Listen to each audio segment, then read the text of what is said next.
Good afternoon, ladies and gentlemen. It is Swac championship time.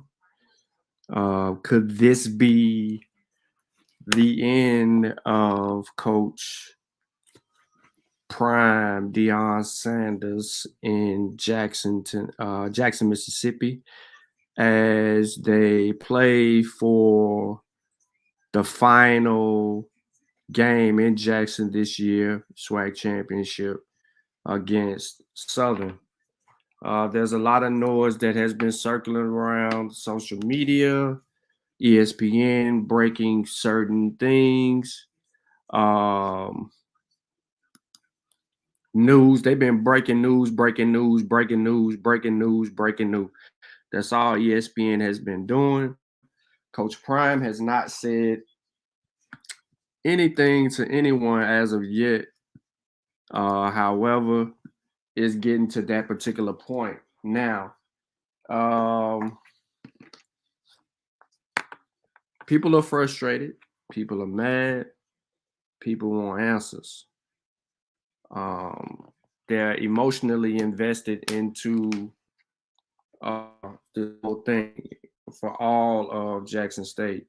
Now, what I my take is simple.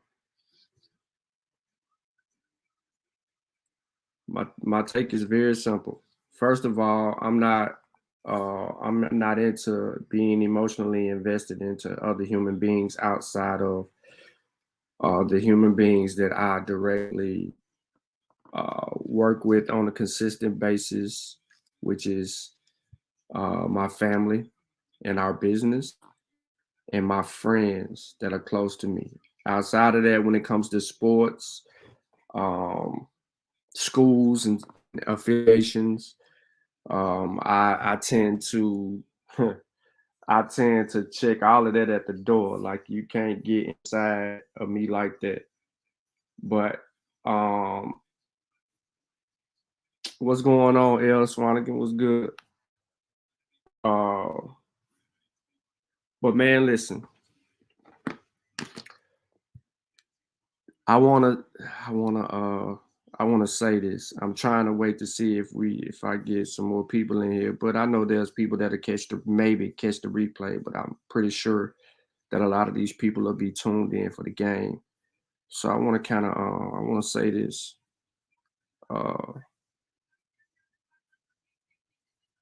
for a lot of people, just having discussions with other, alumnus and people who are diehard, you know, people who didn't come into this space once Coach Prime signed. Uh, I want to kind of like throw something at all of those people, man, because it's been a tough spot. What's good, Joe Eagle? What's good? What's going on? The game comes on at 3, but we're gonna review something real quick, and then I'm gonna get into some sports around the world. I just want to kind of jump in on the whole Prime thing, but I do see there's a few more heads in here. So I'll say what I want to say. I want to Jackson State, the university, the alumni, Jackson, Mississippi, um, the I love all over the world. Appreciate your moment because it hasn't ended. Even in the space that y'all are in right now, a lot of people that are in that are feeling let down, neglected, so on and so forth. Appreciate your moment. You're restored. Know the job to a lot of y'all ain't finished, but you got to stay in your moment. You have to turn the page.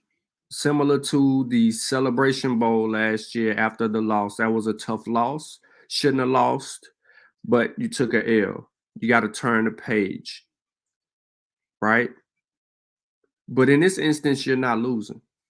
You got everything in front of you, even in the departure of Coach Prime. Everything. Every freaking thing. like straight up and down everything. So, what am I saying when I say that? Let me start right here. Everybody that's Jackson Tough, you know that you're gonna be all right. It's just that you feel a little let down. Well, we all go through those moments. And this happens a lot when it comes to sports, especially in the big spaces. But when you go and you look at this on game day, remember, this team is losing its coach. Know they losing their coach. Know that there's players that are being recruited to go elsewhere. Swac championship on the line. There's nothing really, all you just had people transfer in, and now you got all these situations going on. Will they play for Coach Prime today?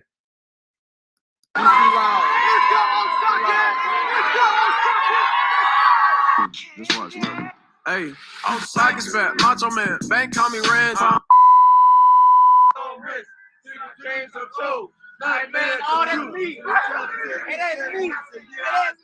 So I want to pause it right here. This is on the bus ride to the game that they're about to play. Remember, these kids are supposed to be distracted, distraught, emotional, nervous. These kids are coming to play. They need your support for them. You might be mad at Coach Prime right now, but they need your support today. If you're showing up to the game, if you're at the stadium, if you're not, if you're watching it on the stream, if you're catching it on this stream or anybody else's stream, these kids need your support. They need your confidence because they believe in themselves. They ain't stopped believing. And their mission is 13-0. It's not 11-1. It's not 12-0. It's 13-0. And as I was saying about Jackson State, man, this is your moment. Just because he may not be there does not end your moment. It does not slow down your momentum. There's no reason to hang your head in frustration. This is what happened when people get emotionally invested into these public figures, into these personalities.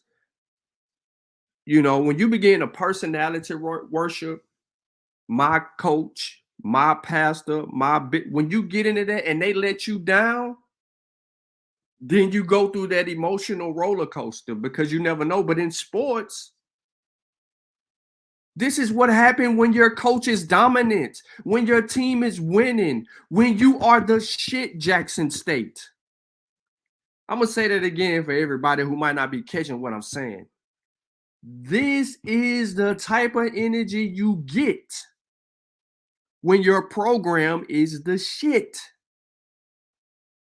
When you are far better than everybody else in the conference, you got all the things going in the right direction, you're dominating, you're winning games, your program is getting so many accolades and acknowledgments. There's so much money being generated and brought into a space. This is what happens. It happens. It is not the end of the road. It is a new beginning to blaze new trails while carrying on the traditions. One monkey don't stop a show. I'm not calling Coach Prime a monkey.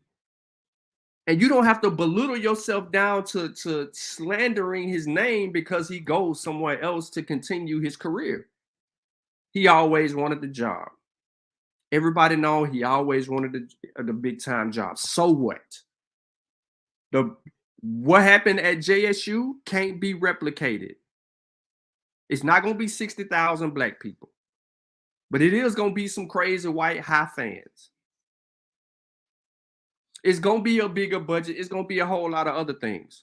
Will he transcend his position at Colorado to include some money games to HBCUs and get them paid a little bit more than what they would have initially got paid under his brokerage?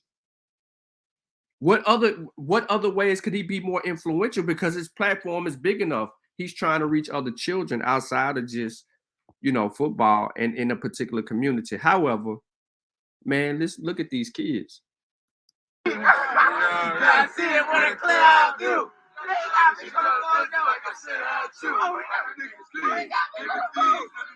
Look at the kids. Look, who disappointed on this bus?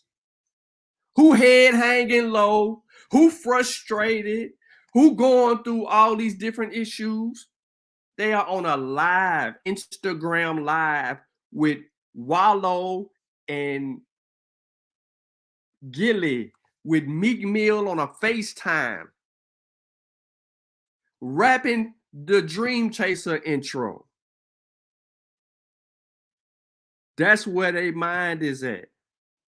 Locking in, because that song locked everybody in. They know what the mission is. They ain't steered away from it.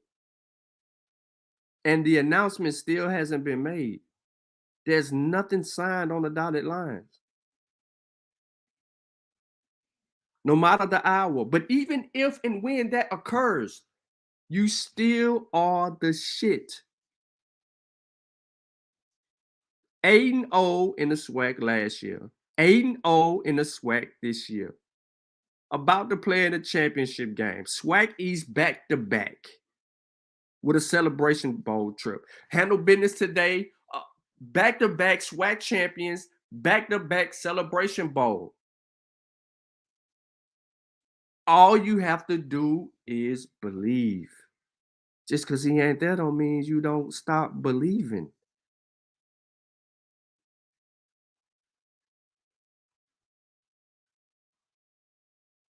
So you can't let scenarios and infiltrators and haters and all of that get in the way, man. Look at these kids, man. Because that's what y'all call them. I'm calling them grown men. I'm saying they men. I'm saying that they can take all the distractions, set them aside, bottle their feelings up, and go play a hell of a football game today. Everyone else is saying this is a big distraction. It's at the wrong time. I don't think my kid can concentrate.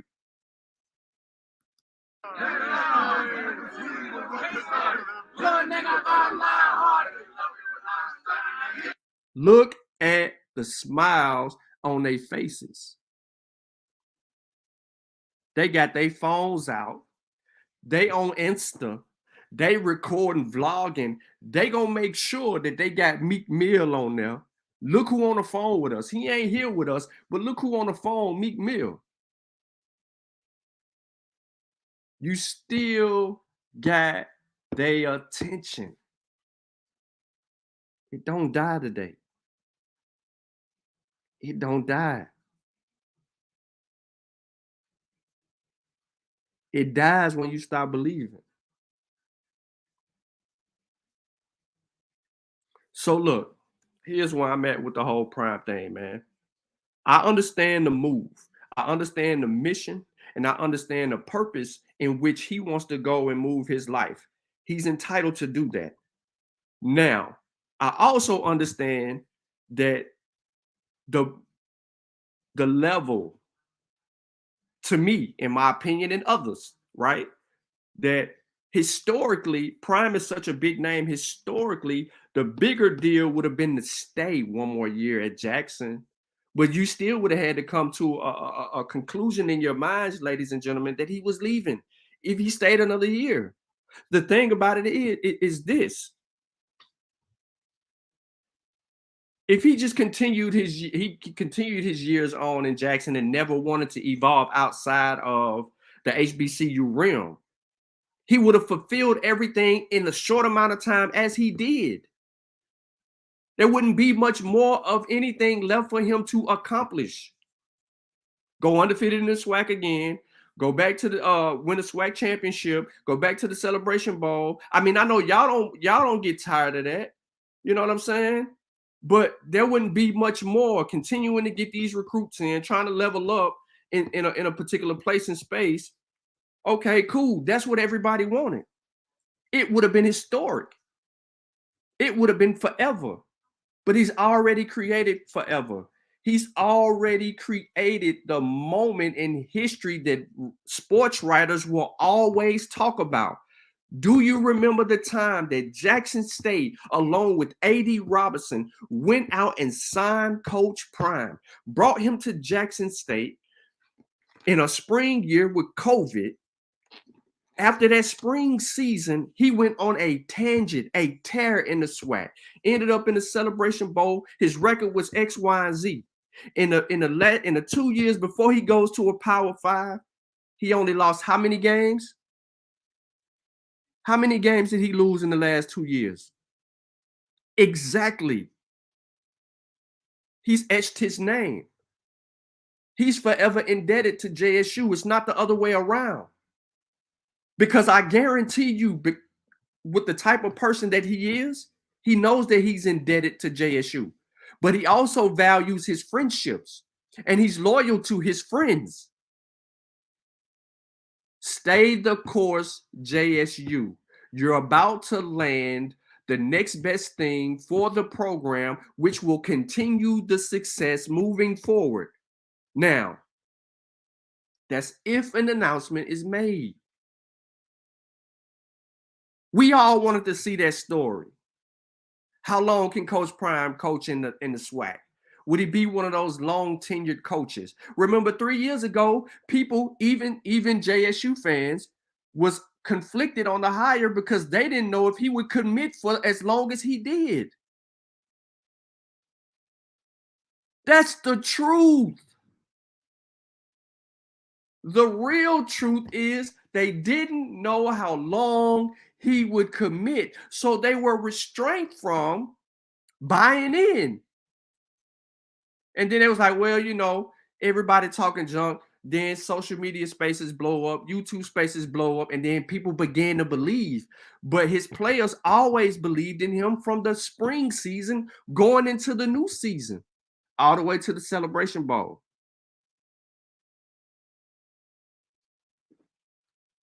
So we are 30 minutes away from the game, bro.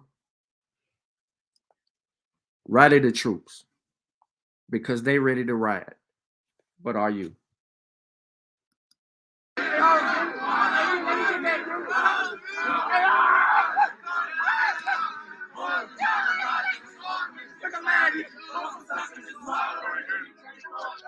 Tell me, get him, I got him. I did it without an album. I'm trying to get behind him. Lord, nigga, I'm on fire. I said I really think I'm fire. When I went to Rolls Royce, they thought it was peace. And I thought that was right. Ain't a rest in peace. Ain't a rest in peace to the parking lot. Man, so big, can't even fit in the parking spot. Ain't talking about my niggas, you want to talk about. Come on, man. They know what it's about today. It's business for them. They hype, they loose, they full of energy. They didn't compartmentalize everything that's going on. They didn't set aside everything that everybody's talking about right now. All of that. To go win you a SWAC championship in front of 60,000 Warren fans. If it's going to be 60,000, a lot of people might have an attitude and say, you know what, I don't even want to go to the game. Some people might want to go to the game just to boot Prime. I don't know who's next. It's a short list. It's about 4 coaches, and I do believe, in my honest opinion, one of the coaches was a visitor to a SWAC game. I mean, to a JSU game. I think one of the coaches was a visitor, got an opportunity to see the vibe, look around, ain't on nobody's contract. I think that person's really interested in the opportunity if he, you know, if things was to change, and it would continue great recruiting and opportunity. and it would stabilize the team, the locker room, and you'll continue to get some winning going on. Straight up. Very interesting. So we are awaiting the game, ladies and gentlemen, right? We're awaiting the game. We're gonna get into that. I wanted to come do this because I want to show y'all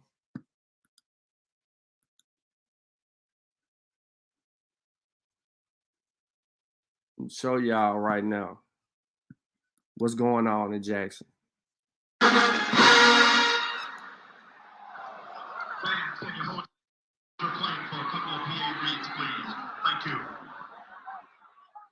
They battling. The bands is battling, right? The bands is battling.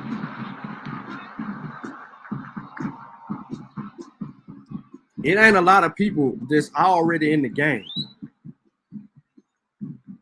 But the bands is in there and they going to work, right? JSU coming. Right? They in there. They doing their thing. It's Swac championship.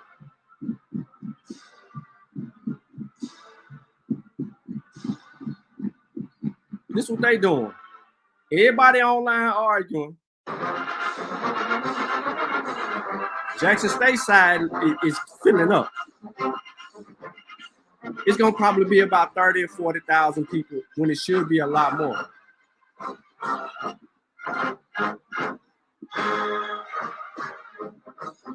They playing Flight of the Bumblebee on y'all ass. But this is what's going on.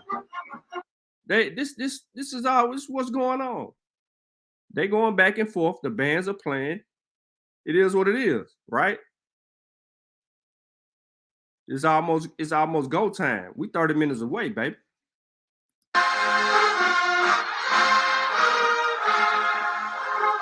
Yeah, it looks empty.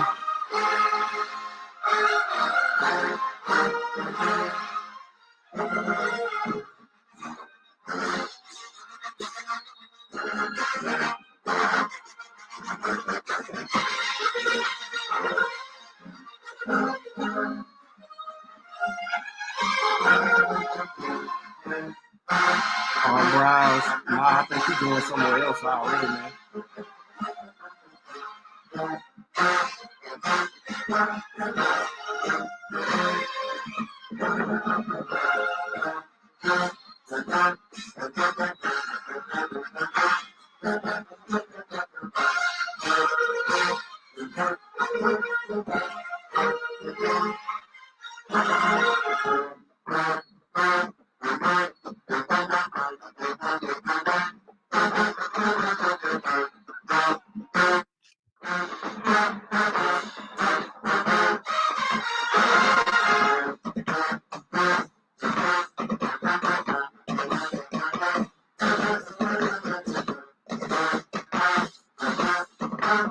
Kill culture, ladies and gentlemen. You can't kill the HBCU experience. You got one of the hottest things going. You can't let one situation prevent it because you've already had it. So no matter who it is, where they go, what they got going on, you continue to do what you're doing. You stabilize what you need to stabilize, and you handle your business. It's not a lot on the southern side.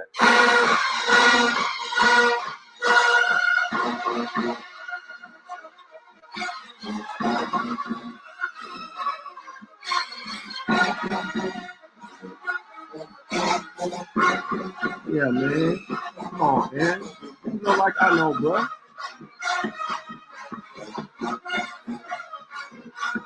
Ain't nothing stopping nothing, though. And I think that it would have been look, had none of the news broke or did any of that stuff right there, it probably would be filled from rim to rim right now.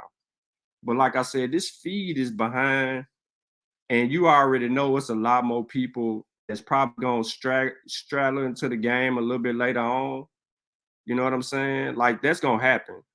But, You know, you don't give up. You can't get this up. And them boys ready to play. They're ready to play. So this is Swac championship game, man. It's about regular attendance there right now with people still filing in. I did hear that there was a hell of a lot of people that was out in the parking lot areas, and I did hear that, you know, that was pretty busy as well. So it is what it is with that. You know what I'm saying? But you know, the bands, they're out there doing their thing. Y'all just got to keep on tapping in. You know, some people didn't want to come see Southern. They ain't want to come see no Southern. Bro, listen to me. They already seen the show once. They already seen the show once. Some people don't believe in Southern. As soon as Dion make his announcement, I think AD Rob will make his splash higher. Absolutely. Absolutely. You gotta, I mean, a lot of people are not gonna show up because it's who the opponent is, bro. But then again, if it's his last game, I mean, you want to be in the building. You want to be in the building. If you're in Jackson right now, that, you know, you tripping not being in the building. Listen, my algorithms is so bad. Everybody, they talking about it from their car. They talking about it on their break at work. They talking about it on Roland Martin. They talking about it on places I ain't never seen before. I'm like, bruh, how am I even subscribed to? I know I ain't subscribed to some of these people. TCU and Kansas State are tied with 50 seconds left in the fourth quarter, and it's 3rd and 10 right now. And Kansas State actually was up by 10 points. So, listen, you appreciate what you got. That's all that matters. Nothing else matters.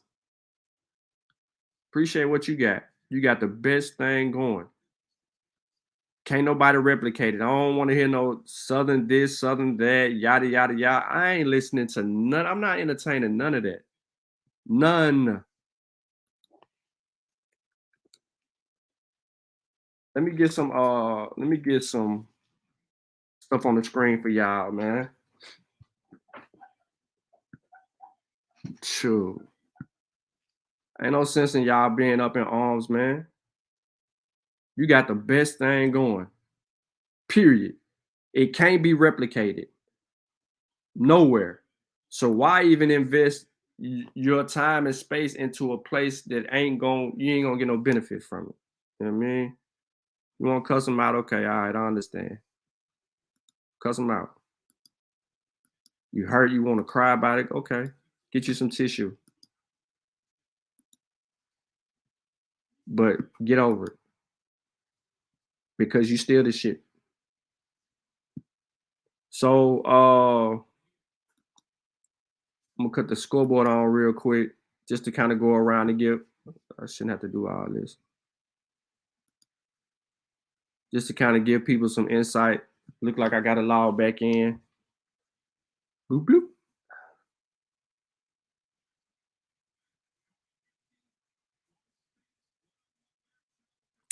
Kansas dropped the 3rd and 10 pass. It looked like they're punting. That more than likely they're going to be going to overtime.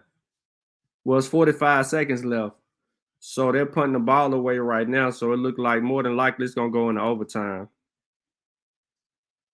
I know a lot of people don't watch FCS sports. And Kansas State just down the ball in the 5-yard line. So more than likely they're about to take some knees and punt the ball. Hey, listen, man. Honestly, Jackson State just added more fans to their fan base from a place that didn't pay attention to HBCU football. So you're still going to have people that even after this whole debacle, still gonna support. You know what I'm saying? I want you to think about it like on some real stuff. I didn't go to Jackson State. I went to Tennessee State. I had friends that went to Jackson State. I watched Swac ball when I was young, always. I'm from Nashville. The whole Steve Aaron McNair era, before he was drafted, saw all through that. Saw through a lot of stuff. I remember the FAMU Tennessee State challenges, all of that. Like, me being me, I'm a football fan anyway, but all of that whole experience, right?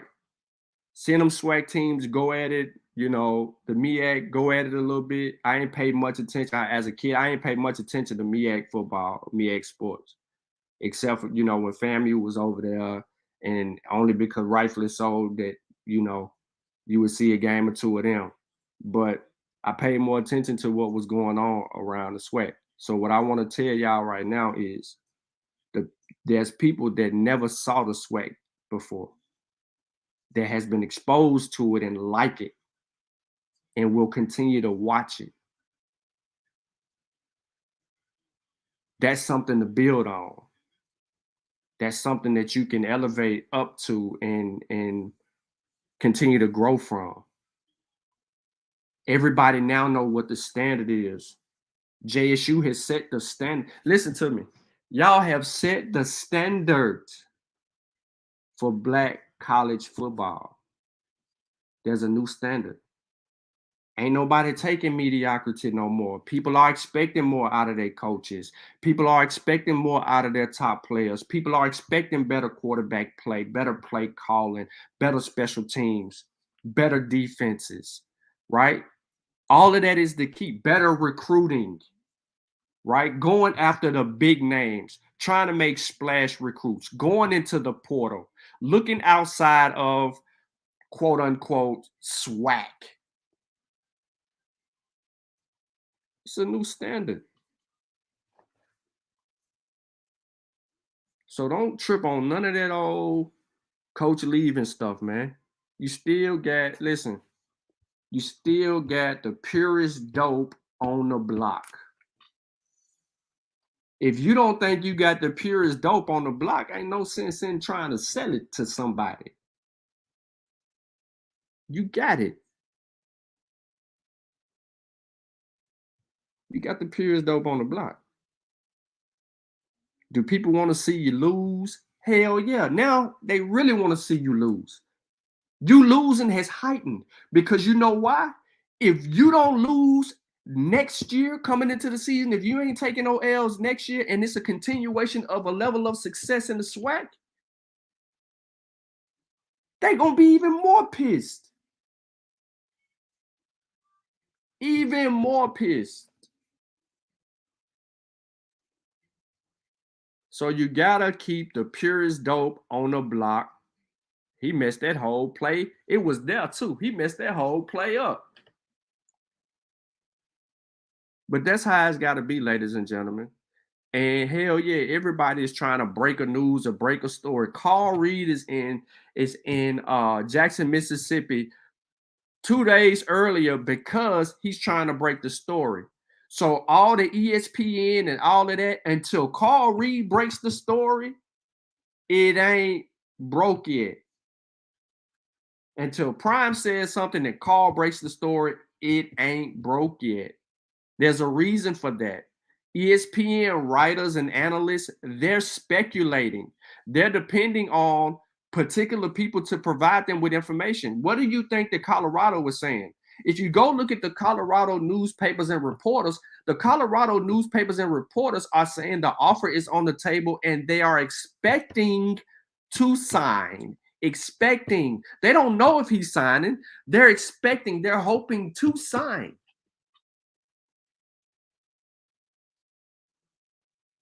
even if it looks like there's efforts being made, man. But anyway, let's watch a little bit of this. Let me cut a little sound on, man. I'm tripping. Cut a little sound on for y'all, man. And let's, keep an eye out for that. The FCS playoff. Going to go to the ground game You know what I'm saying? that first down call. Jay Stanton had nothing there. In on that stop was Tyreek Mitchell. Mitchell wears number 97. Oh, let me add this. Somebody said every time FCS levels up or every time something good happens, then there's this conspiracy to untangle the situations or whatnot. In this instance, it ain't nothing like that. The dude already always wanted to be a Power 5 coach. He thought that he should have garnered a Power 5 job way before then. If you don't believe me, go look at Trent Dilfer. Go look at Trent Dilfer. Trent Dilfer was coaching a local high school in my city, Lipscomb, David Lipscomb, right? They were trash because they were having down year. They got a great hire up out of him.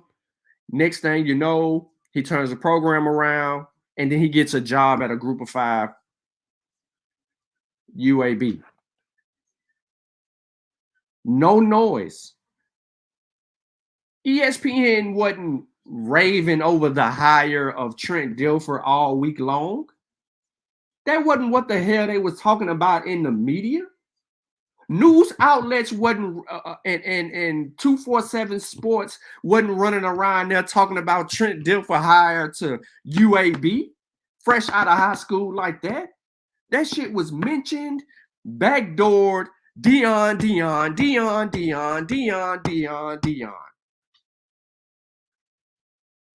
Uh-oh.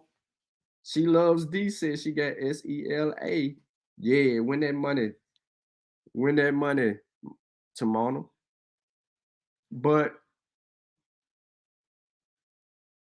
when they mention Dion, they mention Jackson State. So all the alum, all the students, you know what I'm saying, everybody in Jackson, Mississippi, every time his name come up, it's tied right back to Jackson State. So there's still a recruiting tool that you have. Still a recruiting tool. And I believe it's going to be a recruiting tool. Hell, I would hope that if he do get the job, I would hope that he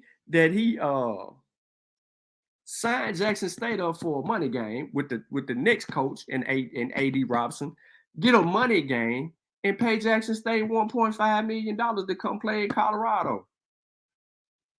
Hell, that's what I would hope. Make that happen.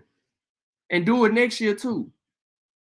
So there's 2 years, you know, Jackson State that came up and made a cool $3 million. A little repayment. That's what I would hope. But nah, man, listen. It's a game today. And them boys is ready, man. They're ready. Let me see if this other thing is up, man, because I hate looking at these stupid commercials. And we're going to get it in.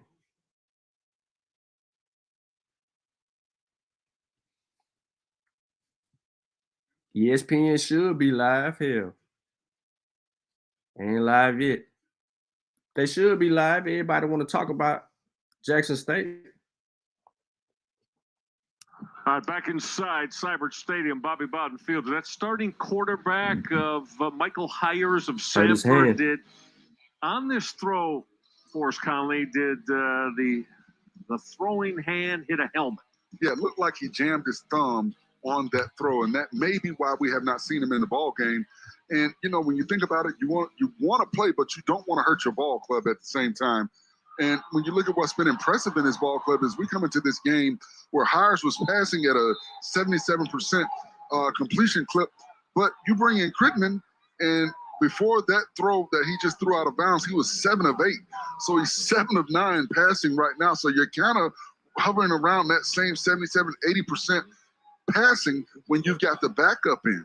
But it's going to be interesting to see how, as this game progresses, does the defense, change up what they're doing. Crittman was playing in the SEC, wasn't he? Cannot let him sit back there because we've seen when he gets time, he can deliver a strike down the field. Yeah, made very strong decisions. Quincy Crittenden, the All-State basketball point guard. Trouble here. Sack time as he is rocked and taken down. And on that hit for Southeastern Louisiana. And you see the twist, the tackle and twist. He twists around to the inside, and that's what you do to a young quarterback. You bring plays, you bring things that he's not familiar with because he has not had the reps. You cannot allow him to sit back there. You've got the defensive backs to cover on the back end of the defense if you're Southeastern Louisiana, but you've got to bring pressure on the young quarterback. You want to make him think. So Sanford going to have to punt the football away. That's Bradley Porcelato to hang it high, and that fair catch handled by Wesley Carlock of Southeastern Louisiana. All right, we're in a 14-14 tie when we come back.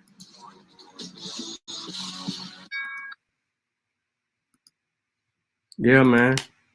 It's about to go down. So as soon as it starts, oh, yeah, look. Shoot, boy, everybody talking about Jackson State. Everybody. I don't even know who these people is. They talking about Jackson State.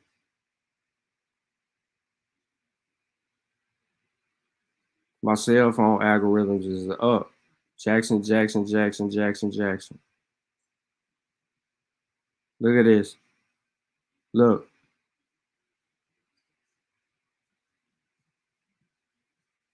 Makes no sense. I don't even know who this is, but they lie.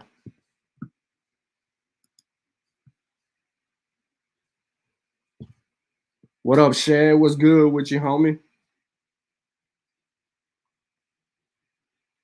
Hey, bro. When it comes to brands, right? When it comes to brands, right? Who you think got the biggest brand? Huh? Who you think got the biggest brand? Now, I don't want to go on the past. I don't want to get into all of that because all that's irrelevant to me. Like 6 years ago, 7 years ago, 5 years ago, all of that is irrelevant. No one was really only paying attention but a minute group of people in a particular space. So who do you think has the biggest brand right now, bro? And who you think brand still gonna remain big after tomorrow and going forward? Exactly. So what is Jackson State really worried about? It's still Jackson State. It's still freaking Jackson State. You've been elevated. Kids, 3-star, 4-star kids, right? That might not get recruited by some of these other promising schools. When they get a letter from Jackson State, it just gonna hit different. That's where Prime was at. Let me go down there and take a visit. Let me see what's up. Bro, come on, man. It's still Jackson State. Jackson State has elevated itself in the eyes of young football players, especially in the recruiting process, with or without a Prime. Yeah, it's more attractive, and I understand that. I get that. I get it. It's more attractive when you got the coach everybody love. But listen, that's the problem. Everybody love your coach. Everybody love your coach. They pulling on him. He is that fine female that just got in the club, got her wristband on, and all the dudes that's on the walls see her come into the club. They don't know who she is, and all eyes is on her.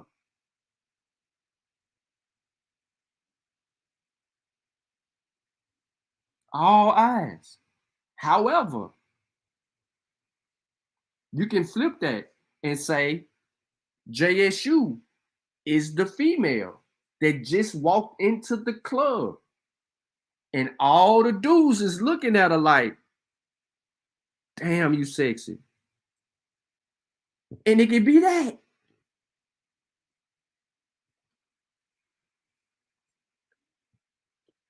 The school ain't trash. It ain't going to shit. It still got swag. And it's still going to hit. So what we talking about, man? You know what I'm saying?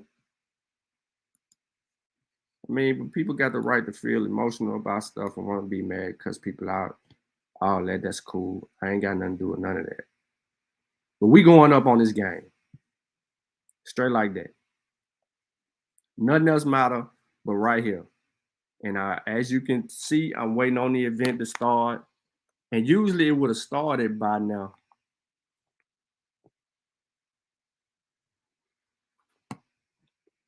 But it has not started right now. And I'm going to tell y'all why I haven't started right now. Florida State and Virginia are currently playing. There's 1 minute and 42 seconds left in the game, and it's a 10-point game.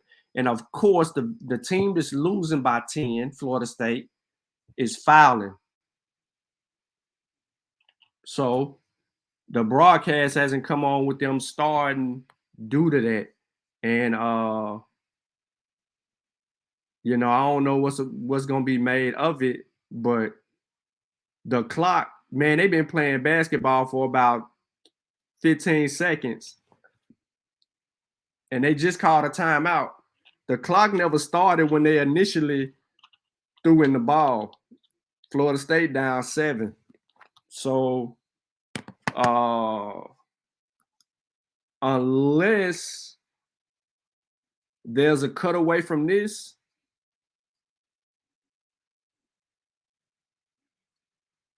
it'll be what it be. But right now, they have not announced that the game will be on like ESPN3 or anything like that.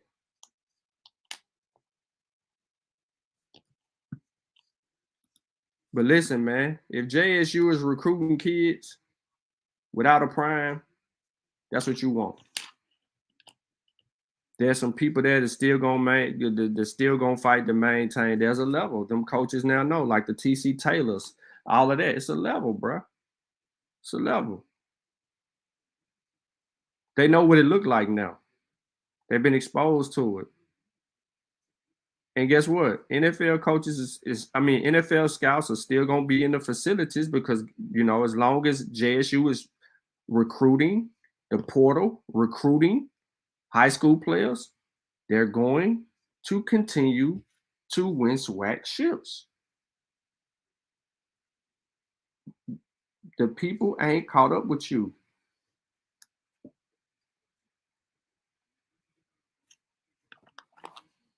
All right, so they think this game is still, it's 1 minute and 11 seconds, and I hate when they do this in basketball because in basketball, man, you got 30-second timeouts, you got all these, and FSU got one more timeout, and then you can just foul your way into like false timeouts.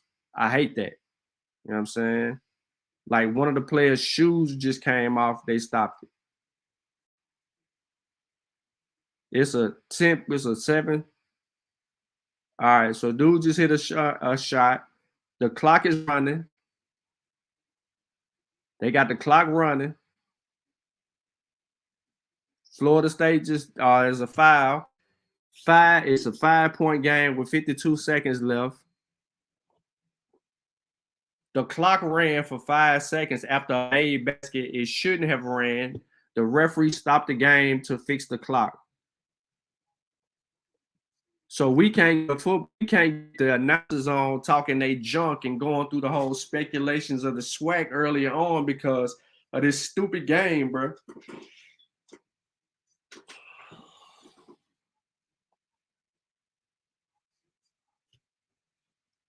So I'm telling y'all what's happening. The clock should have stopped, and it didn't stop.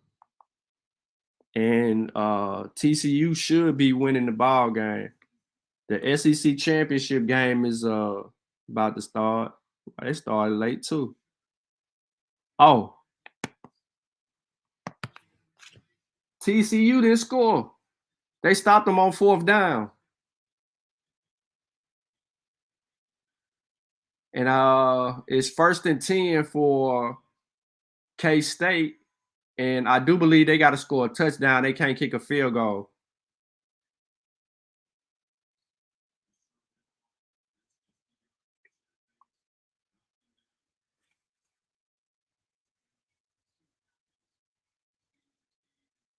Yep.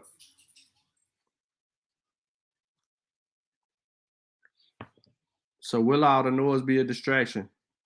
The field goal kick over, they getting ready.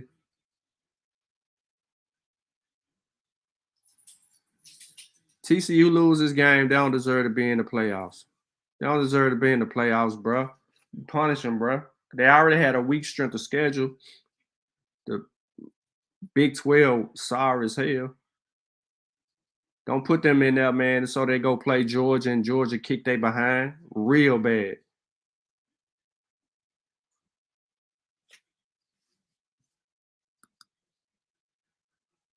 We waiting on ESPN too, ladies and gentlemen. Like the stream, share the stream. Well, I really don't care if you share it. You know what I'm saying? You don't want to share, you ain't want to. If you hop on and dip out, it's cool too. But the game is not started.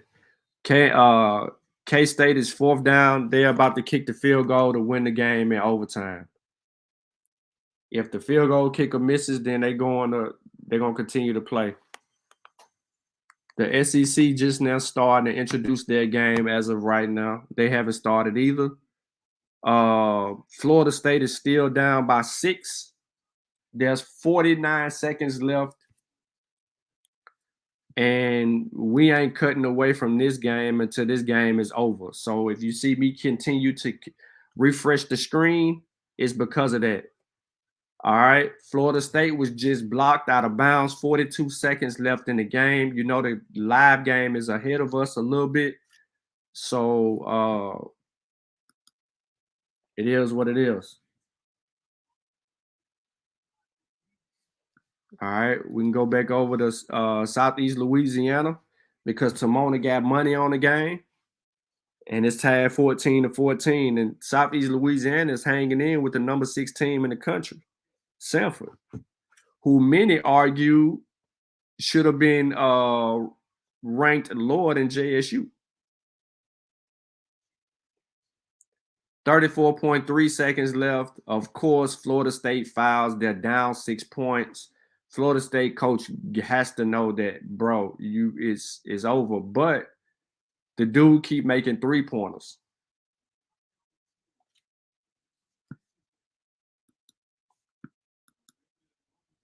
So it's still 5 points, 34 seconds.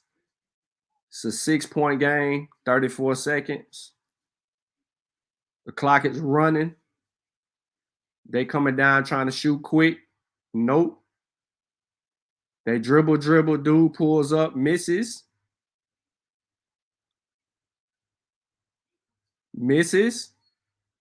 Virginia ball with 18 point. Nope. Florida State ball with 18.6 seconds left. Again, they will not turn on the game until Florida State and to Florida State stop fouling and turning the ball over.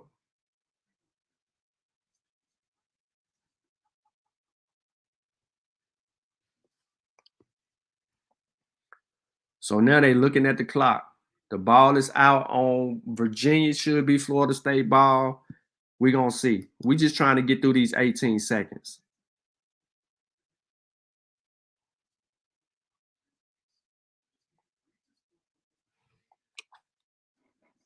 Oh, by the way, Shad, because I'm going to say I ain't going to call your government out. Man, that whole litter gone, bro. The only one all but one dog is I got all but one dog. I got a fluffy boy left. Yep. I got a fluffy boy left. He carried 10 points, no pad, no brindle. And he got Merle. He carried Merle. He the only dog I got left right now. I got them 2 litters coming though, of Frenchies. And then I got some bullies, of course, that I'm about to try to get rid of now. And then we just did some breedings on that. Timona, 14-14 still. Sanford ain't moving the ball. My cousin just sent me a video. He don't know how to do it. I got to do it. They are still deciding the ball, and the Swac championship game is not going to be on yet until.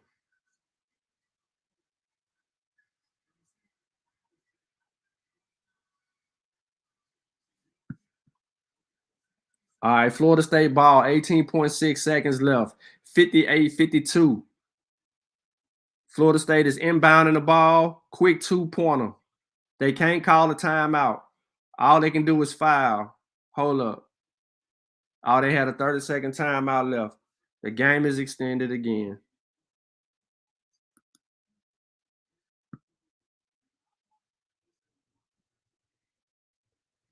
(58-54), 17 seconds left.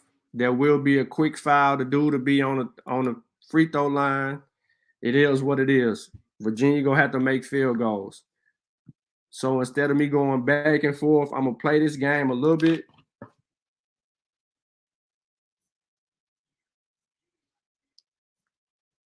I'm gonna play this a little bit, and then we'll get into what we're getting. That's Trinity, right? Yep. And he hit his head. Oh, okay, he cool.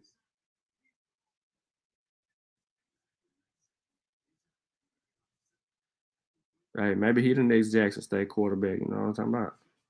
Come on, man.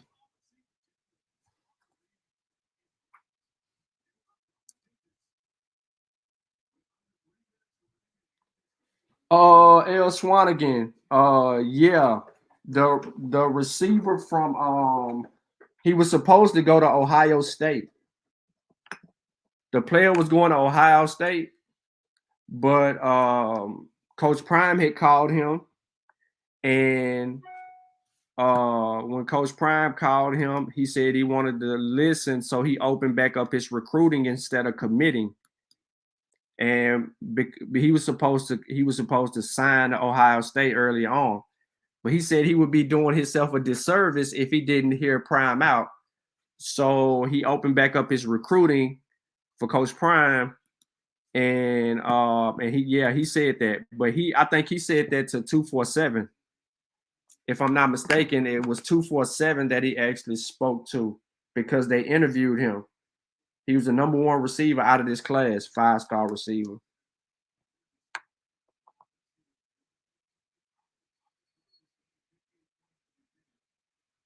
But yeah, and that kind of got the ball rolling. So that's saying one storm into another. But he ain't the only one though, bro. He ain't the only one. Because my cousin, let me shut up. I just say that. Let's just say I know of recruit 5 seconds, bro.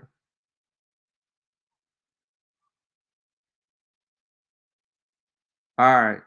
15.5 seconds. They have not cut to the game. There's no airing or anything on right now. We are stuck right here.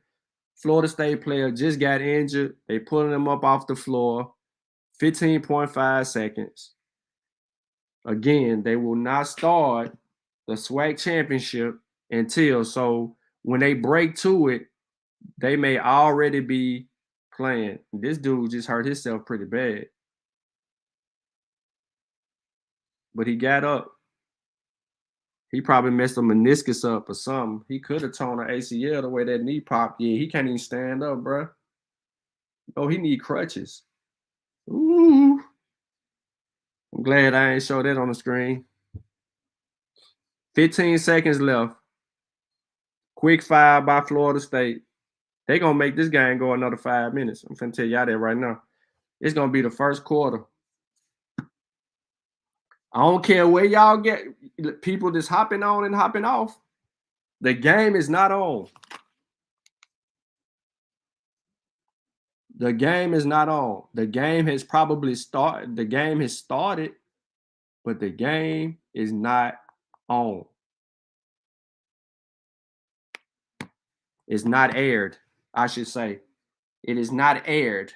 The game has started, but the game is not aired.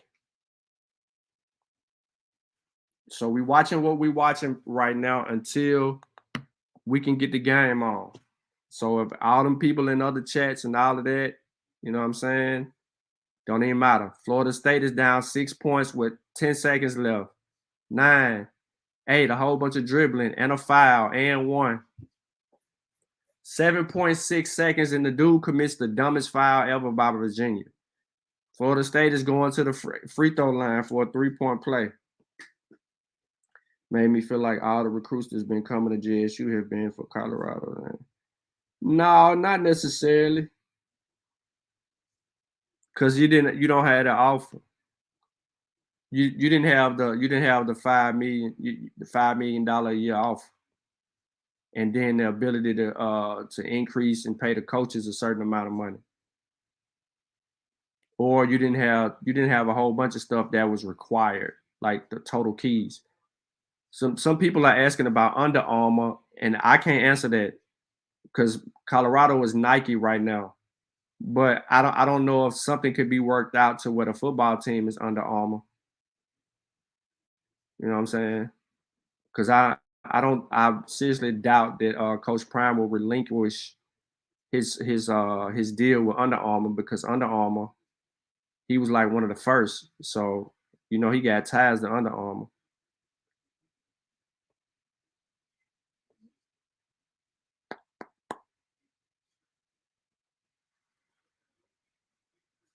All right. 7 seconds left. 5-point game.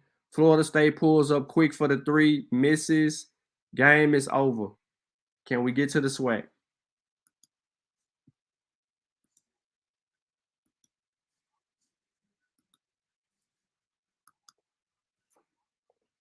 So the broadcasting is still live for ESPN2.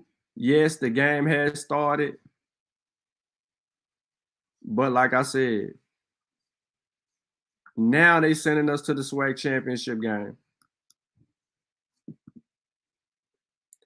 Southern is punted the ball to Jackson State. It's 13-18.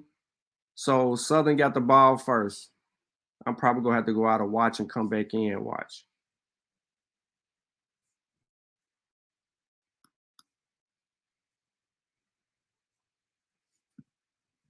I know I'm going to have to probably go out and back in, but there you go.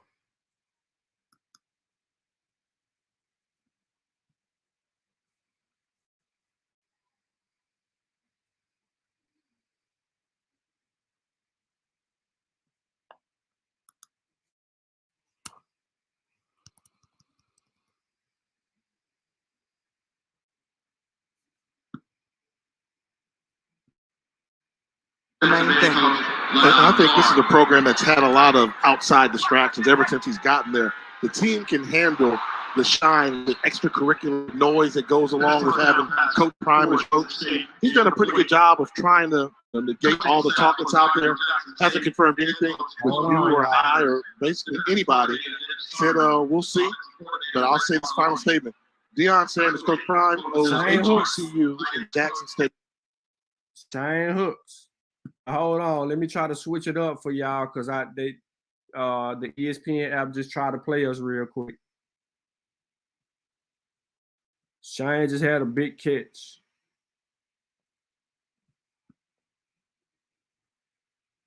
You see how they put it on ESPN2, ESPN News?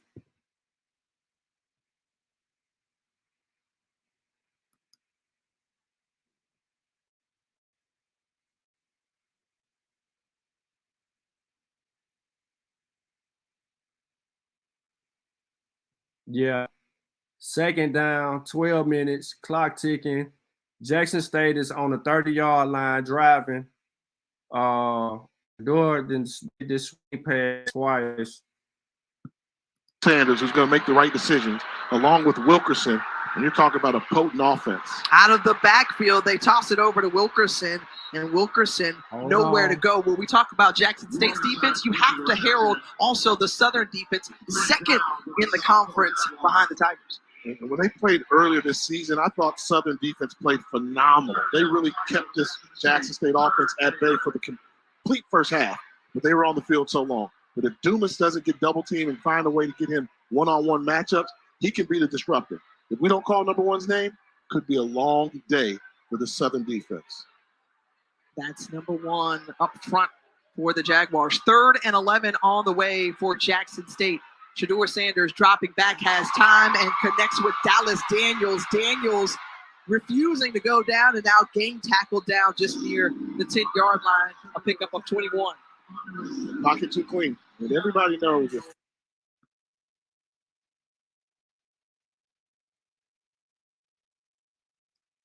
you give Shedeur Sanders time, he'll pick your part. And this is a clean, comfortable pocket for him. Just drop back casually, find the open wide receiver, and Dallas Daniels, who's an NFL talent, who's emerged as his go-to guy in passing situations.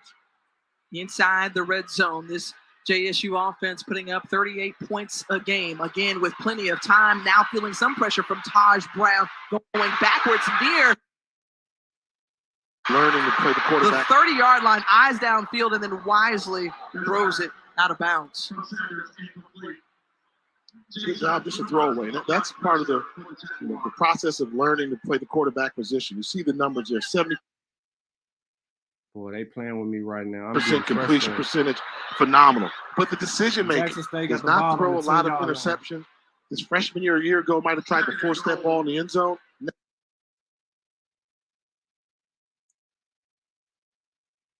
Third and goal, ball on the 3-yard line.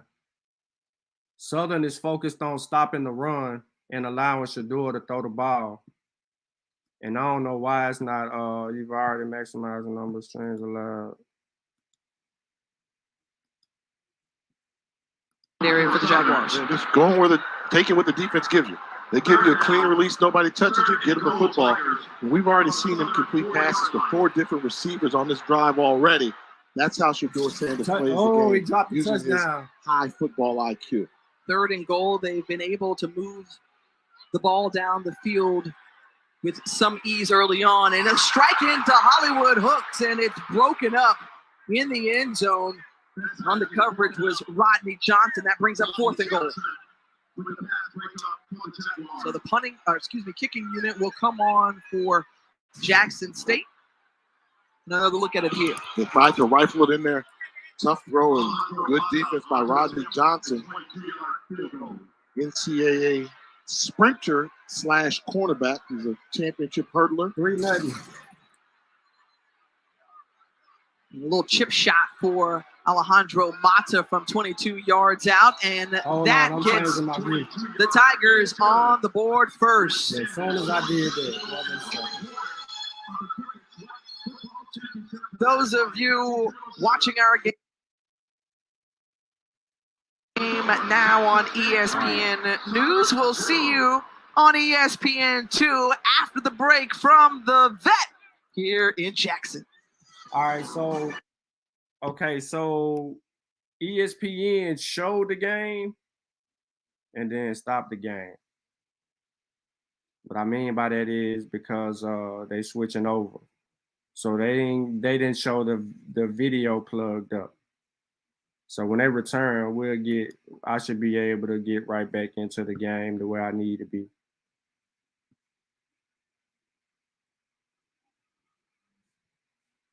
But I was about to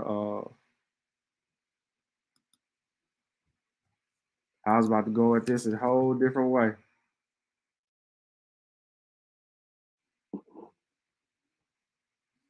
I'm talking about, let me see. Soon as I stop my stream, they show the game. 3-0 JSU. Southern got the ball first. Southern punted. Of course, y'all heard Shane Hooks drop the touchdown in the back of the end zone. It hit his hands. He had it, but he just couldn't hold on to it as he tried to bring it in. Maybe if he kept his hands extended, but I think the DB was tugging on him a little bit, and he drops it. So I'm just waiting on the commercial break to end, and then we should be good. Hi, ESPN 5. I'm finna show y'all something. if I was to share, the broadcast audio stops. See, when I share my screen, the audio stops. But if I go black and take the stream off, the audio comes, the video comes back. So I'm finna have to play with it real quick to get it to work. ESPN and elevated this stuff. So if y'all are watching, if you go on any other stream, they probably not gonna be able to look at it that way. But I'm finna do something different.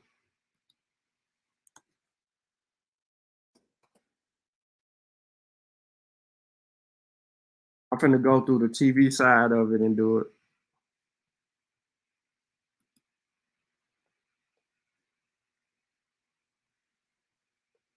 All right, so it's a little bit more people at the game than what we saw before.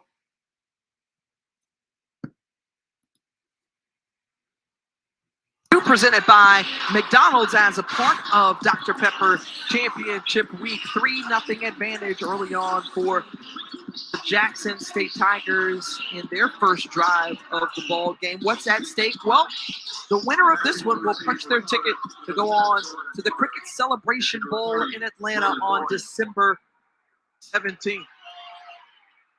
On the return, your Southern.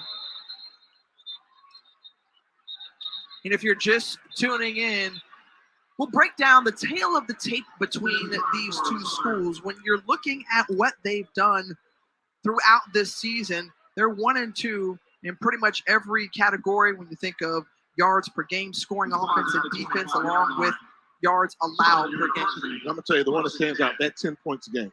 Jackson State gives up 10. Southern, you see, they're great at 19 points a game, but 10 points a game is phenomenal. That is absolutely incredible. That's why they're undefeated this season. Nobody's been able to crack the code. On the carry, and to your point, Jay, leading all of FCS in that scoring defense category, simply allowing 216 yards per game, not cracking the code. I mean, on every level, they're just stacked with talent. Yeah, they're good. And that's one of the guys that makes it happen. Cameron Silver, Craig. Reminds us a lot of like Tyrone Matthew, you know, always around the ball, has a hint for the exactly what they're trying to do. Loves to mix a lot of like Tyrone Matthew, you know, always around the ball, has a hint for the knack of what they're trying to do. Loves to mix it up. Silman Craig there in on the tackle. Great extension of the coach. And again, as you mentioned, helping to aid the Tigers in having the best scoring defense in the nation in FCS and FBS. Interception today. Interception. Georgia's a championship football team. Right? Touchdown. It should be a touchdown, but it's down at the 1 yard line. Top 5 in FCS in the rankings. Hey, it ain't me, man. On this defense for Jackson it State. ain't me. On 3rd and 7, and it's picked off. Talk about one of the dudes. How about Herman Smith said, call my name right now. Nearly into the end zone, just stopped short. Almost a pick 6. He's down at the 1 yard line. 1st and goal, Jackson State. That is how you play the cornerback position. Excellent break on the ball. And then he's got the hands. I mean, he makes the jump, ball thrown slightly behind. And as a cornerback, you're saying if he throws it anywhere in this area behind me, I'm taking it to the house. And just a little bit short for making this a pick 6.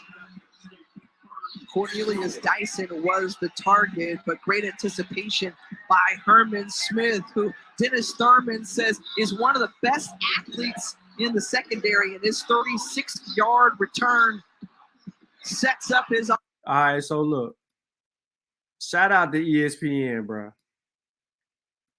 I'm finna tell y'all why it's a shout out. Anybody watching this right now, ESPN is, when you hit share on your stuff, the screen go blank. They got a they got a denominator up right now that's not allowing it. So give me a second because I'm finna show y'all. I'm finna backdoor it.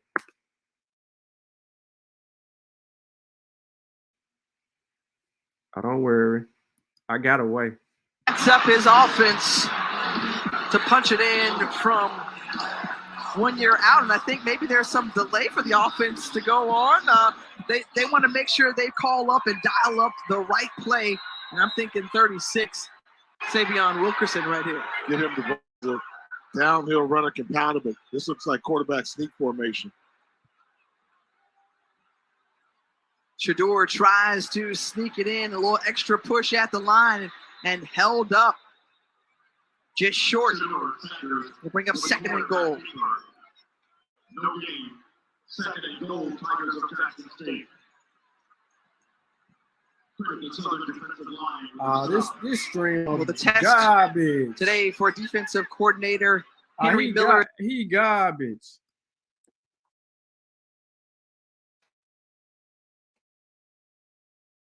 He garbage. Everybody trying to fight to get the guy in the stream. And the touchdown run by Wilkerson. Everybody hit the loop. Everybody trying to get the stream on. It's tough. I think Sling might work. I ain't logged into that. Shout out to Dallas Davis, man. That young man came on the stream, Swac championship in the stream the other day. This Said he was dude gonna ball gonna out. talk Shout through out the to whole Dallas Davis. stream. People who come to cricket stay with cricket. He gonna talk through the whole stream, bro. He on Sling TV. So anybody using any ESPN app, you can't stream the game. You can only play the audio. See, he got Sling TV or Hulu, one of them little backdoor channels. And that's how he able to stream the game. So look, I ain't even gonna stay on long. I ain't gonna hold you. You know what I'm saying? If y'all want to go join his stream, you can join his stream. I can end this joker. I can go work on taking pictures of my dogs. But yeah, he should have about 1,000 people in his chat. Yep, 1,000. But yeah, man. So I'm putting it up here so you know where to go catch the stream. Between the Game Sports. He a good brother. He always streaming. You know what I'm saying? Look, you see Aaron over there. Look. Aaron over there killing them with the facts.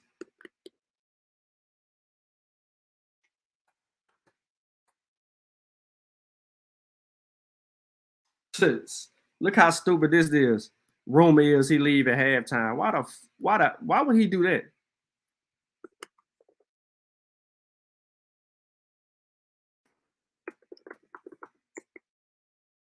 You see what I'm saying? That's what's wrong with people, bro. Try Loud Pack Weezy.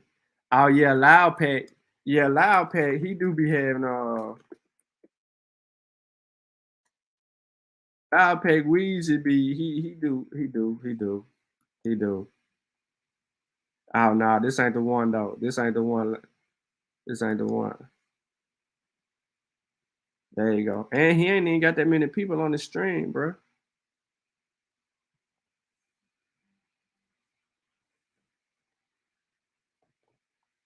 He ain't got that many people. Soon as I hit present on my thing, I think I gotta go in there and change a setting so that the app can't recognize it. But ESPN 2 is cold-blooded. But when it's majorly broadcast like that, like it's on TV, they do that. But if it was on ESPN 3 coming from their app, I would be able to do that. So they talking about, and see, Loud Pack ain't got it on right now. They talking about last game where Southern had a field goal block. Oh yeah, his stream way behind. I don't know if I could do this. Joe Eagle. I don't know. Discover the possibilities. Goodyear, more driven. Second meeting this season between Southern and Jackson State, and the Jaguars back on October 29th had a number of miscues that slowed them down. The defense played great, gave them an opportunity to take the lead on 2 occasions, but it was a blocked field goal, then a missed field goal, and I thought the defense did a great job, but the offense didn't help turn it over the football, and that allowed Jackson State to run away from the football game late. It was a 35-0 affair back in October, and here Herman Smith now on special teams, who had that interception that set up that last touchdown for the Tigers. Braylon Morgan bringing it out inside his 5, still staying on his feet, and then wrapped up at the 14-yard line. And in talking with the coaching staff from Southern, Eric Dooley reminded his group, hey, look, we've already been here to Jackson. College game day was on hand. There was so much attention, but he said, let me remind you guys, we played on national TV last weekend. We also played in a huge classic by the name of the Bayou Classic. So let's not get intimidated by this moment, but step up on this stage. Yeah, man. Harold Blake.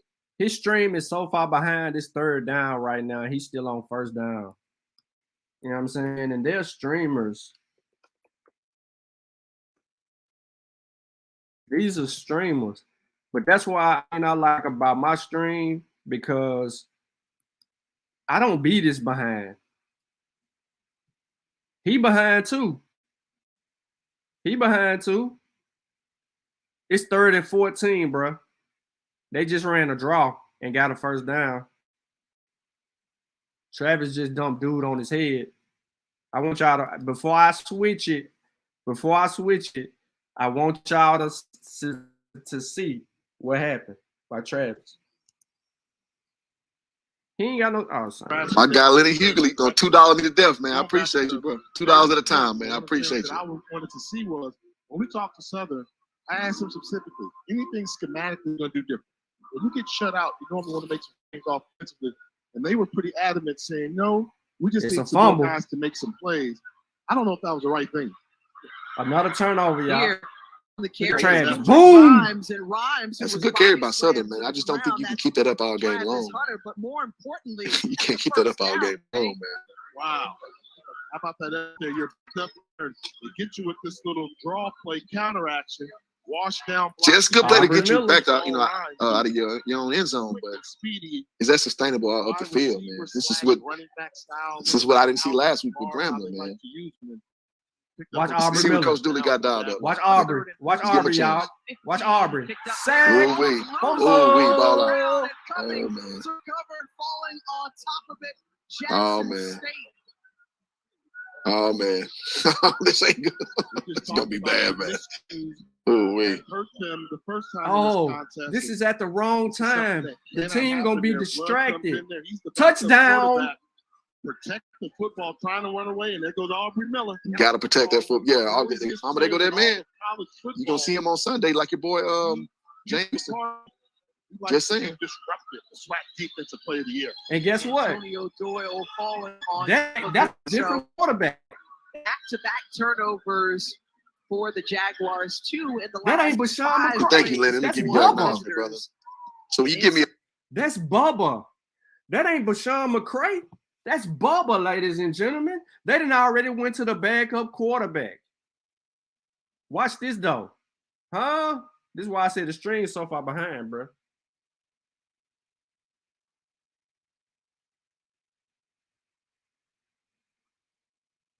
They going for 2.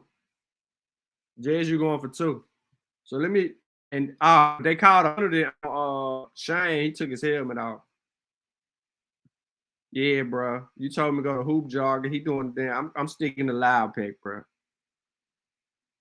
I don't think Loud Pack be talking. Oh, and catch. The location, clean pocket. Strike up the band. Strike up the sonic boom of the South. JSU in command. On scoring team. That penalty will be on the kickoff.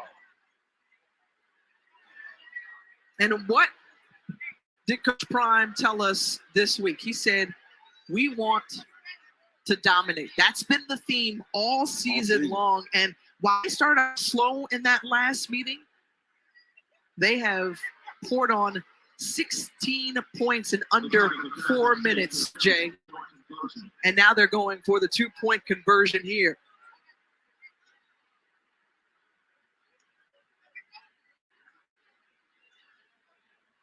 Sanders looking, darts it in there to Kevin Coleman, the Swac freshman of the year. The 2-point conversion is good. And once again, you can't say the Southern defense has played bad. Just the offense hasn't helped. They turn the ball over, the pick six, the fumble, and Jackson State does what all good teams do. They force the turnover, and then they capitalize on the other end. Tigers are in control.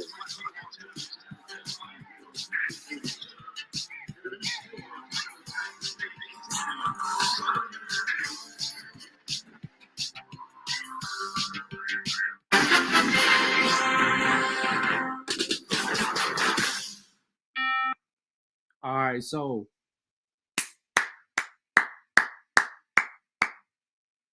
Jackson State starts off fast. 16-0 in the first quarter. It's going to be a murder. When I told everybody, I said it. I said, everybody, like, this is the wrong time to announce. It's going to be such a distraction. Yada, yada, yada. All this old bull jive. I said, no, these kids focused. They locked in. They've been dealing with distractions all season. That's all they've been getting primed for. They've been getting primed for times like this. All them shows from earlier today, they running around here talking about this is an opportunity for Southern to do this, that, or the third. But Sean McCray threw an interception. But Sean McCray don't drive on the first drive. Second drive, he throw a pick. They score a touchdown right there. They switch the quarterback. He holds the ball. Bubba holds the ball. He gets blitzed by Arbit Miller. Sack, fumble. Dora recovers. Shador throws a touchdown. And then the 2-point conversion. Listen, man. It's Celebration Bowl 13-0. North Carolina Central is sitting back like, oh, we're going to be playing Southern. There's too much going on. It ain't going to be no Coach Prime. He finna sign with a Power 5. And then they're like, damn. The defense for real. Pick, fumble, sack, tackle. Hell, you got Travis dumping people on their head. For real? Come on, bro. On some real deal spill. Come on.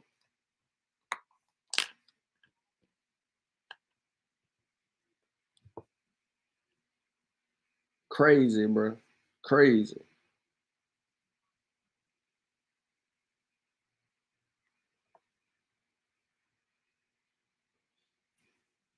All right, so they kicking the ball off right now. And because of the 15-yard penalty by Shane, they kicking it off from they damn near they 15-yard line, bro, on some real stuff. They forced 2 turnovers by Southern. JSU kicked the ball out of bounds. You finna see it. Let me be quiet. Turnovers, and that's how JSU has pushed out to this 18-0 lead with 6:35 to go in the first quarter.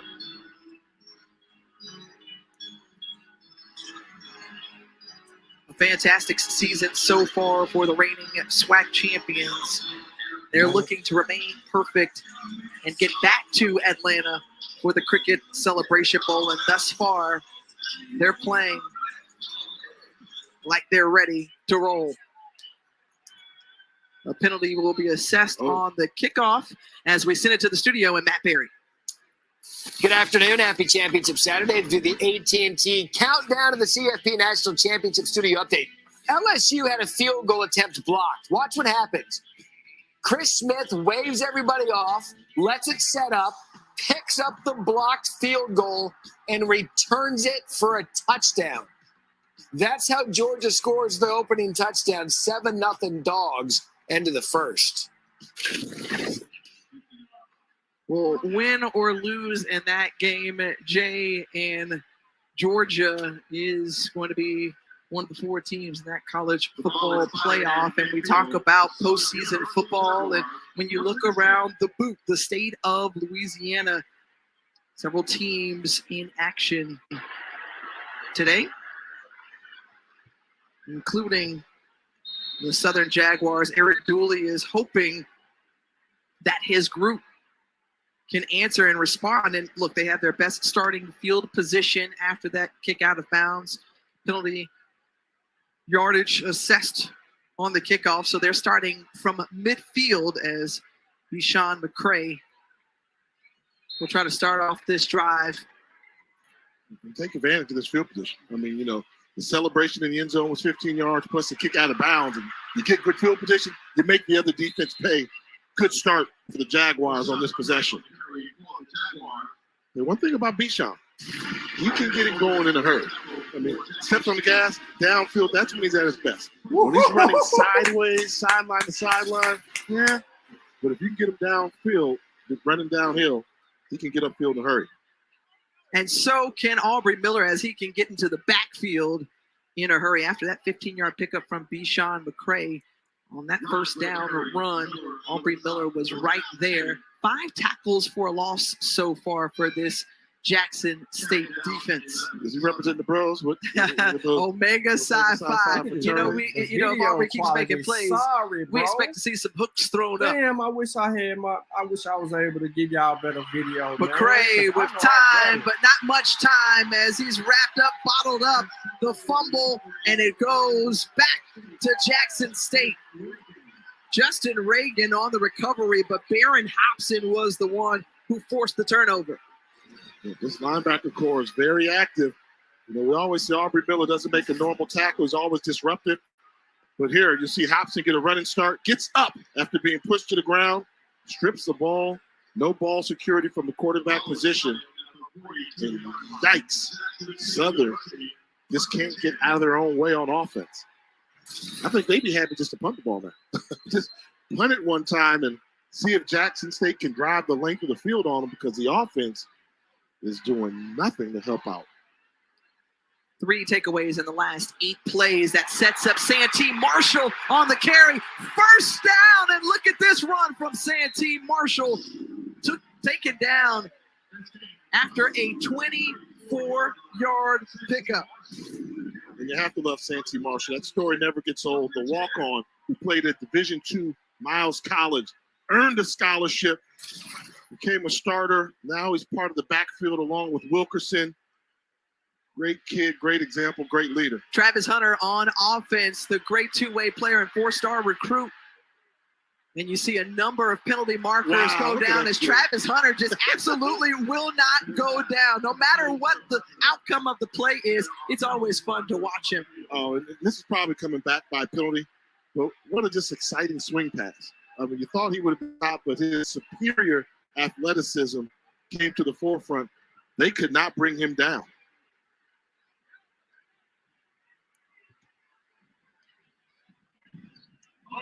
Offense, number 5, 10-yard penalty. Still first down. Even though that's coming back, Jay, we need another look at it. Yeah, I mean, 2 guys there. You have him pinned in the corner, slides away from one, slides away from another, run past another. Man, tough to bring down. I like the play selection by the offensive coordinator, Brett Bartoloni. If you can get him the ball in the open field, I don't know who can catch him.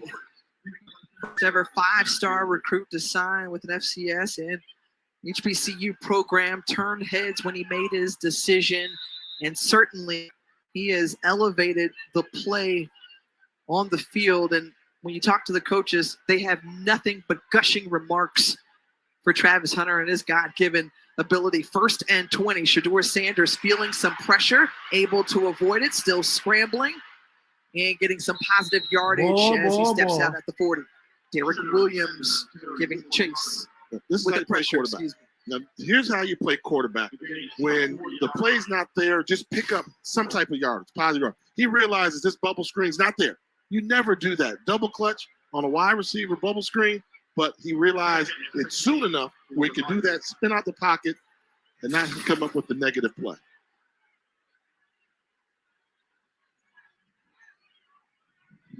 Sanders and this group had a break last week, and fresh legs and fresh mind, and right there to Shane Hollywood hooks, who escapes tackles and into the end zone. Jackson State pouring it on right now.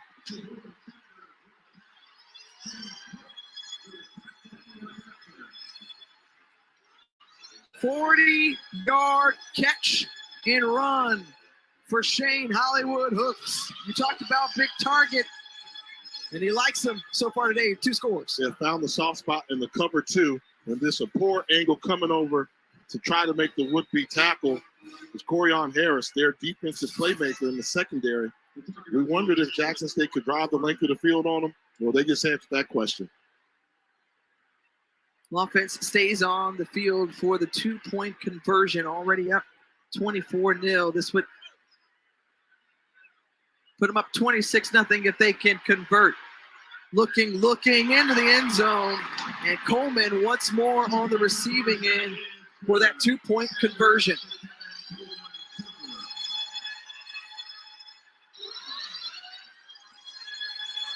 And the route is on in the first quarter for Jackson State. Southern mentally, I don't know where they are right now. I mean, I know the offense has let them down a little bit, but on that play there were so many guys open in the end zone, which is bad. And then the defensive line didn't get any pressure on Shedeur Sanders, so he was able to go through all of the reads. So, I mean, just take a look. First, how much time is it? I mean, go through these reads. And then you see Coleman finally comes open. There's a guy behind him that's open. Number 86 is open. What are the yellow jerseys doing? Who are they defending? You can't have those guys running free in your end zone. And I just think mentally, Jackson State's won this game right now. I mean,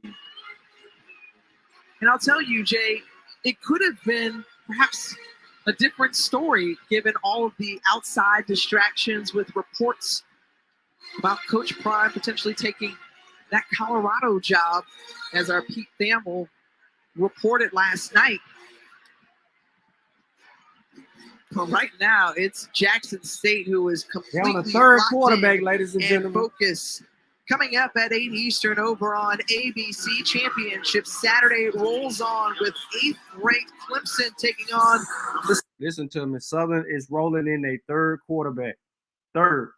championship game. Clemson owning a 4-game winning streak over North Carolina. Let's go. Let's get the lights up. Get the lights up so people can see the video. We got thrown off when we lost the stream at first. Look out for me, man. Get them lights up.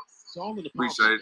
They got the pom-pom game. Whether you're at Alcorn, up the road, Valley, JSU, these fans, when those pom-poms are stroking, then you're in trouble. Lyndon McDaniel, now the new quarterback in, hands it off to Carl Ligon, one of the 2 freshmen in the backfield, very promising for this Southern group. And we'll see if they can find a way to respond. After 26 unanswered points from the Tigers, McDaniel keeps it himself. And a first down picked up after the 7-yard run. McDaniel, he's been through a lot, during his time at Southern University. Came in with a lot of hype, was supposed to be the quarterback of the future, then had to share some time, then kind of got benched. And Eric Dooley's first year as a head coach at Southern University, having a revolving door quarterback, which kind of incredible to think they made it this far and had the type of success they had when they thought Bishan McCray was their guy. But even when he struggled, they tried to stick with him. And here today, I think Coach Dooley's just throwing spaghetti at the wall to see what will stick. Bishan McCray, who provides that dual threat ability, now watches on from the sideline as Lyndon McDaniel, deemed more as a pocket passer, slings it out, and the pass is complete to Chandler Whitfield. Third down upcoming and about 2 yards.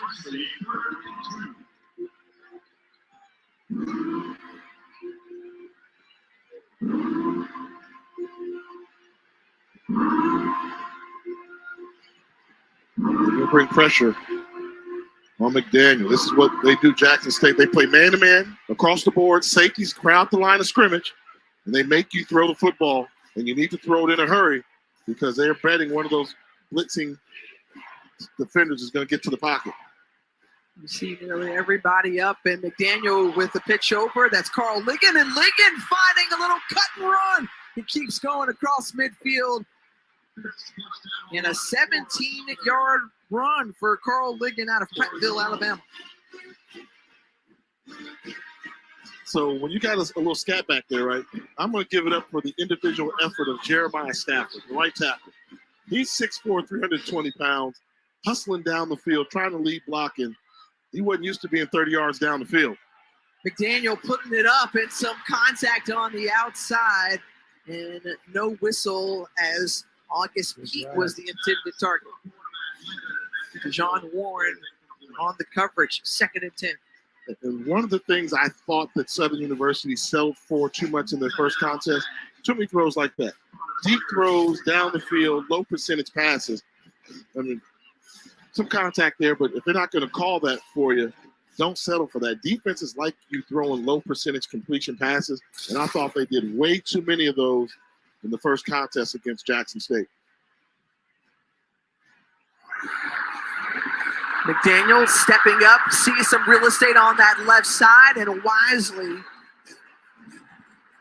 runs it 20 yards and steps out of bounds. And now Southern moving the ball down the field. That change of quarterback and a timeout taken on the field, but that's making some difference, Jay. Yeah, they're bringing the pressure, but when you don't get there, and you saw Baron Hobson, number 47, not get to the quarterback, when you're playing man-to-man coverage, there's nobody to keep an eye on McDaniel, and he wisely escapes and picks up 20 yards. Out of Dothan, Alabama, literally they call him Bubba. McDaniel now talking to quarterbacks coach Jonathan Williams, and what do you scheme up here? Well, you try to say, hey, protect the football. We've moved the ball a little bit, but you've got momentum. So your backup quarterback is coming in and giving you momentum. For the first time today, we're hearing from the human jukebox is playing. Fans are showing a little life, so you've got the support system here. Getting points is imperative, but you're in a touchdown. And for them, they just must protect the football. They have to protect that football. And, I've always said, HBCU football is all about environment, atmosphere. And once you get the bands playing, players pick up on that. When I played, I always wanted to have my team strike up the band. So the jukebox is trying to help you get it going. 1st and 10 from the 25. McDaniel, positive yardage, gain of 3. Look at this. The Jaguars showing a little bit of fight. If you can take their punch and get this score to less than 20, the game of football, there's a lot of football left to be played. This could be a statement drive. Pressure's coming, though. Nobody in the middle of the field for Jackson State. Man-to-man coverage going across the screen.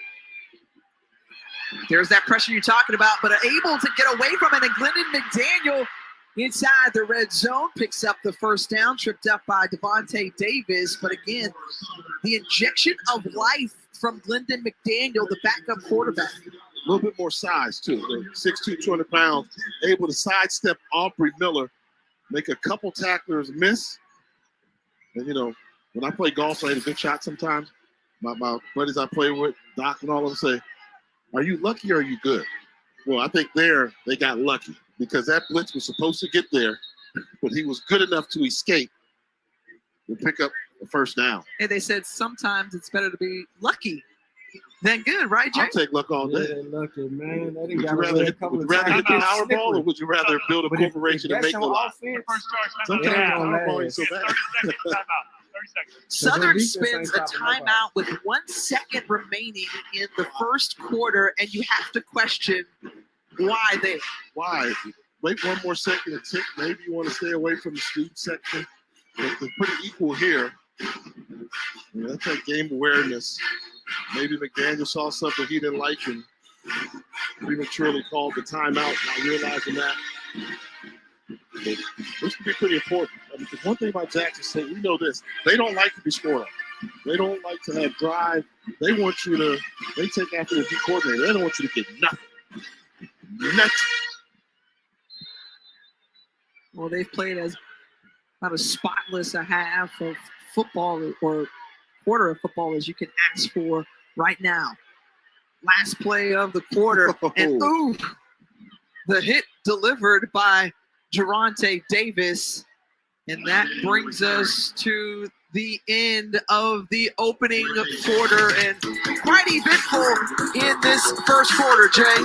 Well, Jackson State showing you why they're number one. Disruptive defense, opportunistic whenever they get their hands on the football.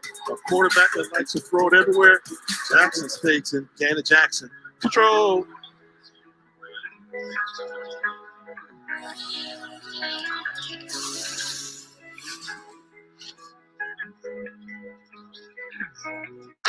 All right, this is a good drive by Southern right here.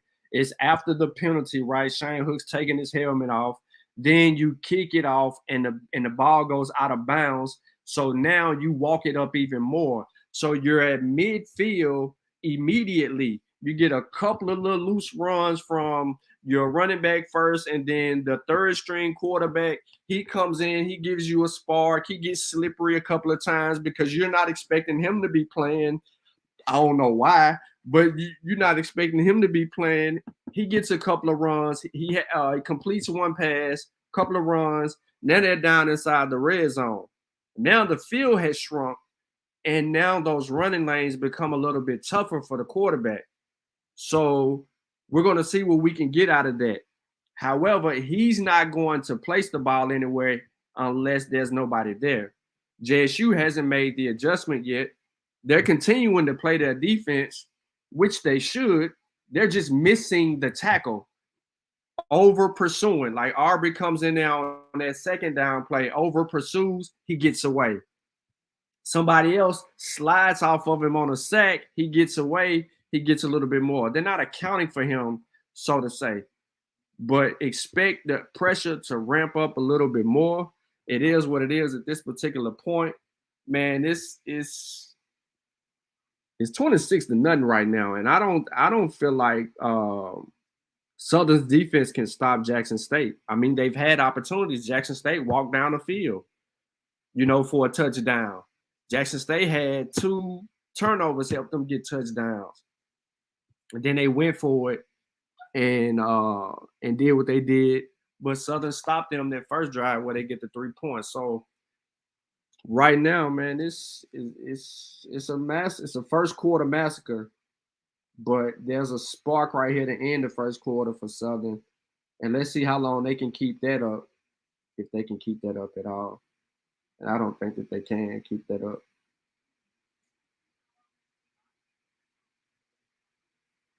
If you think they can, you know what I'm saying, good for you.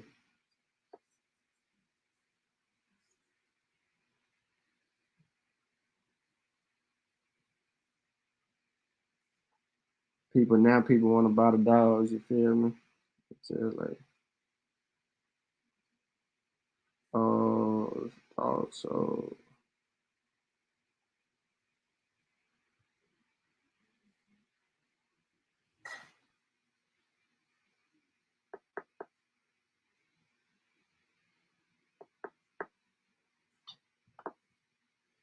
man, I'm so ahead of y'all. It's sad. But this dude played like last year or year 4 last. I remember seeing him 12. He just been sitting on the depth chart. Welcome back to the Swac Championship on ESPN2, presented by McDonald's as a part of Dr. Pepper Championship Week. I just saw the food, Jay, and it just made me lost for words. I just wanted one rib.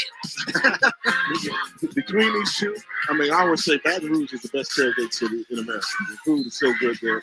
But Jackson, Mississippi, we got some spots here. The only Johnny T. Johnny T's. Mama Hamill's the spot. 2nd and 8 for Southern, trying to find their way into the end zone, and they've been able to move the ball down the field. 10 plays so far on this drive, thanks to the backup quarterback, Lyndon McDaniel, giving the Jaguars a different look. The misdirection. You know, he's running the ball, giving you like a quarterback counter, using the aggressive nature of this Jackson State defense, which is to attack first and then react. Well, he's getting them to change directions. Came in, you thought he was going to be throwing the ball a lot. He's been very effective with his legs. 42 yards on the ground, 3rd and 3. Got to get to the 1 yard line to keep it going and continuing to sneak through. And that's Glendon McDaniel into the end zone. So Bubba putting his Jaguars on the board. Patience, and we talked about the misdirection. Look, everybody thinks this ball's going all the way to the left, going to the C gap, let's call it. Well, he runs it up the A gap with one cut. Let the pursuit, the wash, clear it out. Nice patience. And the dancing dolls have arrived here in Jackson, Mississippi. They've got a really cool special on Why Not Us. You can catch it out on ESPN Plus. Joshua Griffin on to attempt the extra point. It's through and it's good. Well, I'll tell you this, Southern, who saw 26 points go up on the board, said we're not out of it just yet as we take a look at our drive recap brought to you by Oral-B, and it was Glendon McDaniel getting it done with his legs. When McDaniel came up with the spark, we thought he was going to throw the football all over the field, more of the passer in this offense. So he starts out, drop it back to pass, and takes off. Nobody gets him in coverage, and it was really effective play calling and playing the quarterback position that enabled the Jaguars to put their first points on the board. Dozen plays, 82 yards down the field, and more than 4.5 minutes taken off the clock. But that is exactly what Southern needed, and they capped off there by McDaniel to scamper into the end zone. His 8th rushing touchdown, his 3rd rushing touchdown of the season. And those are the plays you would think Bichon McCray should be able to run effectively. I mean, Bichon's faster than McDaniel. McDaniel's a little bit stronger. Maybe that was the game plan they thought they saw against Jackson State they were going to utilize. Kevin Coleman on the return, one of those dynamic freshmen coming into this program. And a late marker thrown out at the end just near the 34-yard line after the 21-yard return. Holding on the kicking team, number 45. 10-yard penalty. First down. And when you talk about Kevin Coleman, talk about the talent, give him credit. The Swac freshman of the year. Dynamic return man, plays wide receiver as well. And a part of a great recruiting class for Coach Prime. He's been that reliable guy also that Shador can throw to with a number of weapons around him. It's the pick of the litter on this jet sweep as Willie Gaines getting into the action. When they talk about Willie Gaines, they use one word, runner. And normally for a wide receiver, you talk about the ability to make people miss and the shaking. For him, he can run. Jet sweeps, screens, get him the ball anywhere on the field. You're not going to bring him down easily. And so if you're Southern's defense, we've talked about how all year long they've played well. Can they come up with a stop? On 1st and 10, they get the ball right back in the hands of Willie Gaines. And I think what you have to do against Jackson State is make the field longer. Like, give up short stuff. Jackson State's going to bait you into leaving your comfort zone, bringing pressure, going man-to-man. And when you do that, they really like to hurt you. You're better off just making the field long. Free play. Shador Sanders and Jack State knew it was going to be a free play. Kristen Davis with a nice interception, but the offside by one of the defensive linemen. Outside, defense, number 90, in the neutral zone. 5-yard penalty, first down.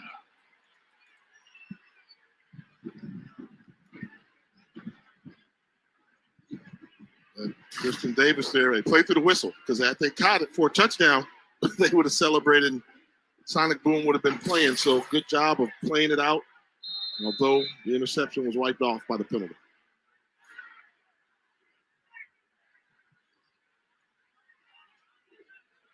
First and 10 from the 37 of Jackson State. Sanders going deep on the outside and just overthrows Kevin Coleman. See, that's the thing. When you go man-to-man, Jackson State kind of looks forward to it. He has so many weapons. You've got Kevin Coleman, Dallas Daniels, Shane Hooks. They bring in Travis Hunter on occasion. One-on-one, you've got a safety trying to catch a speedy guy like Kevin Coleman. That's a mismatch. They dodge one there. They keep it on the ground, and Wilkerson on the carry.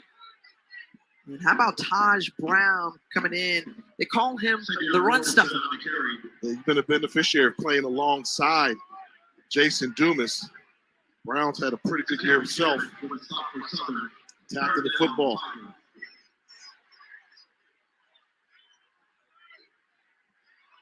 Big third down here for this Southern defense to see if they can hold off Jackson State. And I want to see the D-line do something.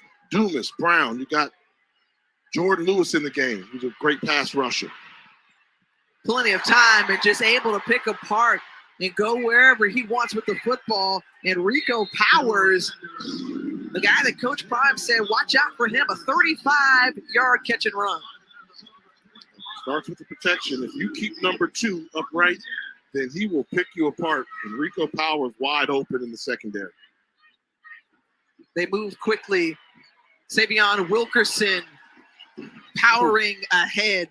When you watch him run the football as we've seen him since his days at Delaware State, just a man-child. Yeah, runs like an old school pro. Let's go, baby. Wants to run in between those tackles, likes to deliver the blow rather than get hit. It's shown the ability to catch the ball at the backfield, and Coach Prime said, Savion's a pro. Just a sophomore, but what a physical runner. Downhill, the coach loved. Ball at the 14 inside the red zone. Too much man-to-man. You play this much man, Shadur's going to pick one of his weapons if the protection holds up. Sanders looking to the outside, into the end zone. Is it good? Yes, Kevin Coleman Jr. The great effort there, and you mentioned, Jay, man-to-man. And how about these exceptional plays that his wide receiver has been able to make as well? I mean, you give me a good wide receiver versus a safety playing out on the corner or in the slot. That's too much field. He's just going to find his best one-on-one matchup, pick on the safety, and be close whether or not he got in. I thought he might have been a yard short. Did he reach the ball over? But, I mean, it's easy. They're not disguising their coverage. He's like, okay, as long as I protect my backside and I don't get hit, then I can pick my matchup. And we always know when number 2 stays upright, you're not going to touch this team. Let's take a look here. I thought route a little bit short when he catches it. Does he make the turn?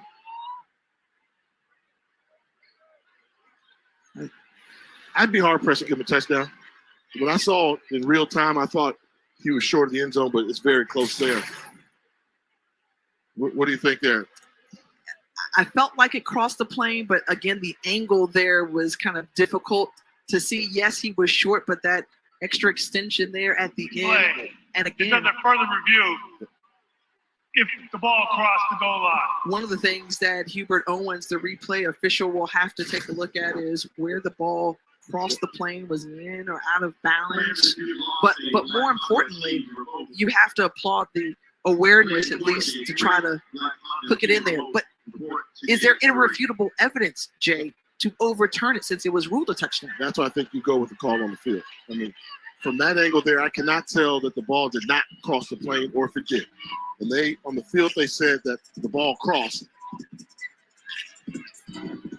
Nobody really there in that position to make that call. I'll tell you this, all the folks in the prime seats, those red nice couches you saw there in view, they got a good look at it. And once again, the response by Jackson State, though. Hey, man, it's disrespectful to the defense that Southern is playing right now. They're like we're going to stop Savion Wilkerson because that's what everybody else did, and then they were able to blitz Shador. But Shador is on fire. Ain't no more hangover from a concussion symptom from prior weeks. Nah, bruh, like I said, he gonna come out and he gonna play in the midst of all the turmoil, all the noise, all of this, his daddy going this, that, and the third. Nah, I'm finna come out and deliver, bruh. I'm coming out and I'm delivering, bruh. About the number of receivers that Shador Sanders has found so far in this game. Shador doing what Shador does, right? Leader of the pack. See the big L on this shoulder pad for the leadership.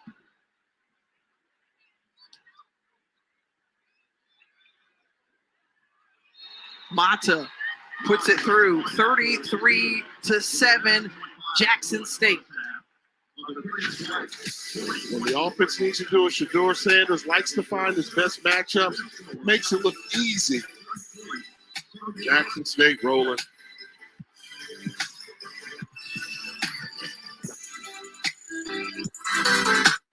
I don't want to hear it no more, bruh.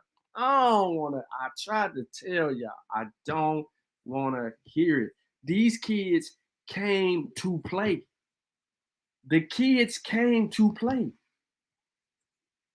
All this distraction. Yeah, it's a 4-quarter game. It's a 4-quarter game. They haven't looked this good since the FAMU game. They ain't looked this good since the FAMU game. Every drive the offense has been on has been a scoring drive. With the short field, even when they had the drive, they all ended in points. Southern scores off a passing quarterback scrambling and missed tackles. That's how they, in a short field, short as hell. The field was short as hell because of a penalty on Shane. But Southern scores. That's more points than they did the previous game. But it's 34-7. It's 34-7. And your defense can't stop the bleeding at all. And you ain't going to be able to keep scoring points. And I'm going to show you why they ain't going to be able to keep up scoring points when they kick it off. We finna see another turnover, potentially a pick six, or another fumble. I mean, it's either a pick six or a fumble. It's gonna happen. Or Southern to have to punt. But they so far behind, they got to start doing trick plays.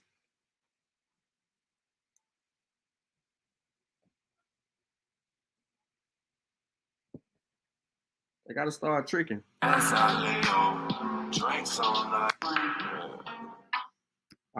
my bad. Power. Bruh play the commercials and everything. I'm surprised they ain't shut him down. He played the commercials and everything, man. The game back on, by the way, but he's just, strangers behind. I tried to tell everybody they didn't want to listen to him. I said, y'all distracted.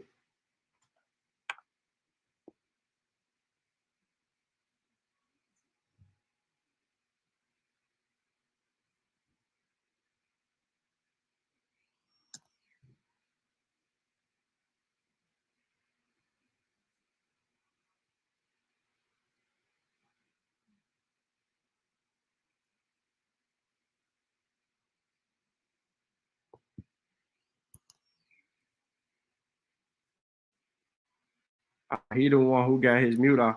It ain't me. He turned his mute off. That slot defender's on an island because the safety's not going to get there. That's just nice execution.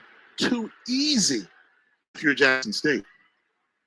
This is exactly what Jackson State has done all season long. We talked about averaging nearly 38 points a game, but how about Taj Kalana? And Kalana on the return. Excuse me, as we send it down to Jalen. Tiff, this Southern sideline still has lots of energy, lots of energy. After that last offensive drive, McDaniel came off and he was met by Bashawn McCray. He said, keep it up, guy. You are going to lead us right now. Keep it up. So they still have a lot of energy over here on this sideline. A lot of football left to play. Well, I appreciate that report, Jalen, because we were up here wondering, is Southern going to find a rhythm or a type of drive like they did their last one, right? We saw them move down the field, 82 yards, punch it into the end zone. Glendon McDaniel was under center. He gets back onto the field. Can they repeat that and get stops defensively? Now the changes are going to come. So we know that. Get the likes up. Get the likes up. Jackson State's going to make it very uncomfortable for him to run. And I anticipate they're going to make him prove that he can complete some passes in this game. Delay game, offense. He can't do that. 5-yard penalty. First down. Why do I say you can't do that, Tiffany? Well, because you're going backwards. You need to have all the momentum you can to move the ball down the field, and you're coming off of a break. You're coming off of a TV timeout after the score. You know, in games like this, you're in a trail position. Those 5 yards can hurt you in terms of staying on the field as an offense. And Bobble snapped low and just got to fall on it as Glendon McDaniel. And again, not going the way Southern would have hoped to open this drive. Another miscue. The ball just never comes up, then takes a funny hop. McDaniel does a good job just showing the ability to get on the football. It's got to be difficult to be a Jaguar fan watching the offense struggle in this capacity. On the carry up the middle, and Kendrick Grimes with a handful of yards. Now 3rd and long. 41-yard line of Southern is where they have to get to move the sticks. Be careful. The chances Let's get 1,000 likes. 3rd down. Get the likes up, y'all. Get at least 1,000. Greedy, aggressively go for it. Turnover can happen. Good call. All right. Folks may boo on that, whatever, but that's football. That's understanding the game of football. Punt the ball away. Don't turn it over. Give your defense a chance to help you out, and maybe even your special teams unit. Well, Eric Dooley told us, hey, look, we're looking for explosive plays. We need those explosive plays, but right now they have been dulled for the most part so far in this ball game. Second. Let's go. We had 1,000 likes. Let's get the 2. The Jaguars. We had 1,000. Let's get the 2. He's standing inside his own 5. Should set up pretty good field position for Jackson State as it's fair caught at the 39. And the Tigers offense back on the field when we return. I wonder what Shiloh at. I know he ain't hurt. He might be hurt, but he probably got in trouble though. Knowing him, he got in trouble. So his dad's sitting him out.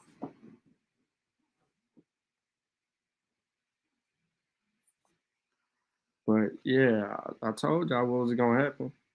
When that quarterback comes back out, it is no longer they're going to be doing anything. Even if he would have fielded the snap clean, he's not running no more. He's not running no more. They seen him twice. I mean, they seen him enough on that one little drive he got, because his second drive wasn't gonna be as good as his first drive. I need to delete all these pictures. No, I'm gonna leave them up. I'm gonna leave them up for everybody to view. It's going down.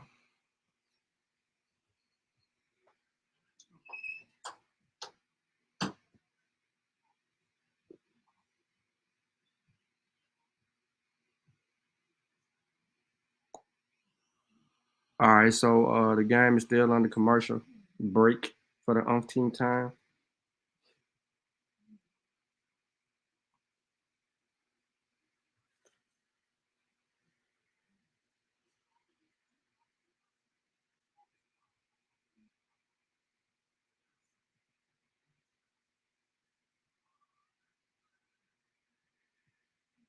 New leaders.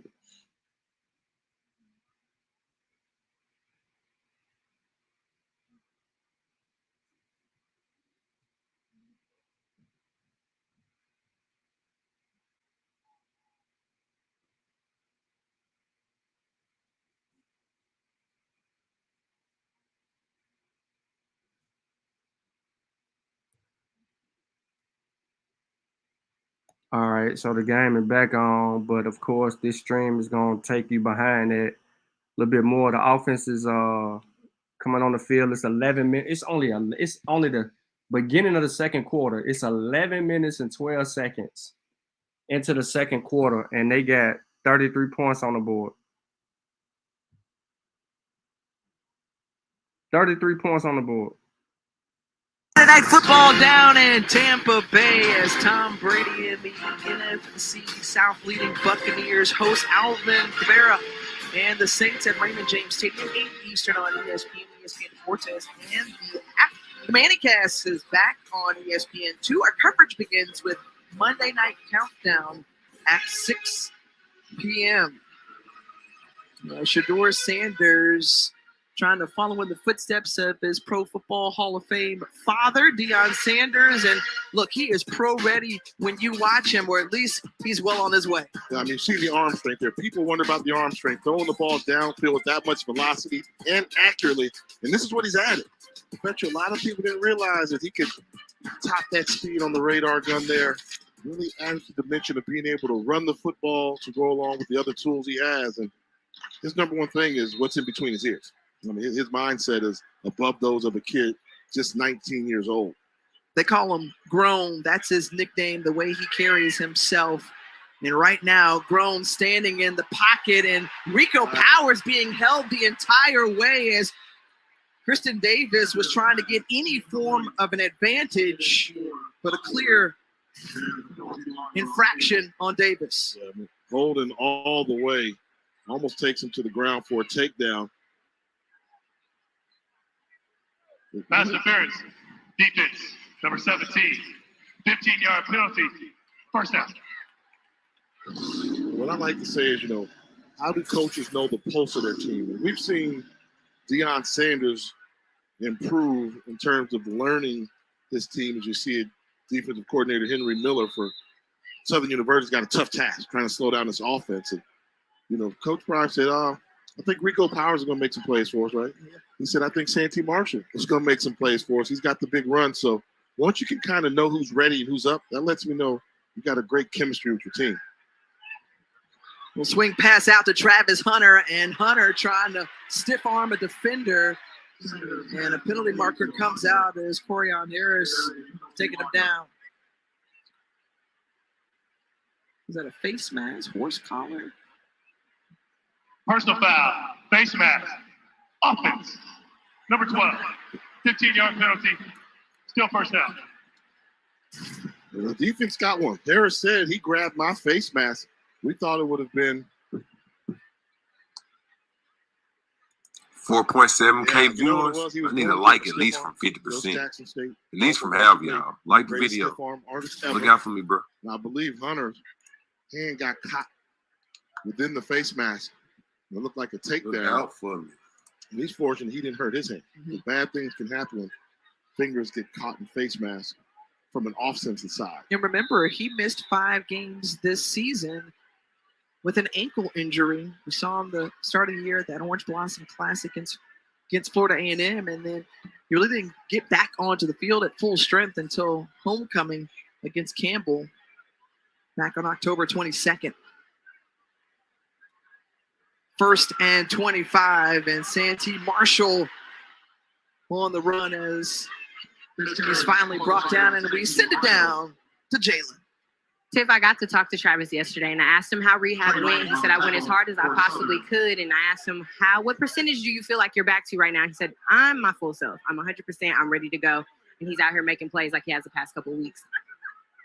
Well, that was one of the things that Coach Prime told us all throughout the season. When we've had them in previous weeks, I'm not letting Travis Hunter back onto the field until I feel like he's ready. Where was that when we saw Hunter when he was 60% against Florida A&M early in the year? And that 60% was better than a lot of folks' 100%. Well, you think back to Jackson State's last game on November 19th against Alcorn State.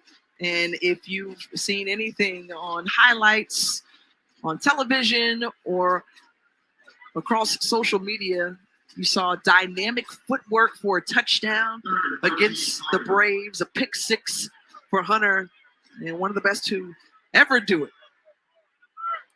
both as an offensive and defensive player. And Deion Sanders knows he has a spectacular talent in Travis Hunter. And Rico Powers had that one go in and out of his hands. And that'll bring up fourth down on the first punt of the day for Jackson State. Yeah, off the drop pass there. Hey, you need breaks where you can get. I know y'all probably watching on the TV. Get the remote, hit the up button, hit the like button. Thanks. Emerge into this starting lineup later in the season. Good separation. That ball perfectly placed. Just a drop. It happens.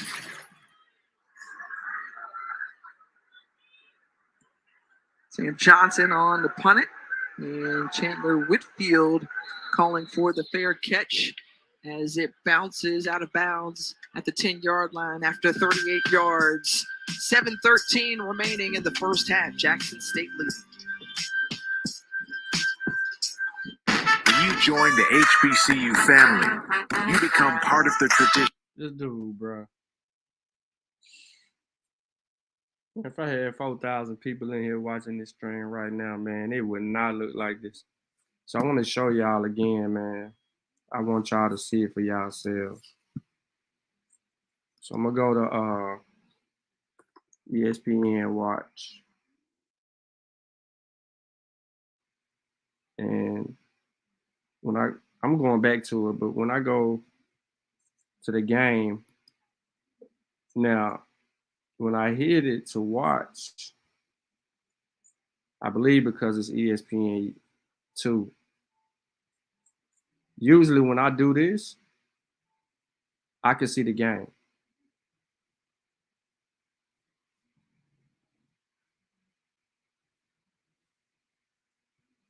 Right? Now, it's on commercial right now, but it is not going to show you the live game. See, look. It's not going to show you the live game because they have it screened. If I was to stop the share button on my thing right here, I can watch it. Or check this out. Watch this. This is how funny this is. If I go to this game, because y'all saw us earlier, we were watching the FCS playoffs.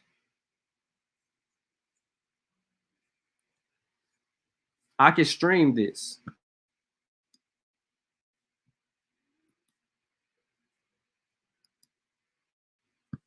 Oh, hold on, let me take it back off.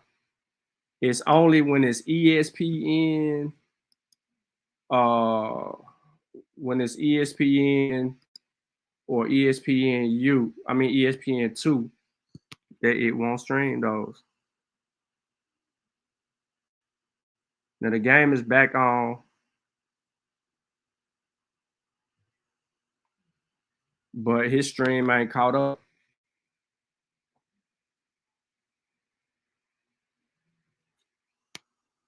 It's second down right now. 14 NFL Sunday at 10 a.m. Eastern with the countdown crew on ESPN and the ESPN app. They'll have all the early breaking stories, injury updates, and previews of each game right up to kickoff. And when you think about the noise, the problem that used to be on the field for Jackson State, James Houston, I tell you, that dude is making some noise in the NFL right now, and Tigers fans really proud of the way he's played as of late. Man, we knew Houston was a problem for guys. That was his nickname when he played at Jackson State. drafted to the NFL, and congratulations, got his first 2 sacks of the season a week ago in 1 game. So we know he's got plenty of talent. And that was one of the things Coach Prime said he wanted to do. He wouldn't be satisfied until he had guys making it to the National Football League. And he's got a roster right now that's full of NFL potential guys. He said, well, we can look at a number of guys, whether it be Isaiah Warren, Dejon Warren, or Travis Hunter, Aubrey Miller. So many guys on that radar. The wide receivers, Dallas Daniels, Shane Hooks. Hooks has another year. What's he going to do with that one? But the way he's been playing lights out, and those are the eligible guys. Right. What about the future? Yeah, exactly. Exactly. And 4 players drafted last year. Jatari Carter, who was an offensive lineman for the Jaguars, made it to the league with the Chicago Bears as that pass is complete on 3rd and 5 and good enough for a first down. And after that completion, you can see the look on Dennis Thurman's face, the defensive coordinator who is never satisfied. He is looking for that perfect game. And right now, his defense has done an exceptional job. Yeah, I'm starting to nickname him Nothing. He wants to give up nothing. Nothing on the scoreboard, nothing in passing yards, nothing in rushing yards. Really pushes those kids, and they learn a lot of lessons from him. But having coached in the NFL, the type of experience both he and a number of the coaches on this staff bring, along with Coach Prime, who played 14 years in the NFL, these players certainly benefiting from all the knowledge dropped on them every day. On 2nd down, Lennon McDaniel rolling to his right, looking down the field, giving chase behind, and that's Niles Gaddy. Gain of 2. Now, 3rd and 10 on the way for Southern. And Gaddy, one of those guys that had to learn to play under Coach Thurman's system on defense. Transferred in here with a lot of hype, name recognition from the University of Tennessee. Got down there and realized you're going to have to work for this. They're not going to give you anything. And now he's playing his best football. Looking one-on-one coverage on the outside, going up against Travis Hunter. Does he make the grab? And they say, yes, Ed McGee does. Wow. This is what Southern's going to do. It's a staple. I think offensively it's living dangerously, but they rely on the 50-50 ball on the outside. And when you got guys with this type of catch radius, that's over Travis Hunter as well. That was a 32-yard gain for McGee, and then the drop there brings up 2nd down. That was a spectacular grab by Ed McGee to go up and get it. And McGee, the transfer from southeastern Louisiana, makes a big catch there and keep the drive going.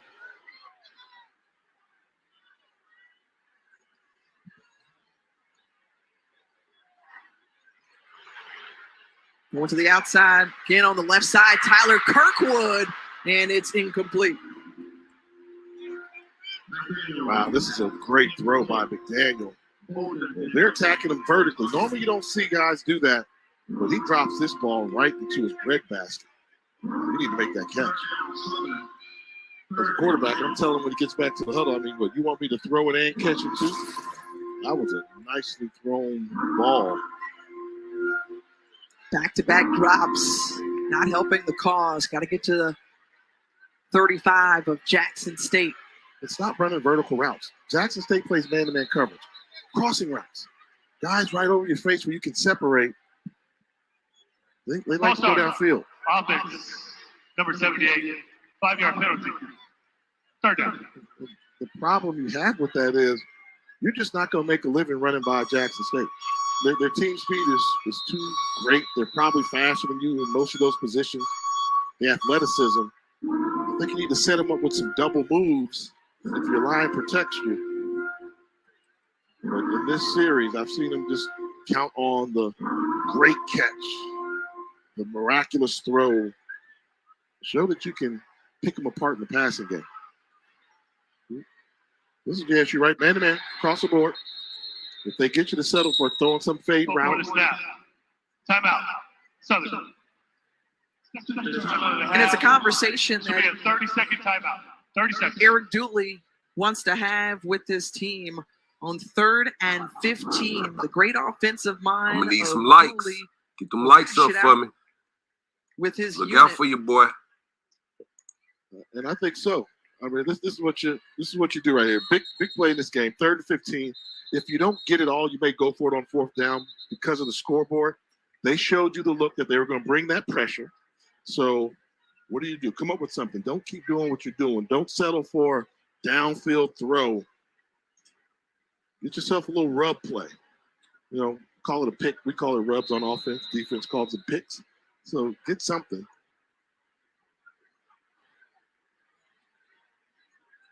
Cassius Allen, who we haven't called his name today at all. Big 6'4" receiver for Southern, as Glendon McDaniel staying on his feet. A number of flags coming out. A helmet popped off, but a completion made. We'll have to see if that 18-yard catch will stand by Ed McGee. This is another one of those things where not the way you draw it up. And Southern's relying too much on the spectacular play, the phenomenal effort individually. And give credit to McDaniel. I mean, that was phenomenal quarterback play. He was running around for his life, buying some time for people to get open and come back to quarterback. On the play, both on the offense. So blocking it back, number 72, that penalty is declined. Holding, number 70, that penalty will be accepted. 10-yard penalty from the previous spot. 3rd down. I mean, look at this play here. When it comes, I like the crosser out right there. But if you don't give it to the crosser, he's buying some time. Then you're going to see a block in the back right there. That was close. But they called the hold. But once again, when Southern has success, it's McDaniel doing something spectacular, making 3 tackles miss, jumping over somebody. Instead of just getting the easy completions. Well, 3rd and long now for the group out of Baton Rouge.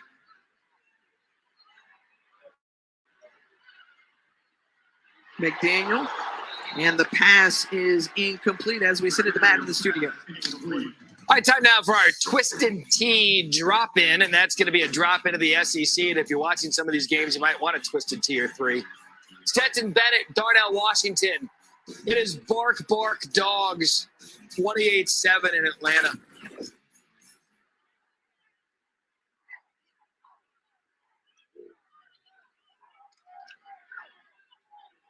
Well, one of these teams They sleep. He just trucked their ass. Atlanta for the Cricket Celebration Bowl in a couple of weeks. After the 38-yard punt, just a 1-yard return. And Jackson State will have the ball when we come back in this SWAC championship game.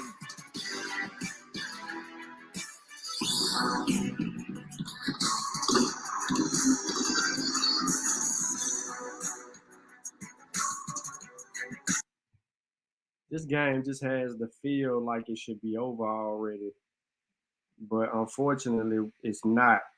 Reason being is because there's a lot of passing attempts, timeouts, stuff like that.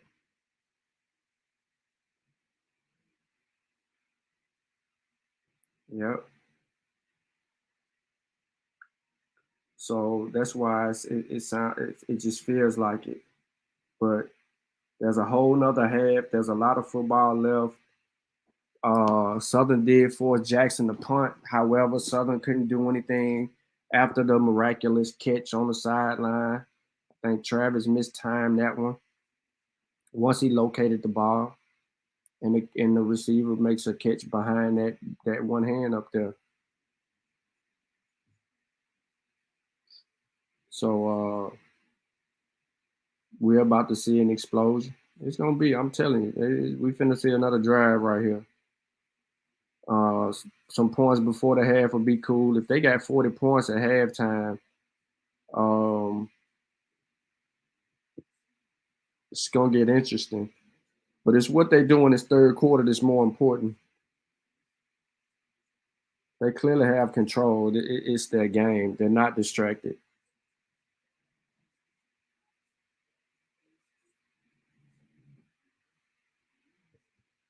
So I just hated that these commercials are so long because them movies is, boy, they coming.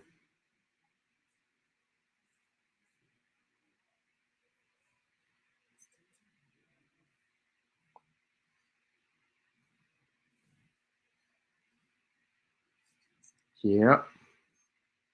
Oh, I am. Let me do this while this is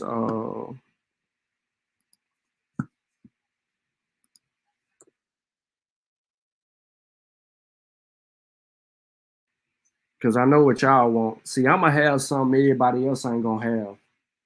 Right? See, this why y'all rock with me. For the little amount of people that do.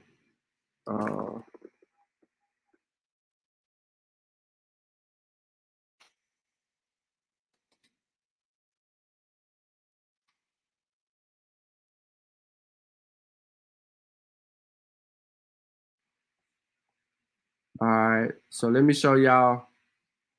Let me put this down right there. And let me get you 12th championship, eliminate them in the college football playoff. And Jesse, Joey, what's wrong with you guys today? Not much. This is exciting. Last Saturday with you guys. If that doesn't make you want to watch this halftime, I don't know what will.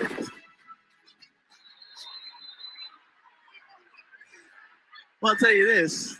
The halftime on the way between the Sonic Boom of the South and the Human Jukebox. Can't wait to see it. And Shedeur Sanders scrambling for the first down. And I'm telling you, I've said it before. The more I watch him, it reminds me of whenever Steve McNair dropped back to pass. Now, I'm not saying he's Steve McNair, but he could be. But you were on the edge of your seat every time you knew something exciting was going to happen. There was never just a normal play with McNair. It was always going to be something special, and you want to make sure you could watch. And Shedeur has that type of ability. You think about the great players that have come out of the Southwestern Athletic Conference. You think of the Air McNairs over at Alcorn State and Donald Driver, the Doug Williams, and of course here, 4 Pro Football Hall of Famers for Jackson State. Walter Payton, Lynn Barney, Jackie Slater. Dr. Doom. There you go, Robert Brazil. Robert Brazil. On 2nd and 2, Savion Wilkerson. Don't finish that thought. Shoved out of bounds. Okay, now on the other side. There you go. On the other side, you've got 3 Pro Football Hall of Famers. And I love the way you kind of gave like a breakdown of each of the players. Mel Blount, Harold Carmichael, Aeneas Williams. All difference makers, game changers.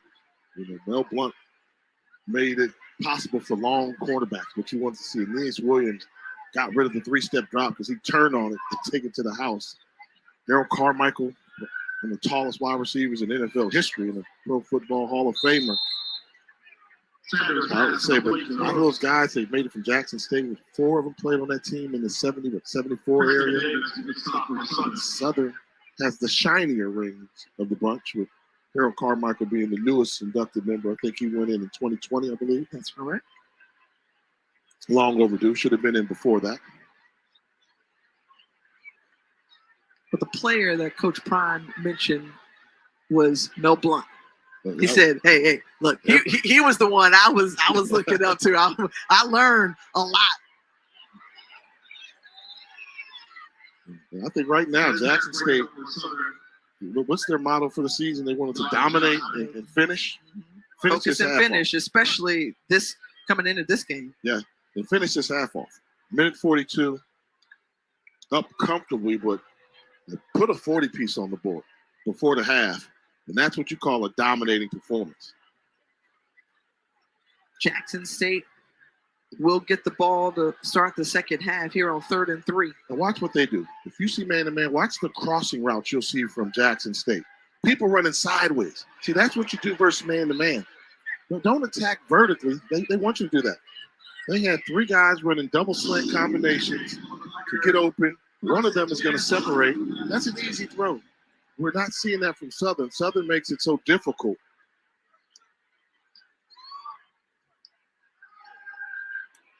On 1st and 10, looking, Shedeur Sanders has all day and then some.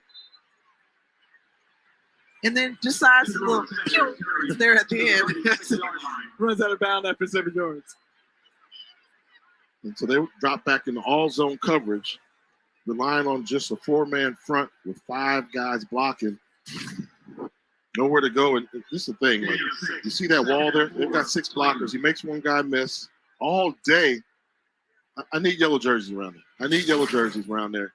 Make Shedeur Sanders uncomfortable. He's playing with a big old smile on his face right now. Conference Player of the Year completes the pass to Rico Powers, and it's incomplete. It's bobbled. And one of the few throws we've seen Shedeur just miss.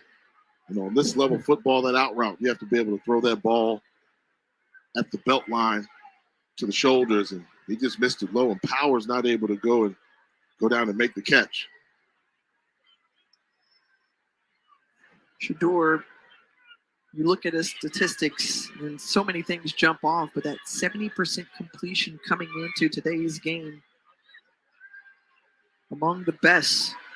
Very accurate and going for Dallas Daniels here, and Daniels, who was bumped as the safety, Carter came over. 4th and 4. This ball dropped back into all zone coverage, relying on just a 4-man front with 5 guys blocking. Nowhere to go. And this is the thing. You see that wall there? They've got 6 blockers. He makes one guy miss all day.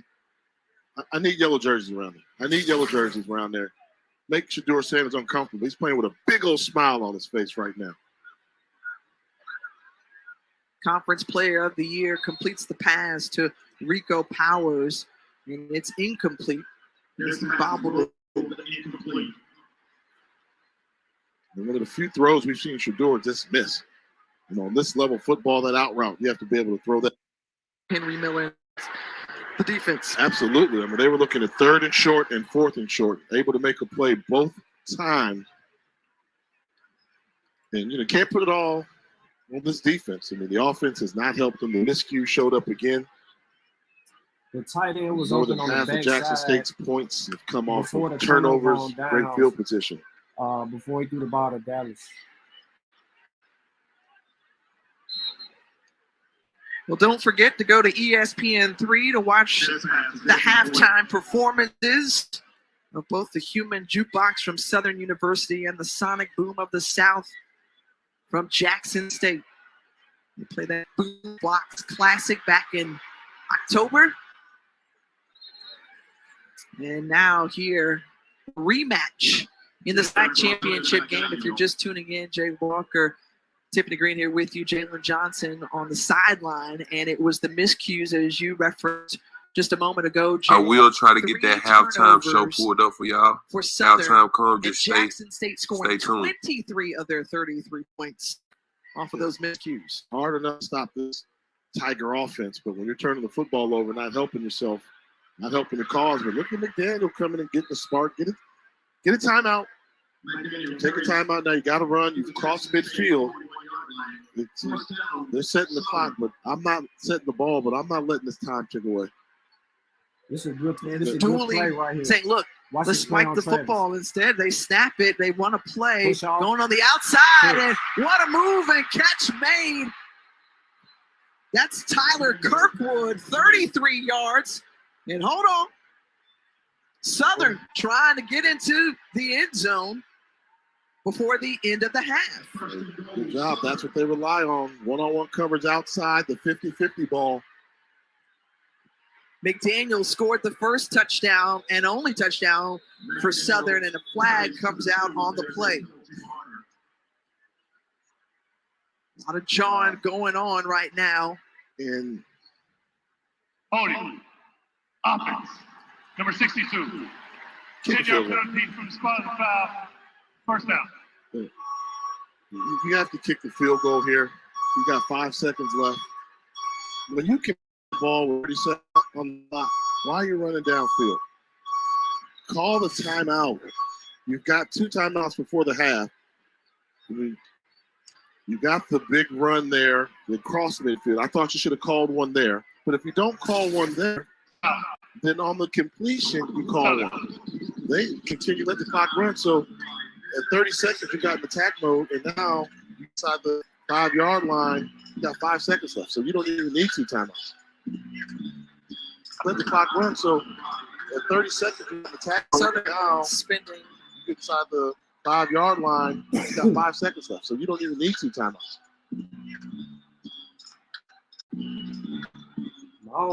Southern spending their now. final timeout here. 5 seconds to go. And the ball placed on the 17-yard line. Jackson's Timeout I do for it. 5 seconds. So like 25 seconds, they're in attack mode right now. You know, so once you're in attack mode, that's the catch. Now, I'd argue they stop the clock there to set the ball, but you know, you get down there, what's the point? You ran one play. Tough one, maybe. Got burned, but the clock ran a little bit longer than it should have. When that happens, take the points, and hey, Jackson State did not finish that half. They had a great first half. Offense couldn't convert on 2 chances, and now Southern with a chance to chip away the lead before the half. The 34-yard attempt for Joshua Griffin, and that one was blocked. Penalty marker comes out as well. And offsides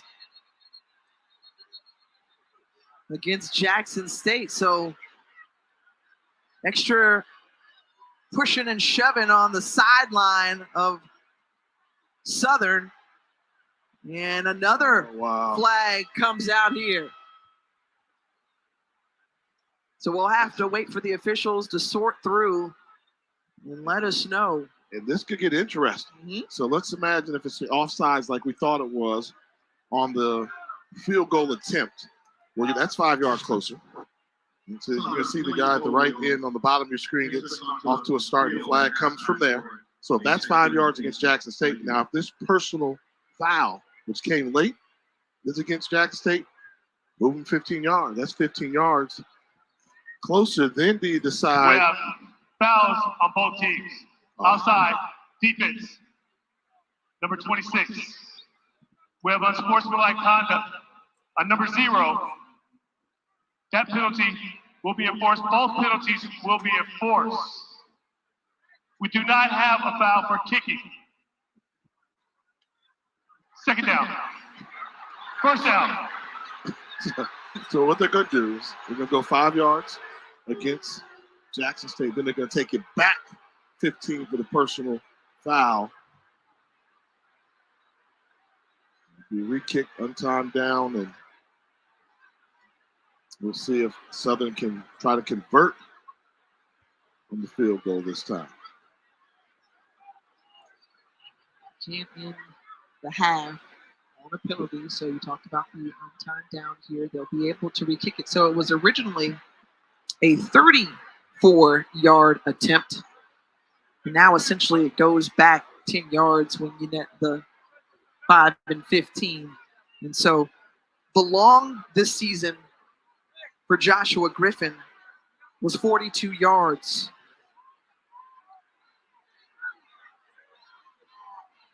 A few weeks back against Florida A&M.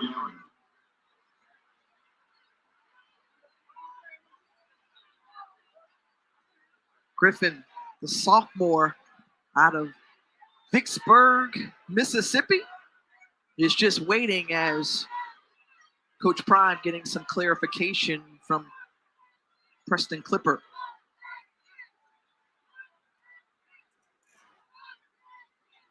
And that block, I mean, not even close. They got around that corner pretty easily. That's Second time in as many games we've seen Jackson State get their hand on the field goal try. Oh, man. Neither team wants to go into the locker room just yet. They want to just keep playing, Jay. Outside. Defense. 5-yard penalty. Still first down.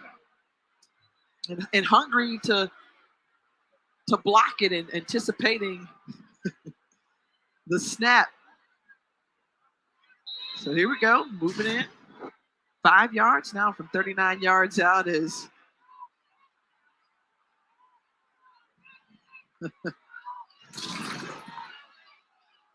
Jason Mercier was the guilty party.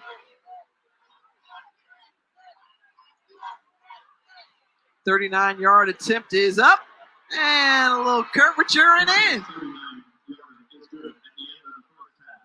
So the Jaguars put up 3 more points before going into the locker room, still trailing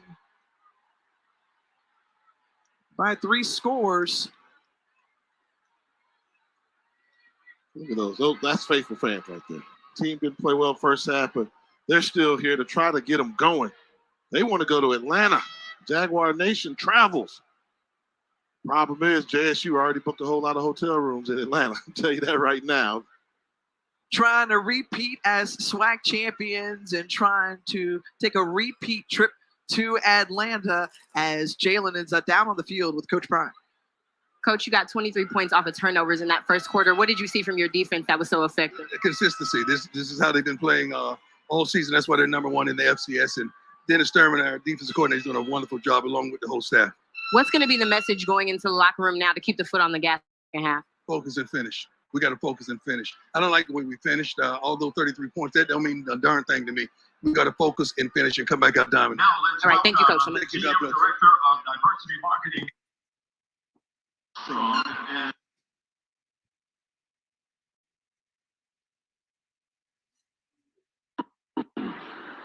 GM is showing its commitment to HBCUs by presenting the 2 Swac championship schools with scholarship funds for the 2nd consecutive year.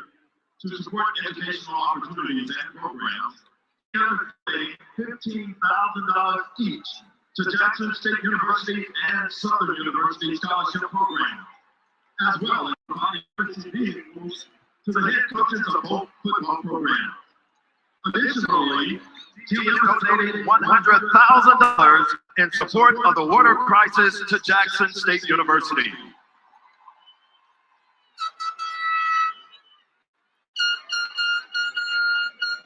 Thank you, GM. Fans, give GM another round of applause.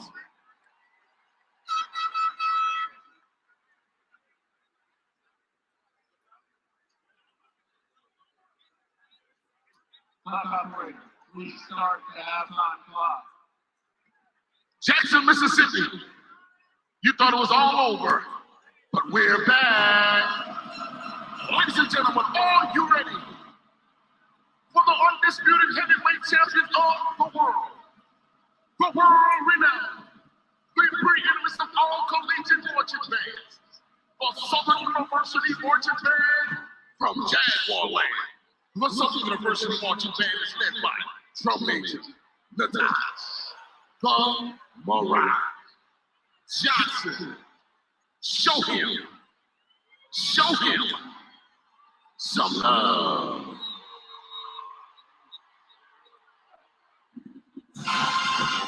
The instrument without the ball is famous. Eldridge. Look at the sound though. On a good one. And Mississippi. Class is now in session.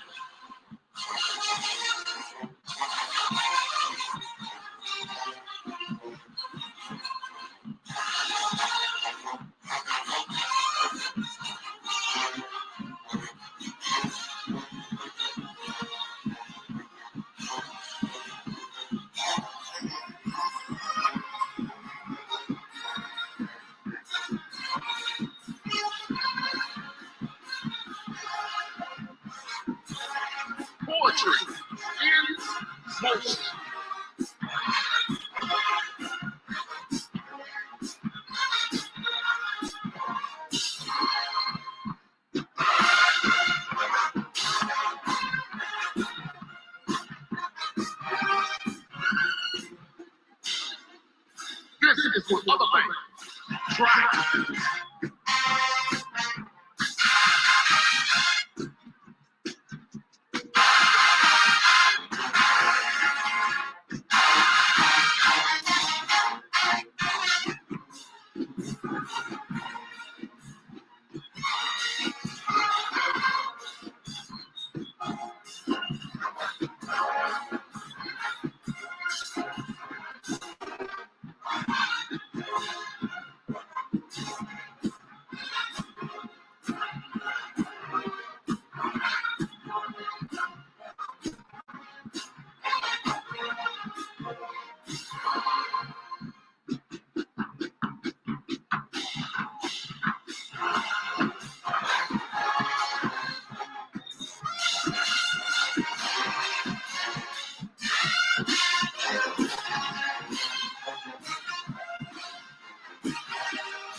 And now put your hands together for the fabulous dancing dogs as they move and groove to the 2, 1, night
The jukebox says, let's stay together. Sing along if you know the words.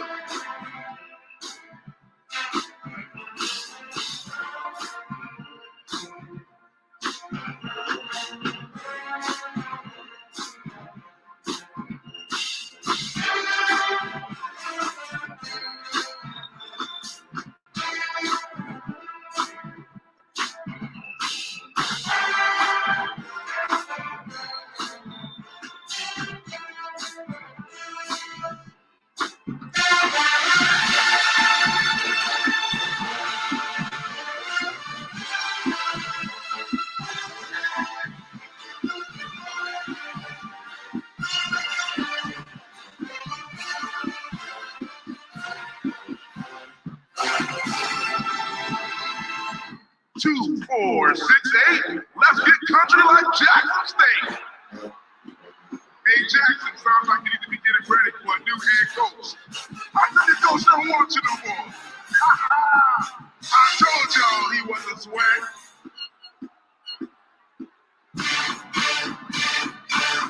Coach Prime is about to be big balling. Wait a minute, let's go SU. Now, to the real Swac fans, the defenders of the gold and blue, we will always blow your beat and raise a cheer for you.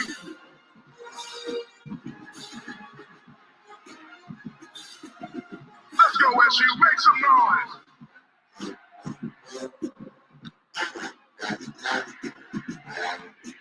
I can't hear you. Let them know, make some noise.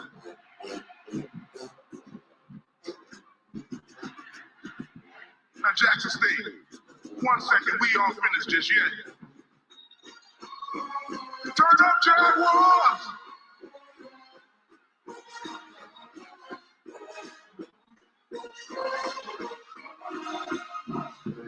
Now, sonic silence of the South. You keep stealing our marching style, our ranger style, and our southern swagger, but you still can't compete with your daddy. You are not on our level, but keep trying. We love you anyway. The Human Jukebox is the #1 band in the world.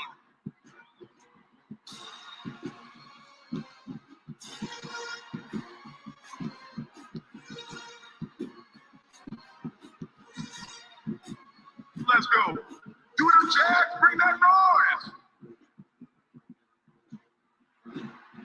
Do them jacks, bring that heat. Yes, sir.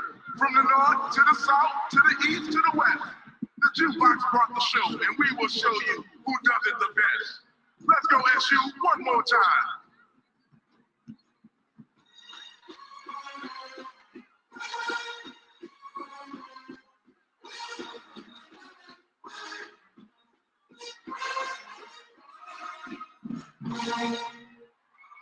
The Southern University Marching Band and other directions of the maestro, Mr. Kendrick Taylor, assistant directors are Cedric Todd, Kenny Collins, Darren Goodell, Sakura, and Lorenzo Hart. As you know, sponsors are Miss Tracy Green and Gitara Frank, and me. I'm your MC, Gary B. Peace. And class is dismissed.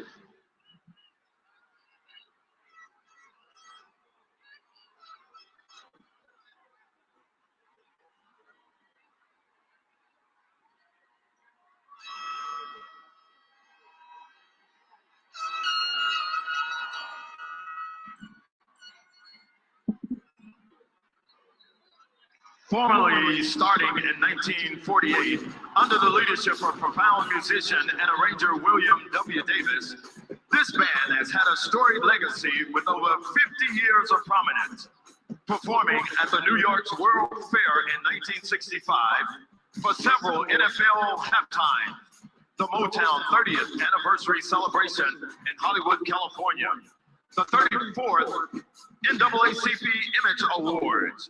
It's the band that provides the blueprint for all others to follow. The famous Sonic Boom!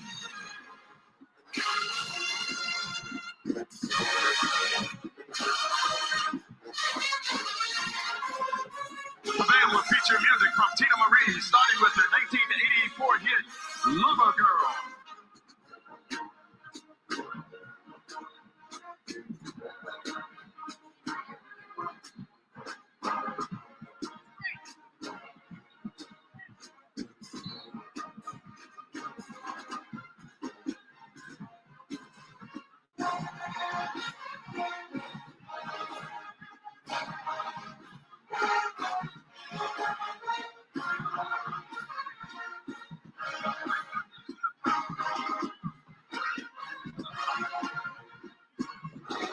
Southern University, this is how drilling is done.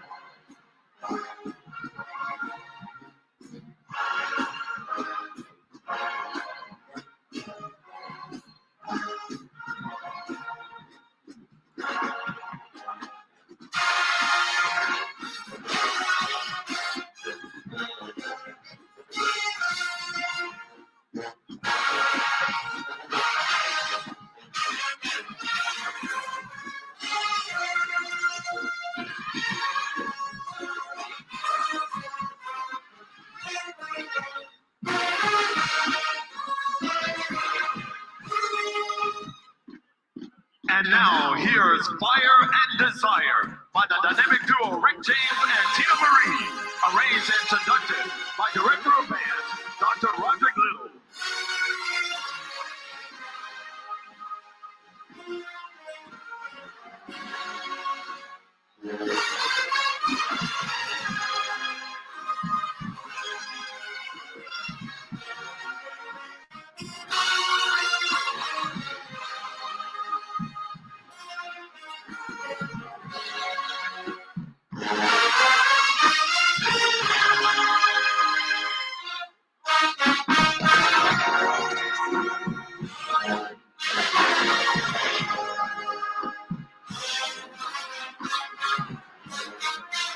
Tiger Nation, sing along with the Sonic Boom.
They are the thrill of a billion eyes with style and grace and high GPAs. The prancing J-Set, dancing to Judas by Lady Gaga.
Love those prancing J-Sets. Southern fans, the Boom will now put a Mississippi twist on a Louisiana classic. It's all about that Mississippi pride. M-I, crooked letter I, crooked letter I, humpback I.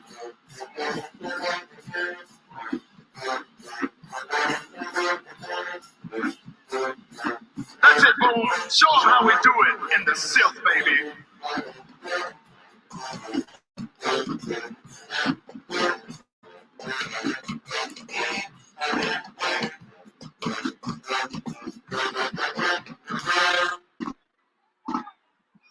We told you of our former accolades and accomplishment.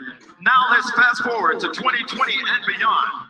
While facing a global pandemic, ice storms, and a water crisis, this band, as a family in 2.5 years, has been featured on major platforms such as Disney, Pixar, McDonald's, YouTube, Pandora, NBA TV, Urban One Network, Good Morning America, Sports Illustrated, The Washington Post, ESPN, ABC, NBC, and BET, and increases national footprint on social media. But most importantly, retention and graduation rates have increased. Because of our extensive resume that is still growing, we are still the champion. If you don't know, now you know.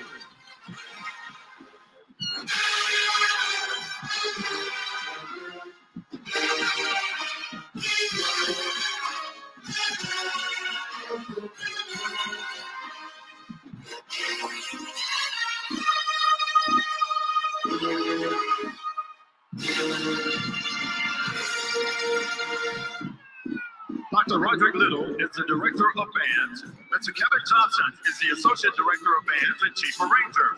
Mr. Brandon Jenkins is an assistant band director. Dr. Ramon Jackson is an assistant band director. Mr. Calvin Berry is a marching percussion instructor. Miss Chloe Ashley Crowley is the director of the Prancing J-Set. And Miss Courtney Lett is the administrative assistant. On behalf of our president, Mr. Thomas Hudson, this has been the voice of the Boom, Richard Myers. Thank you and good evening.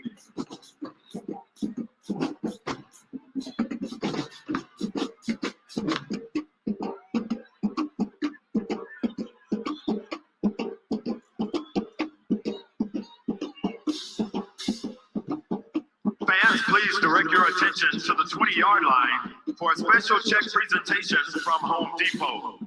Representing the Home Depot, we have Tiffany Mitsus, Senior Manager for Multicultural Marketing. And for Southern University, we have President Shields. Jackson State is represented by President Hudson. The Home Depot Retool Your School program has been supporting the nation's HBCUs since 2009, providing grants to help schools uplift, improve, and beautify their campuses. Both Jackson State and Southern University are beneficiaries of Campus Improvement Grants from the Home Depot this year. Based on number of votes received from their communities, Southern University is the recipient of a $30,000 grant, and Jackson State is a recipient of a $40,000 grant. Congratulations to both schools. Thank you, Home Depot.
They're that closer. And so you can see the guy in a lot of his gets off to a start. The flag comes from there. So if that's 5 yards against Jackson State, now if this personal foul, which can't right,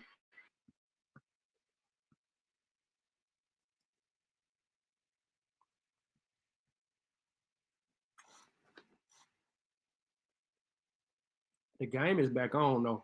Well, they haven't started the game, but they back from halftime talking. JSU only rushed for 79 yards, 184 passing.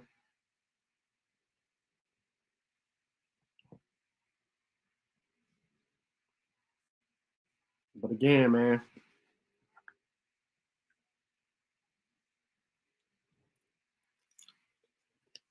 Ted called me back to receive it.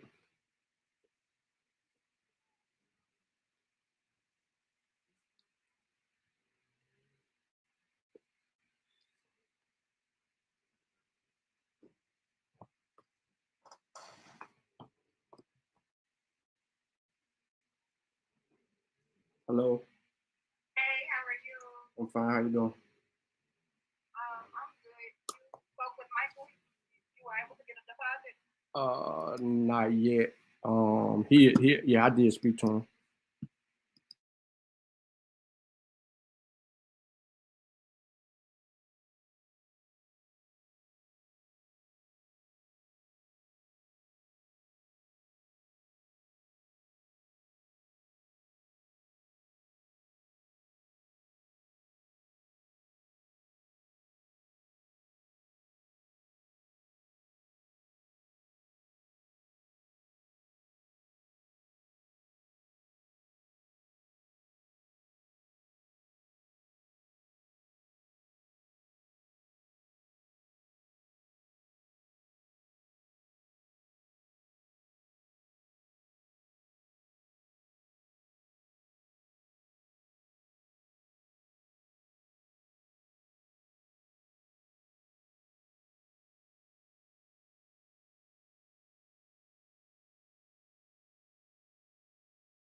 Couldn't let y'all hear that dog business, you know what I'm talking about?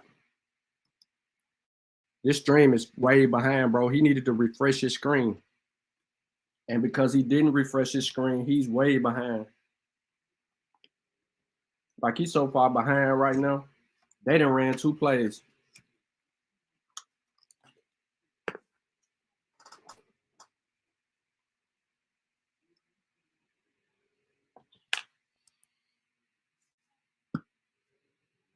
With a surprise, we'll see if they can build any type of momentum because they did score the last 3 points to end the first half. Now, obviously, we talked about the bottom half there with the turnover and points off turnovers. Largest halftime deficit for Southern. They've got to figure out a way, come out and get a stop defensively in order to get the ball back and work their way into the ball game. Eric Dooley, who was here last season. Shout out on the Joseph and Chris. for Shout another out. team, now Appreciate that order, man. Southern Big boy. here on this stage. Big order. I appreciate They that. have to look forward. We We'll shipping see that the out halftime ASAP. adjustments I that got were someone made as about to get Jackson everything State will fulfilled. receive the ball to start this third quarter.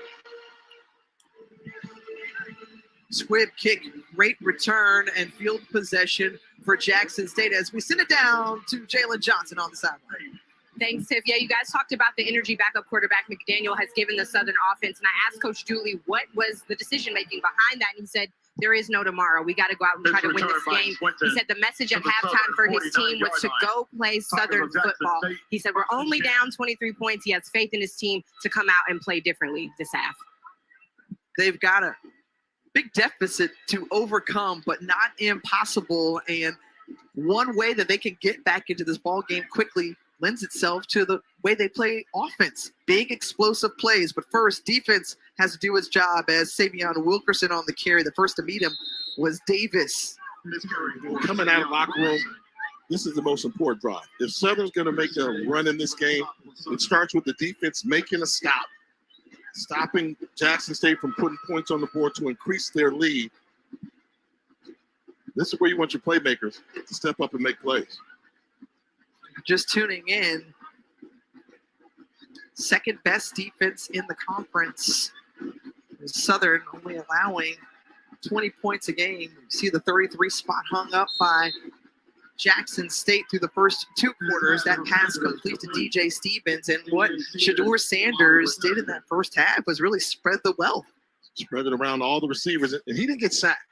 And if number 2 stays upright, then 2 gonna hurt you.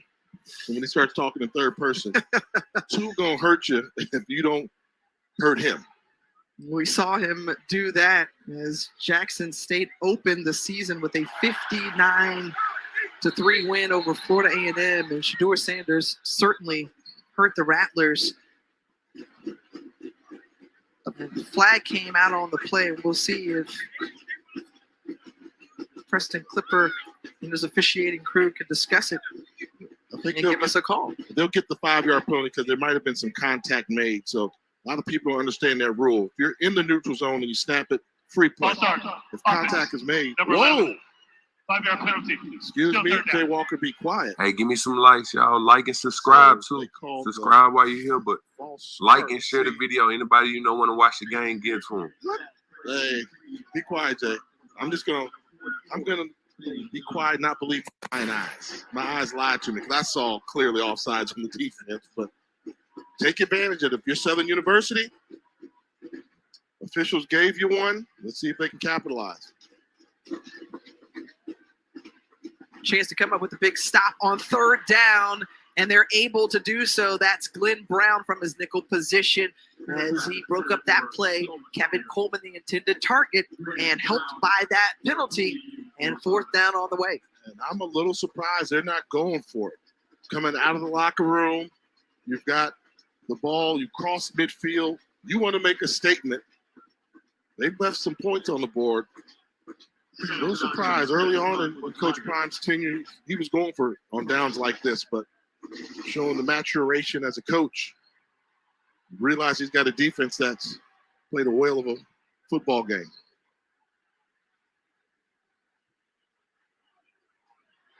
Sam Johnson has that one blocked. And Southern will have the football special teams play from the Jaguars, and that's Rodney Johnson who comes up with the block. And one thing about Rodney Johnson, we talked about it earlier, he competes collegiately as a sprinter. So what does he do? He's got the speed to get there. He's one of the few guys on the field that can get there, a little bit of a hurdle. He's a hurdler in college, and was not going to jeopardize running into the kicker. That's just a great angle, taking advantage of the high snap, and coming out of the locker room. The Jaguars get a big break on special teams. We'll see if now Southern can capitalize on that special teams play from Rodney Johnson. Second and 10 for Glendon McDaniel, and this Jackson State defense always swarming around the football, the great team speed, as you mentioned, from them. We'll see if they make the adjustment too, Jay, that you mentioned earlier, more crossing routes. Yeah, use some crossing routes, intermediate throws. You don't always have to throw the ball downfield deep. McDaniel trying to outrun defenders, and Glendon McDaniel has really shown us something. Again, coming in as like the pocket passer. It's Glendon McDaniel's feet that are really helping on these drives. Yeah, not fast, but fast enough, and able to outrun defensive linemen and change directions on linebackers. Put together there, it's got a nice frame, quick release when he throws the football. He's had a gutsy performance here today. 6'2", 200 pounds out of Dothan, Alabama, as the Jaguars signal caller. Crossing route. They ran a slant pass. And that's what you want right there. When you've got guys in the slot, don't become so one-dimensional. Finally do it. If they want to bring pressure, somebody leaves the middle of the field, it's an easy throw. It's only 8-9 yards away from you. You can become very accurate with throws. Chandler Whitfield helps Southern pick up the first down. And now with the man, what a throw and catch brought in. Let's reward Whitfield, says McDaniel. He looks up to the sky, and Southern is on the board again. That was a perfectly thrown pass. This is one of those ones as a former quarterback, you say, I used to throw them like that. But this was on the money, in full stride. Perfectly thrown seam ball. Not a lot of room to get that football in there. We talked about the job McDaniel's done with his legs. We're showing you I can drop dimes also. Perfect throw.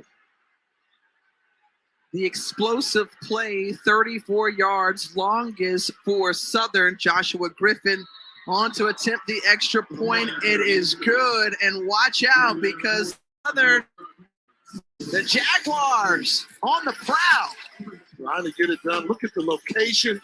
Just run down there. Look up in your left pocket, and the ball's going to be right there. Touchdown for Southern University. Look up. Give it up.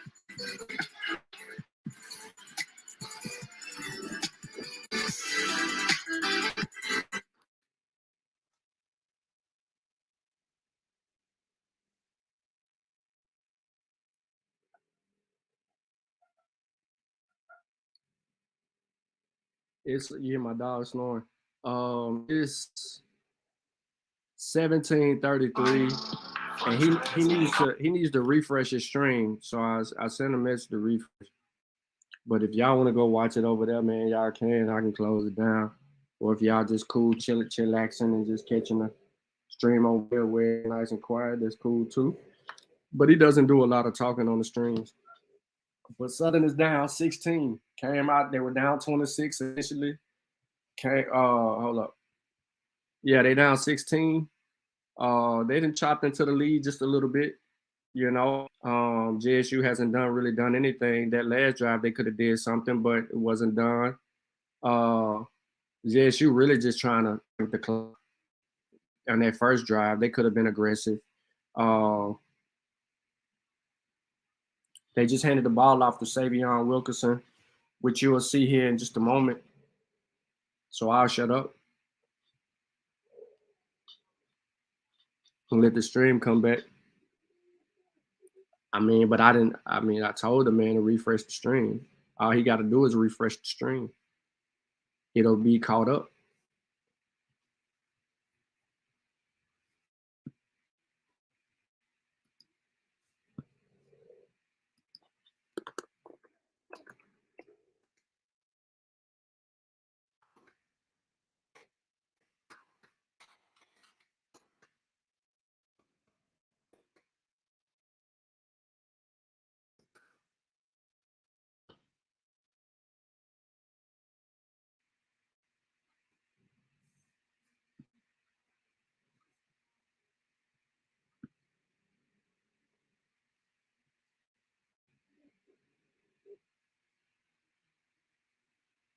He ain't paying attention. Anyway, by the time this comes back up to JSU will be either scoring or cutting. I mean, or kicking the ball out.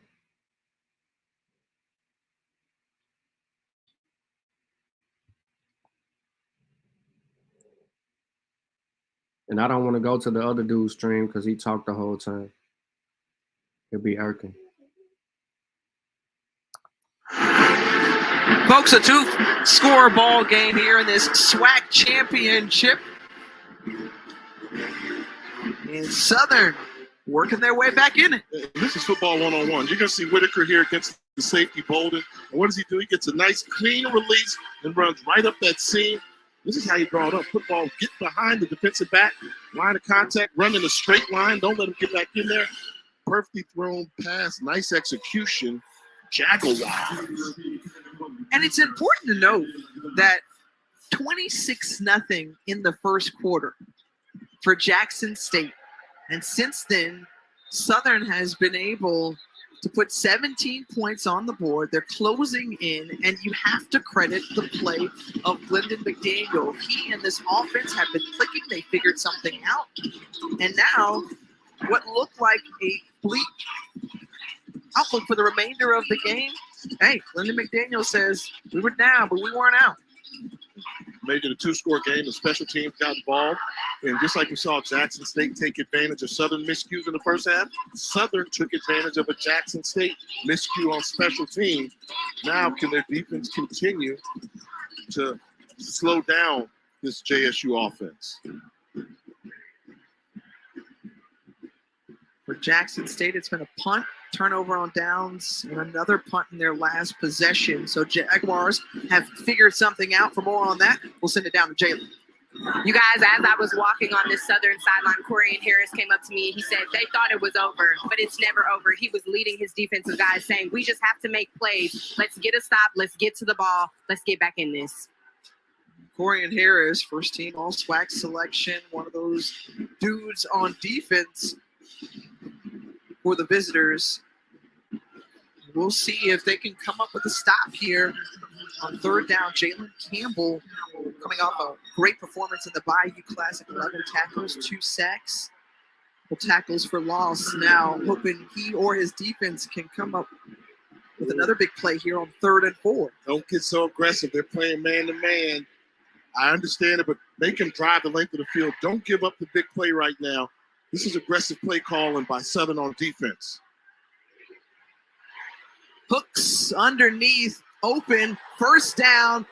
There's a little pop there at the end from Kristen Davis, but move the chains for the Tigers. See how well coach they are? Man-to-man coverage are coming. What route did they hit? Crossing route. Slant route. Your eye in the sky, and obviously having played the quarterback both at the collegiate and NFL level, you know it. You see it. Yeah, and they were fortunate that they didn't try a vertical shot on that one because Jackson State has enough speed at wide receiver to get behind your defenders with nobody there to help. Thought that was a very aggressive play call by defensive coordinator Henry Miller. He was fortunate that Jackson State only got a first down.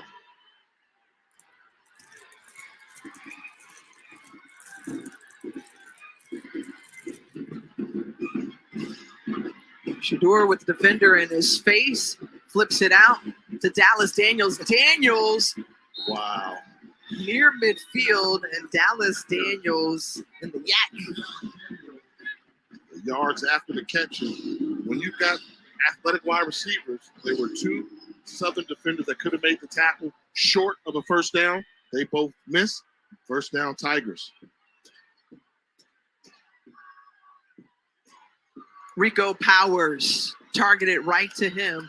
And Shedeur Sanders going to the ground, one of the rare times that they've been able to lay a lick on him. They made him uncomfortable, and that's what you need to do. You need to dirty up that uniform a little bit. We saw a lot of smiling, and he was roaming free, having a good time, but now it's time for him to focus, and he's going to have to make some throws for the pocket.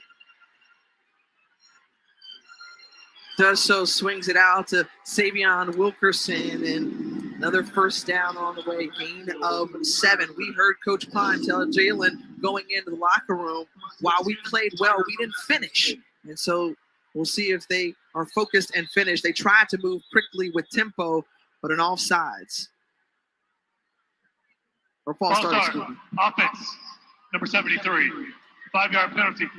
Still first down. There was the false start. And we see that so often. Places we go, every time a team wants to hurry up, they're hurrying up so much and they lose their rhythm. Jackson State had a good rhythm going on consecutive plays. Got a little bit too fast for their own good and some movement up front. The handoff inside. Not much room to run for the ball carrier.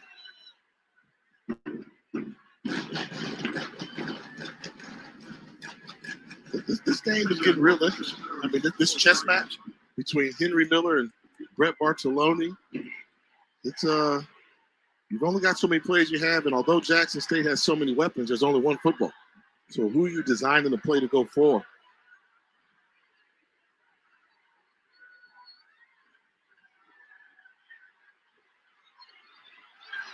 Again, so much time for Shedeur Sanders staying clean in the pocket. That one batted away by Kristen Davis. DJ Stevens was the intended receiver.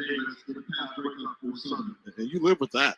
You live with that if you're Southern University. You got pressure on the pocket, flush Sanders out at an incompletion. You see right there, the play selection is not as fun as it was in the first half for the offensive coordinator. Give credit. Football's a game of adjustments, halftime adjustments. Let's see what they dial up.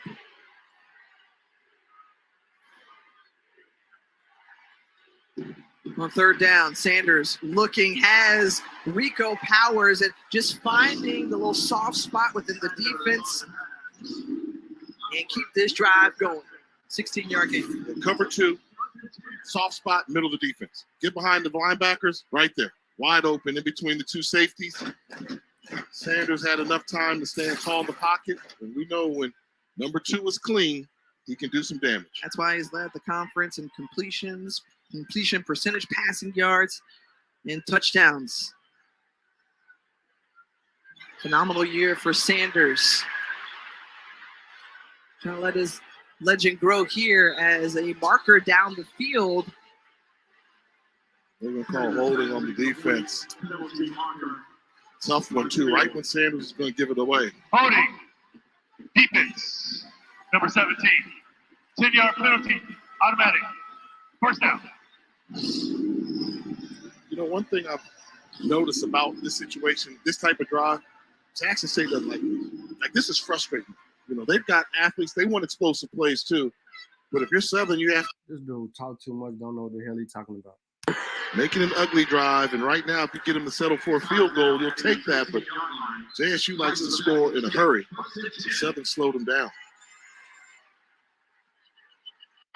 Shedeur Sanders already with 3 touchdowns.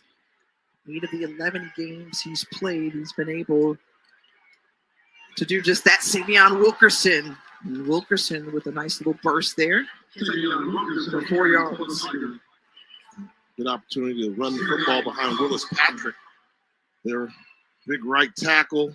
You see Devin Hayes there, but Patrick, a guy who thought he should have been all-conference, first-team all-conference offensive lineman. He's been the bell cow of this offensive line, running behind him. This coach said he's going to play with purpose.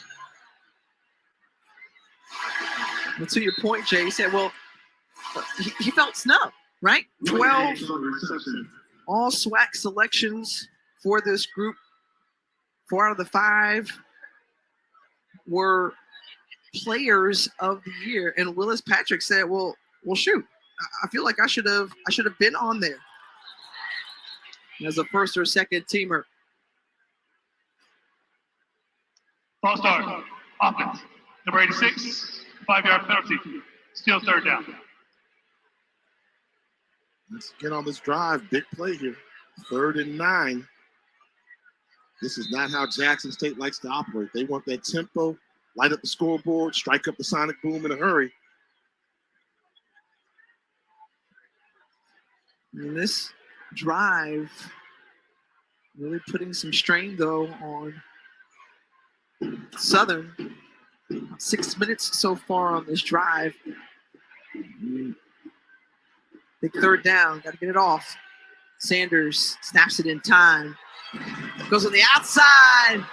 Near catch made, and it's incomplete to Kevin Coleman.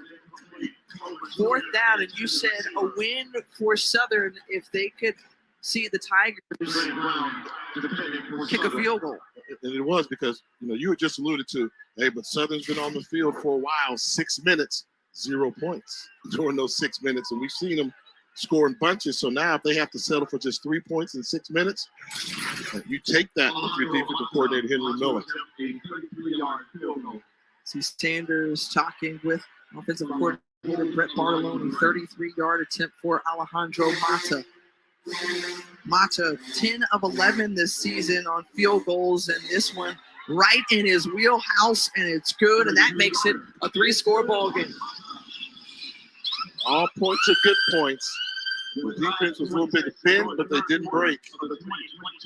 Southern trying to answer back, cut this lead down again with 5:26 to go in the 3rd of the Swac championship. Keep your eyes on the horizon 100% of the time. This dude ain't paying no attention at all.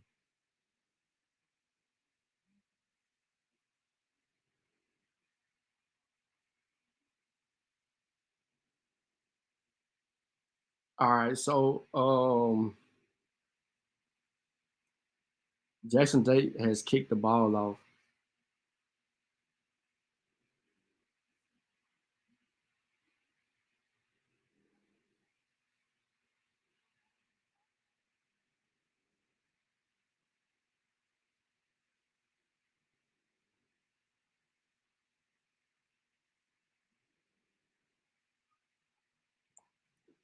I ain't saying that for a reason, man.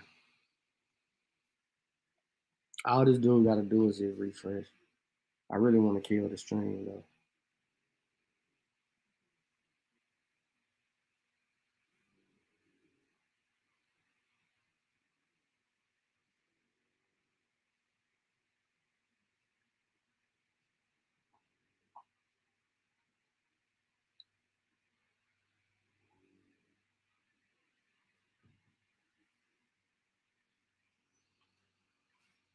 Wait till y'all see what comes up. Let me do us all a favor.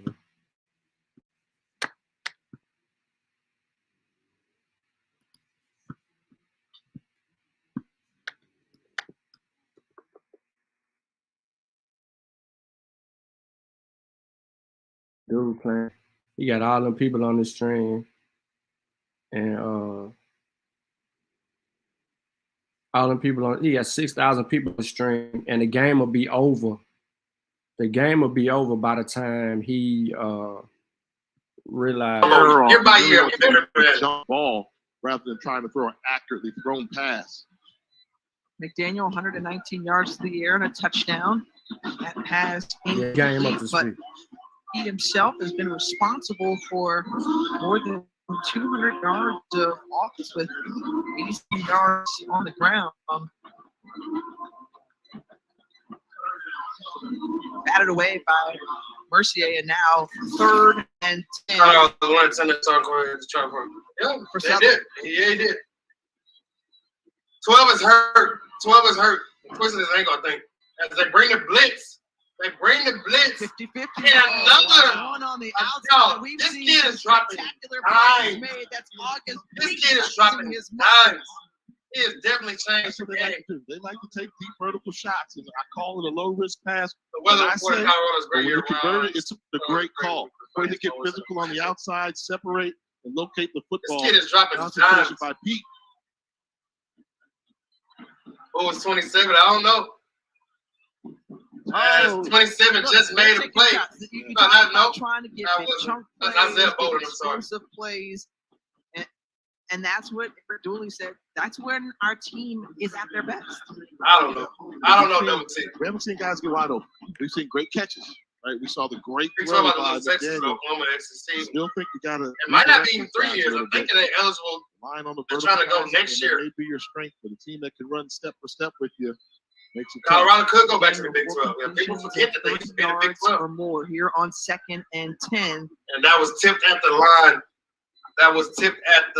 Now 3rd down for Southern. Yeah, second time we've seen on this drive alone, Mercier. We're sitting at 19. We're sitting at 19. Sitting at 19, I think. At the line of We're scrimmage. sitting at 19. So if you feel When they you can want get to another cash out, third please, and please. long. So, as I'm going to go refill my cup, y'all enjoy it. Wouldn't be surprised if Jackson State did something they don't do, which is play Touchdown. zone coverage on this one. They've been doing the man, and that puts one-on-one on the outside. These big receivers have been making plays. Oh, I'm wrong. JSU's from JSU. They're bringing pressure. Can't miss And that. they had the right call, but Can't miss that. escaping nearly untouched is Can't miss the Clinton McDaniel. tackle. Touchdown, Southern. That's 5 times y'all done went in there and missed the tackle. The recognition of the pressure, the right call made, stepping up and running into the end zone. Longest play for Southern, 42 yards. And Clinton McDaniel saying, I'm putting this I mean, team they're on not my gonna back. win, Yeah, but this is McDaniel. the This is not a defense is quarterback just draw. He doing too recognized much. man-to-man coverage. You're coming for Daniel's it. giving I them need you issues, away man. from this pressure I come back and and I right see up him the running middle into for the score. So 23 to 36. This dude McDaniel's It's a good giving idea them to play with issues. zone, Jackson State. I He's know, but you giving are them who you are. issues. What I Man, said this before the dude is press, different. JSU going JSU. Here come the blitz. Travis Hunter is hurt. You blitz the quarterback and you don't get to him, it makes you hurt. He's giving them issues, man. They made the change from the quarterback. And it is now 24-36. 75-yard touchdown A two-score in game. less than a minute for Southern. It was a great drive and calling your number. Look at that. The C's just split apart. McDaniel takes advantage of you. The quarterback with the arm showing you he's got legs too.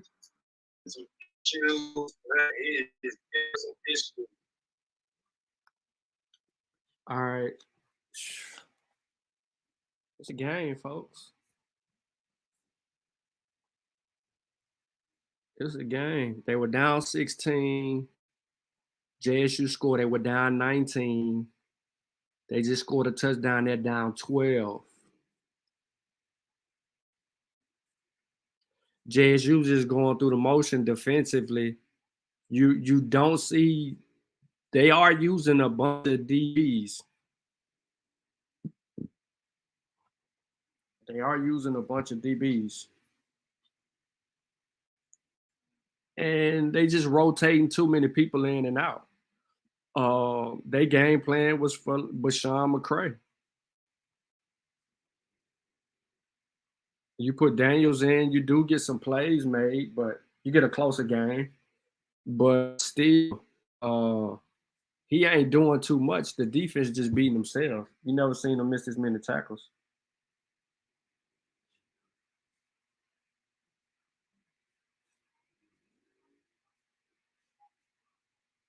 But that dude really is not a threat because against teams that don't blitz as like JSU or don't play the JSU style of defense, that's what happened.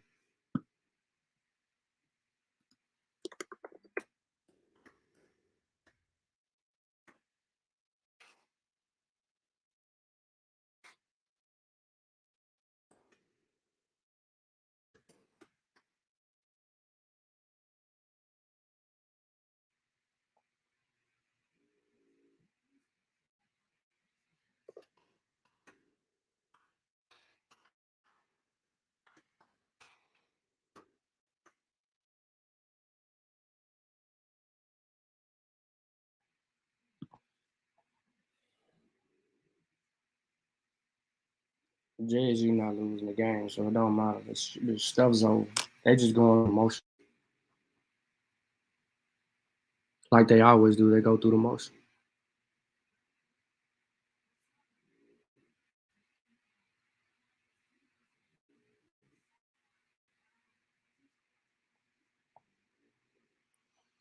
They back from commercial break.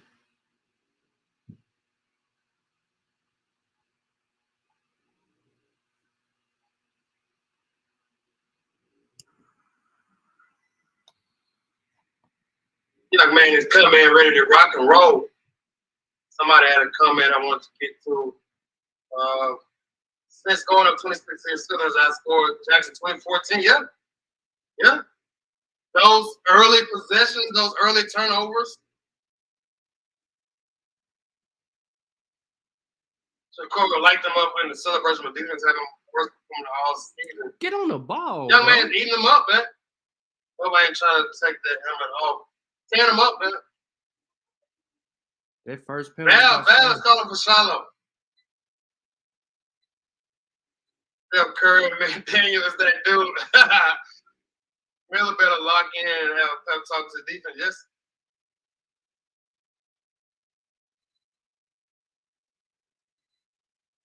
Val says Monaco is.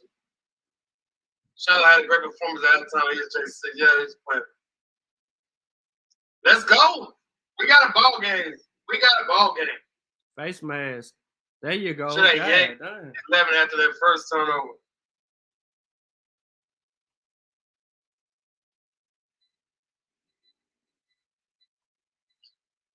Keithus, I like that comment. I'm gonna come to that comment in a second. I see it.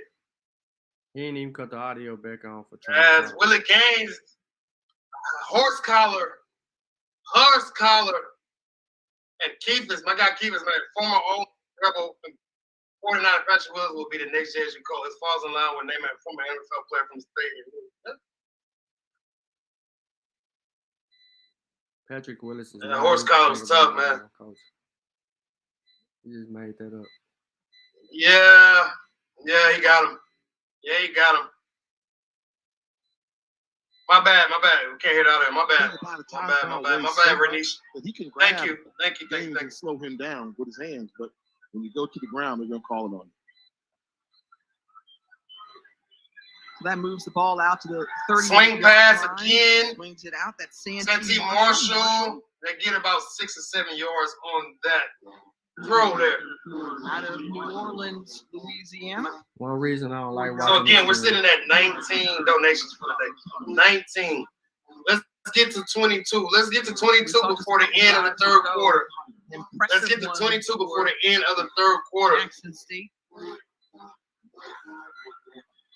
Mrs. Diva once said she's called a pick 6, and the 4th field goal wins the game. She's been pretty good with her here looking to her predictions. More separation. 2nd and 5. There's Marshall again, and he's going to be stopped a couple yards. What happened to J.D. Morton? Can make Jackson. What did J.D. Morton play? Pressure situations. 3rd and 5, 3rd and 6, 3rd and 4. You put the pressure on.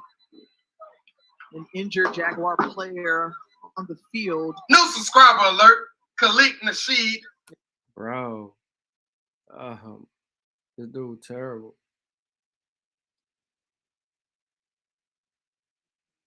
I think it's his voice. You're a cool guy, but he can't wait to talk like when it's like at the break. He trying to have a conversation.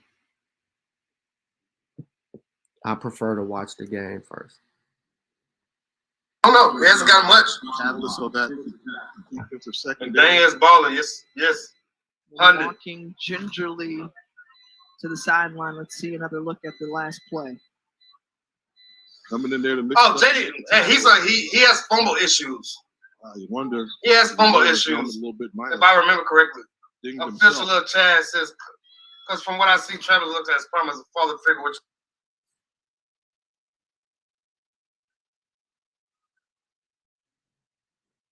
Watch this play right here, y'all. Watch this play right here. So this defense Chester for Wilson. Southern. People will move on from it. People will move on from it. That's 3rd and 4. Shador goes over the top. Has a guy. Willie Gaines wide open. Is Willie Gaines. As people, y'all see those metallic helmets that y'all hate, that y'all love to hate so much. But found Willie Gaines 41 yards down the field. The truth says I want Sean Payton as a head. Sean Payton ain't coming to no Jackson State. That's a big time play by the quarterback. That's reading your keys, knowing where you're going with the football before it's snapped. Harris leaves the game, the rangy safety for Southern University. JSU takes advantage of it. Yeah. Fortunately for Shador, correctional officer, Shador is just a sophomore. Inside the red zone, smelling attack for the Tigers.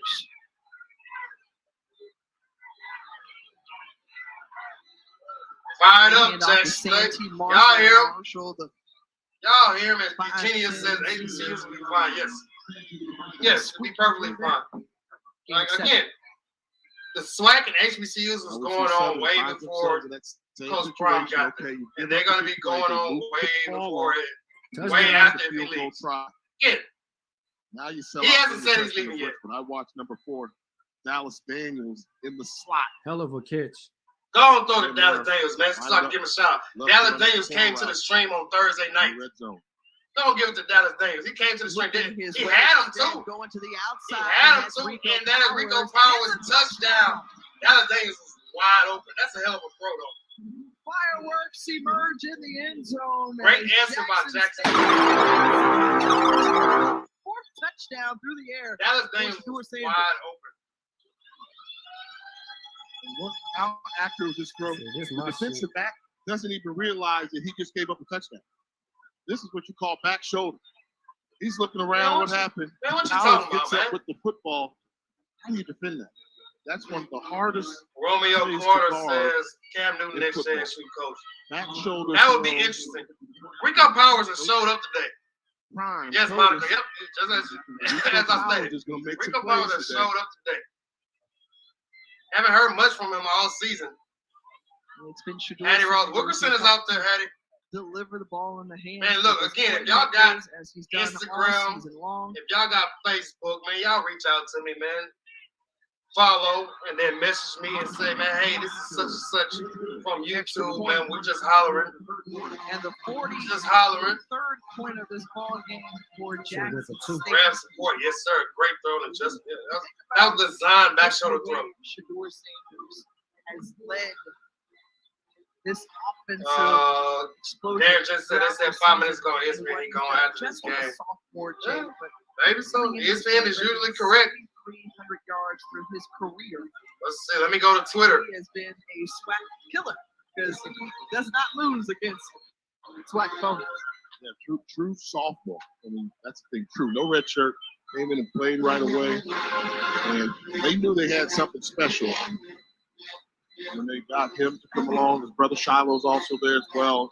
Family affair with the 4 kids. Did y'all know that Jackson State men's basketball team beat SMU today? You know, you got Boston. Y'all know that?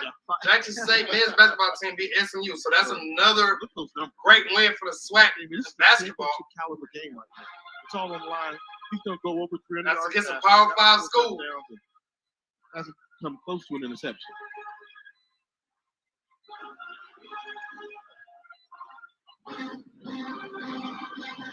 Time now to tell you about the exclusive reveal of the college football playoff. Cam Newton should be the next head coach. Bowls be played on New Year's Eve on ESPN. Cam Newton's bro, he's not mature enough to be a college head coach, man. But sometimes being put in that position, it might cause you to mature a little bit. Noon Eastern. Hope Jordan says my stream died. Oh, brother. Appreciate the footage. Bro, appreciate you. Hope Jordan, man. You out of there. Tough break for USC. Caleb Williams is getting hurt. Robert Wilson said just subscribe. Appreciate you, Robert. Good subscriber alert. I don't think it should, but that injury there when he got banged up really hurt the Trojans. I thought they were definitely going to be. You gave up too quick, Hope. What happened on your stream, brother? 5-yard penalty. What's up, good people? Please hit that like. Yeah, hit that like button, man. And Pat, well, LeBron's son, Bronny came to Jackson State. I doubt it. I doubt it. 4 teams 43, college football playoff. 43-24. The question that is, 5 touchdowns. You know, what other it might be pulled? Might be tonight. Yeah, that's what you're going to need. Joseph Smith said Deion ain't leaving until his son's the real graduate. elephant in the college football landscape is everybody wants to know, is there any way Bama gets it? That's why when people ESPN cut you off with this shit.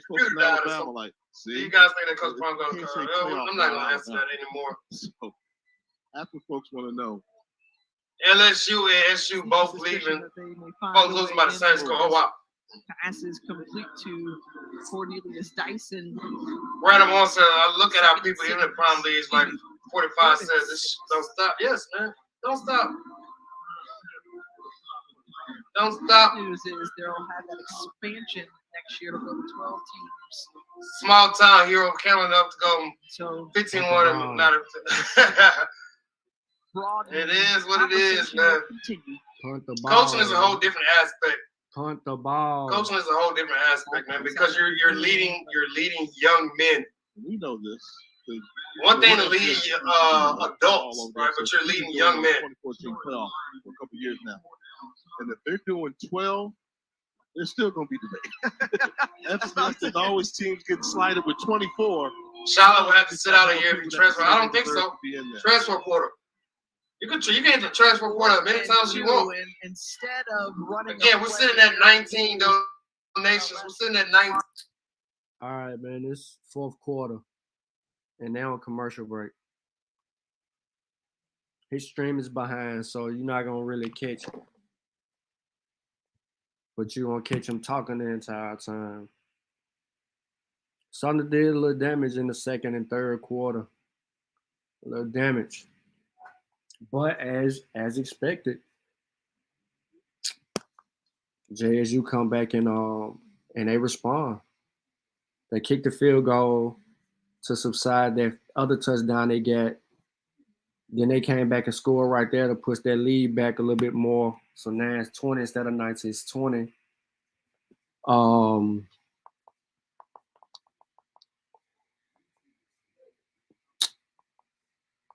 Hold on 1 second here.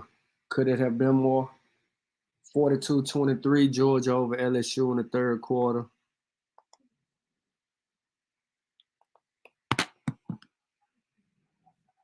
It is what it is. So that I'm telling y'all, this is a long game. It's 3 hours into this overall game with the commercials. Look, bro ain't stopping. He gonna keep talking. Told you. He gonna talk the whole time. That's what make it hard to watch his stream. You gotta watch it and mute him.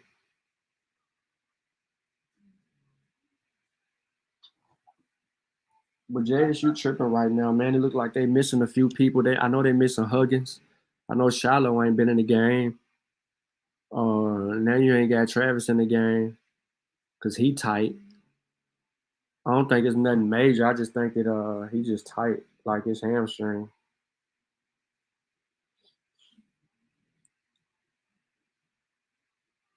So, and they got a little break, a little rest, so we probably won't see any of them until the Celebration Bowl. Then after the Celebration Bowl, we'll see players.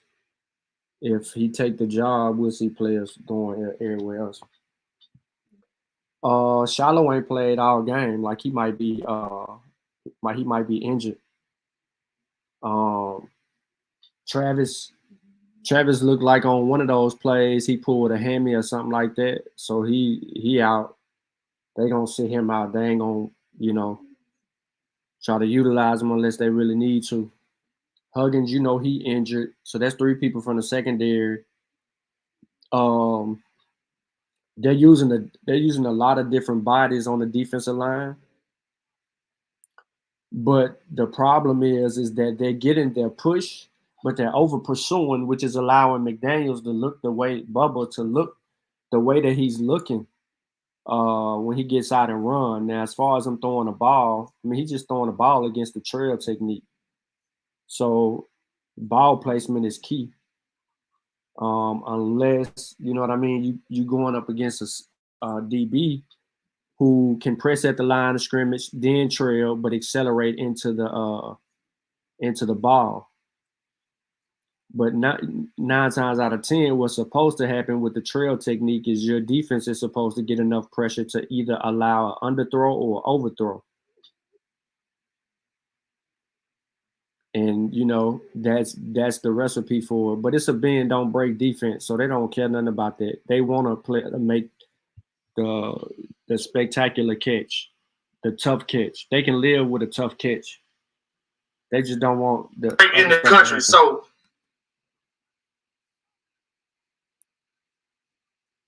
you can probably hear my stream, but the defense just rocked Southern. They went for it like some fools on 4th and 2. Donate 100% of your donations go directly to cancer research. Huge 4th and 2 upcoming for Southern. And they don't get it. Jackson State holds. Things change all the time. Yes, boss man.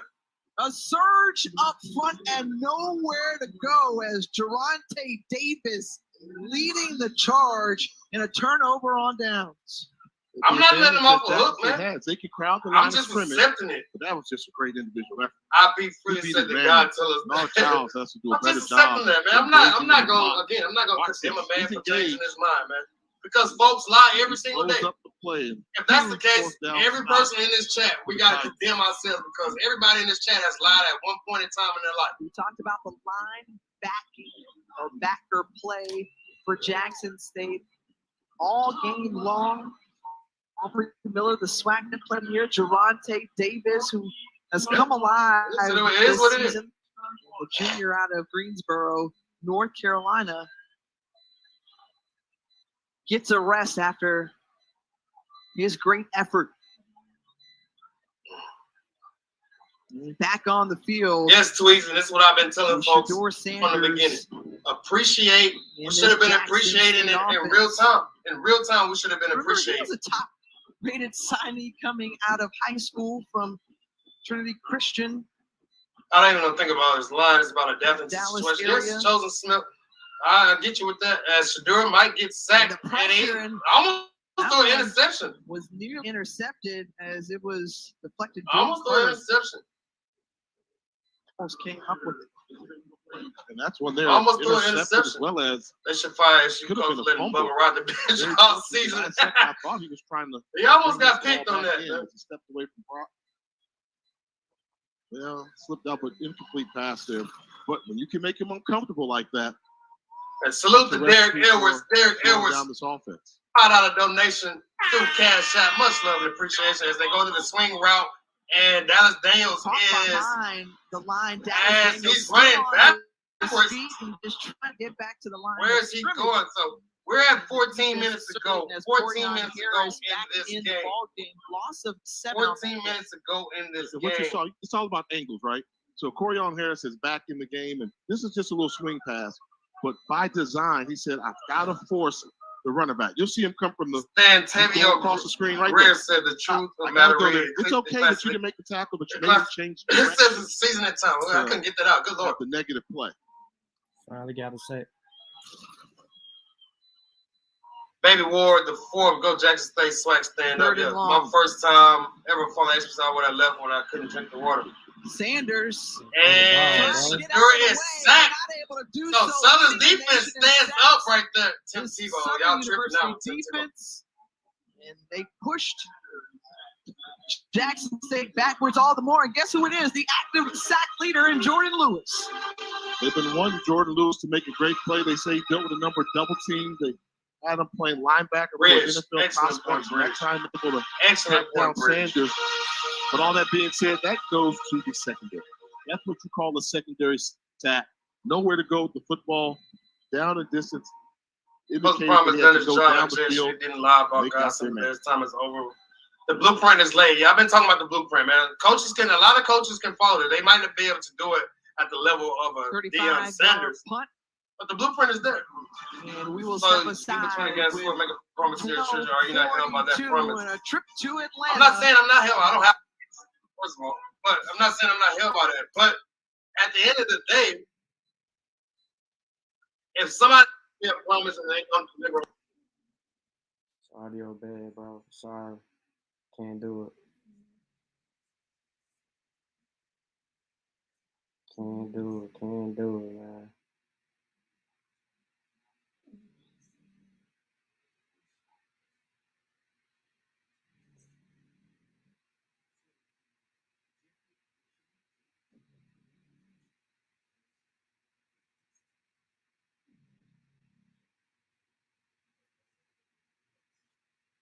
This game long, man. I think on the last drive, that was just bad play calling. Maybe they should have came out and tried to run a little bit, but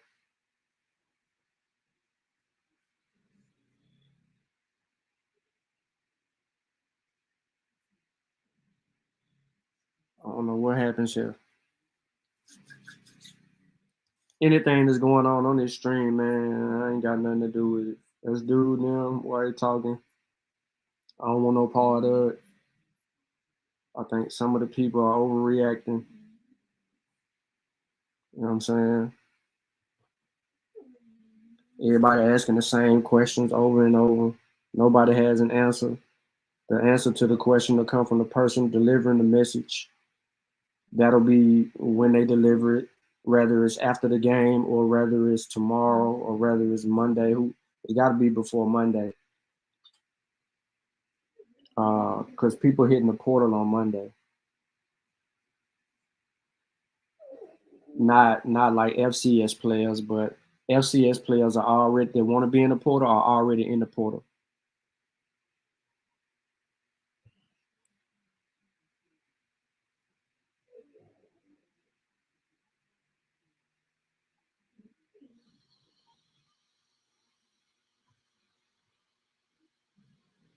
All right, the game is back on. Let's see how quick here's will pop up.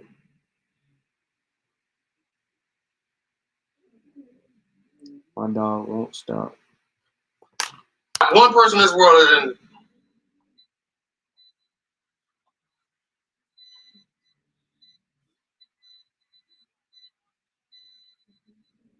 Yeah, I'm not mad at it. Y'all tripping. Everybody love money, but if the bag means you got to become a watered down shell of who you are, it ain't worth it. Yeah, man, we can only see, man. Again, it hasn't been another catch, man. Southern's wide receivers are making good plays right now. Again, somebody said that it's been reported by ESPN. I haven't seen it. But again, we don't know until it's announced, man. Until he comes out and says, I'm going to stay on a little bit. After this game is over with to see what he says. Make you laugh, make you see cry. What he says. Jackson State threw a touchdown behind the because shoulder. You know they're going to ask him. Back shoulder fade, or Southern comes back and converts on a big third down with the back shoulder fade for the big play. How you going to tell children to just adapt so your word don't mean McDaniel in this ball game? Children are more resilient than you think, man. Children are more resilient than you think. I was in education for a long time. As effective as a three-year contract in this country. Children are more resilient than you think. 2 reads now. The clock is still ticking. Children. And 2, we still got. Bubba's doing his thing. Yes, he is. About a yard and a half. Because they start now these new rules. How long do people already have in their mind think he would stay? Yeah, and that's the question. I thought he was going to be there for 5 or 7 years. And again, I don't know if he's going yet or not. First down, picked up. I'm looking at the ESPN app. I haven't seen any news. We should split. I'm not going to talk about that anymore. Pete Richardson, Ace Mumford, coaching greats from Southern University. Let's finish this game off strong. I like to throw these scenes. Great defense, pushing the guy to the sideline right there.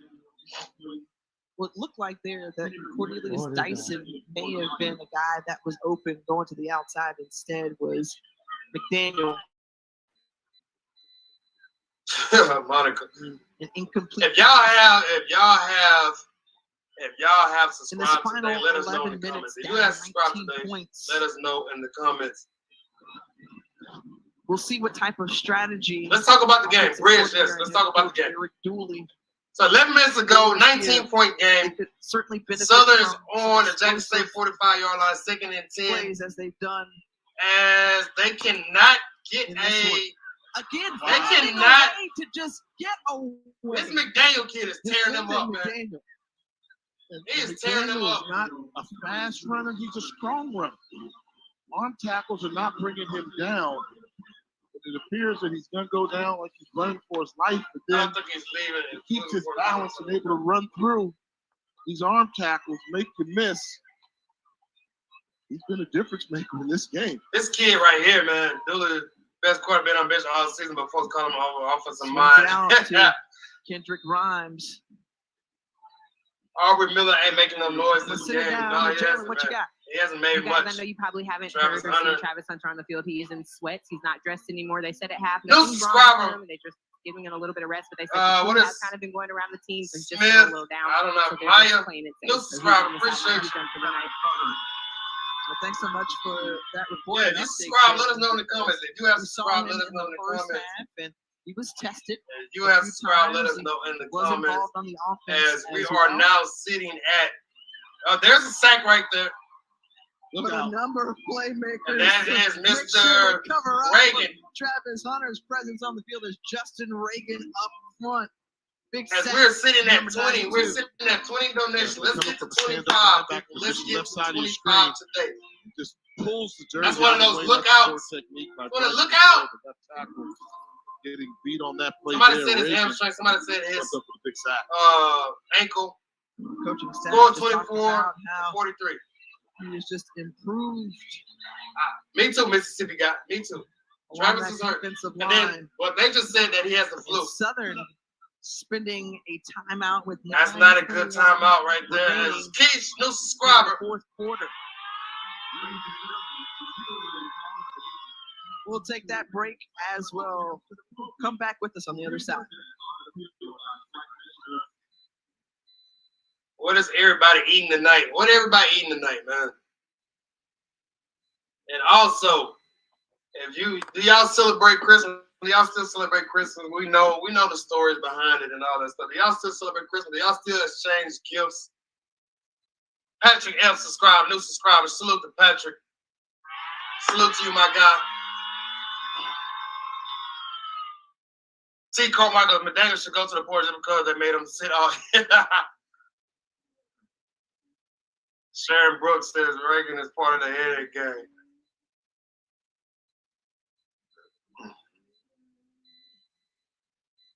Ray Lewis, John Dawson, man, appreciate y'all. He coming around all day. That score keep getting worse. Yeah.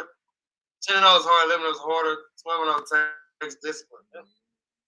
This team is good, man. And I made a video. Let me stop myself before I catch myself in a lot. I made a video about this defense being better than what it was last year. And I think I'm kind of right about this. Made a video, said that this defense probably will be better than what it was last year. Shout out to Cole Carl, new subscriber. And Drea Jefferson says, I will be a little upset. Nothing wrong with being a little upset. Nothing wrong. Barbecue and queso dip, man. Ooh, I love some queso. Love some queso. Darius Hamlin says, that's a wrong. I don't even know what that is. Oh, never mind.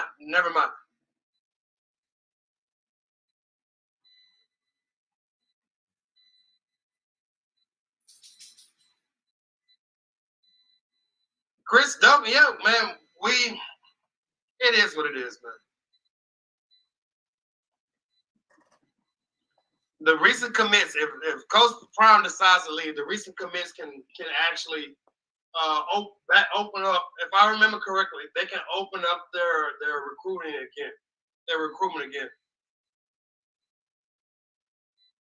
Sending this real prepping resumes for just subscribe, Mississippi guy. Appreciate you, man. Much love and appreciation. Man, where y'all been? I was against Bubba. You don't need a spy. The problem is Bubba don't run. Bubba just throws the ball. So if they were playing a zone or something like that, they would pick Bubba off. The problem is they ain't changed their defense. They just standing straight man and blitzing, and they're getting there and missing.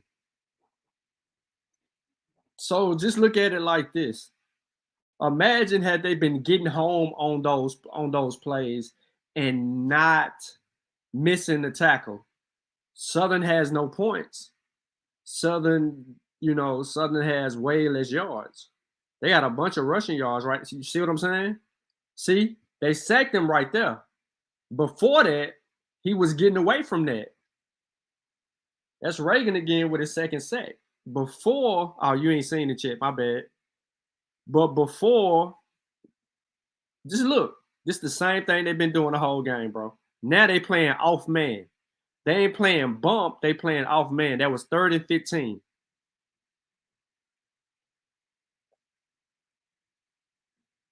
They run ass, Bubba, the whole game.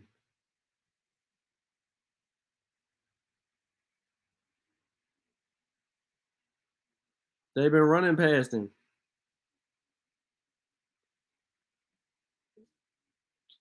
Now it's 4th and 18. It's 4th and 18. They can't punt it. They're in a position where they feel like they got to go for it. They feel like they're in a position where they can't kick a field goal. They in between all of that. They got to go for it because they can't stop Jackson State. That's our lowest membership. Shuffle the deck and have somebody come in and have to replace a lot. An all SWAC performer. First teamer is named, and so shout out to Martin Anderson. Martin Anderson with $20 donation through Cash App. Much love and appreciation, my guys. Bernard Childs. So 4th down and 18. This might be the ball game right here. Texas 4th and 18. He has nowhere to go. He's looking for somebody. It is picked off. It is picked off. That might be ball game. That might be ball game. But that's a heady football player, one of the smartest. See, if you wasn't missing those sacks, if you wasn't running by him earlier on in the game, he don't make those plays. But the fact that you just running right by him, then he can just run away from you and get some more first downs. And then they just etch it on down the field. That's all that's transpiring right here.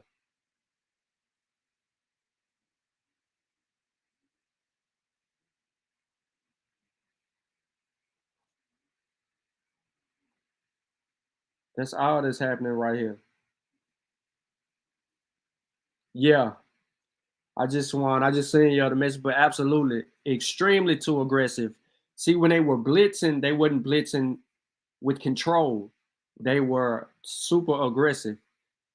Had they been blitzing with a little control, you make those plays. So what you have to do is you have to adjust. You can't over pursue. You have to blitz. You're trying to speed his clock up. But being that it's 3rd and 18 or 4th and 18 or whatever the case may be, you sack him 2 times in a row. Now it's like there's nothing that he can do. You got to beat yourself. So the defense is giving up those plays. That's it. But now you're looking at the game. The game really is about to be over. Jackson State has to go down and score right here. And then it is what it is at this point. But Jackson State has to put points on the board.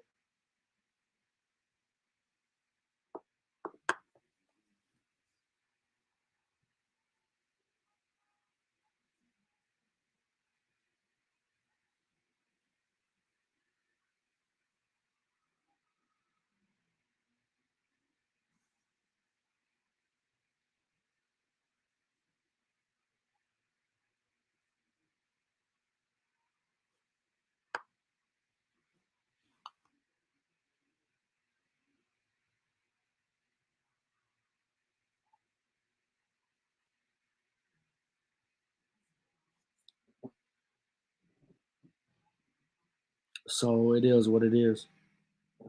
Hold on 1 second.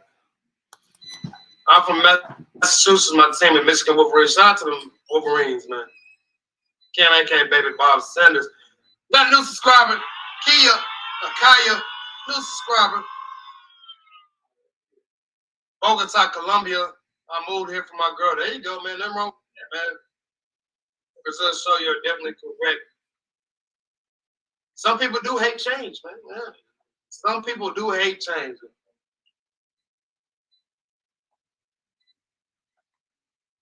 Willie Rilliford says San Diego Big Bama State, man. You know, I'm not a fan of any team besides the Houston Astros, man. I'm not a fan of it.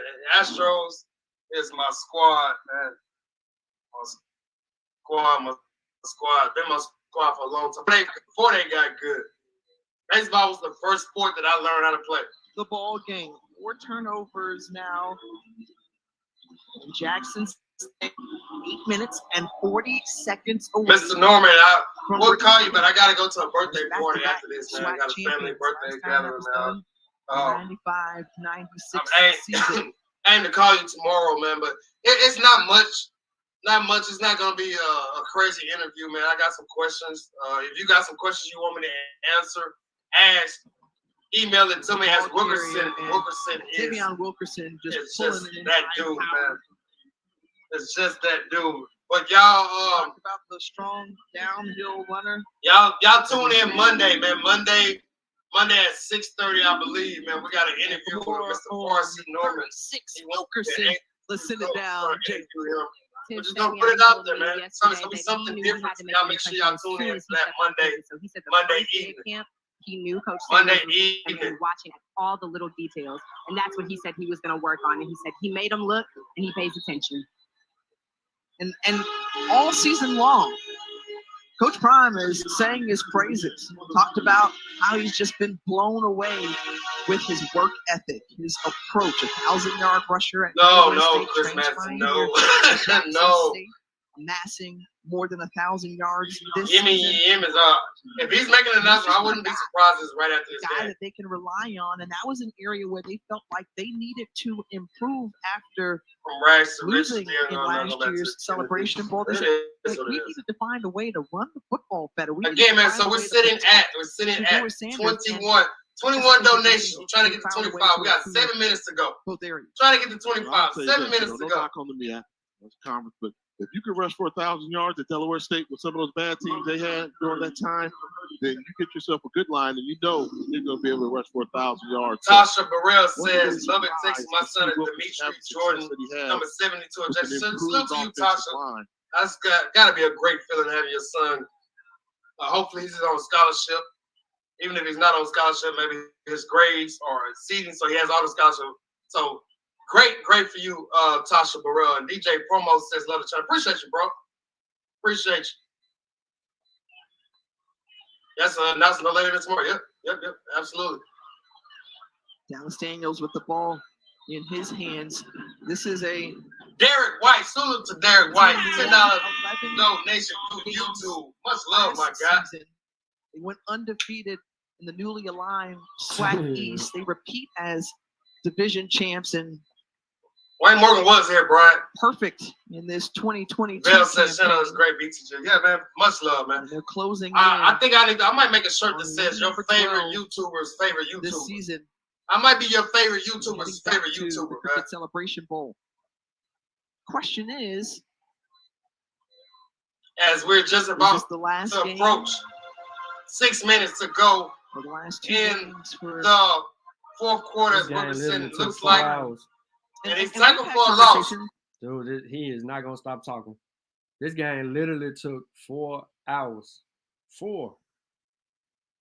And it's not over. He felt like he owed HBCUs nothing. Jackson State nothing. He had done what he came here to do. He felt like he was on assignment, said he was led by the Lord here, got his first collegiate head coaching job. Trace Berry. Appreciate it. Yeah, some of y'all, man. Some of y'all have been here since day one. And actually, I need to give Latrice Berry a moderator. Tag. Some of y'all have been here since day one. Some of y'all have been here since last year. So I've got friends that are coaches. A lot of my friends are coaches. Some of y'all have been here since last year. So I appreciate y'all, man. Y'all make this channel what it is. So hearing the story, if he goes, y'all make this channel what it is. Coach. With that type of successful record, he's got the right to do that. Will we miss him? Will Jackson State miss him? The HBC community? Absolutely. But I think, he's made a lot of fans and helped out a lot of people. And in talking with some of the Jackson, Patrick Epps, it will affect him that he won't be coaching. The fact that he won't be coaching that game. Just as you said, to take this opportunity because it is what is best for he and his family. Has always talked about looking out for his assistants, and obviously we still have some more time to talk about it, and we'll do so on the other side of the break here. So y'all let me know, man. Y'all let me know in the comments. Y'all let me know in the comments, right? Let me know in the comments as I'm trying to put this up real quick. How much have y'all enjoyed this channel this season? How much have y'all enjoyed this channel this season, man? Because because one thing that I always say, right? And I'm gonna put up the full screen for this one. That boy ain't gonna stop.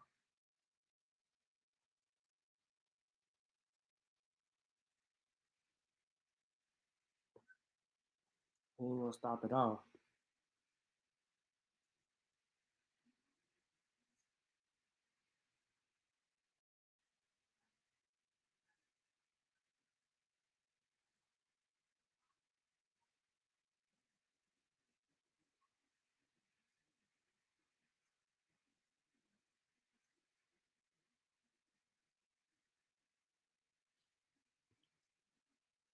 This man here, sheesh.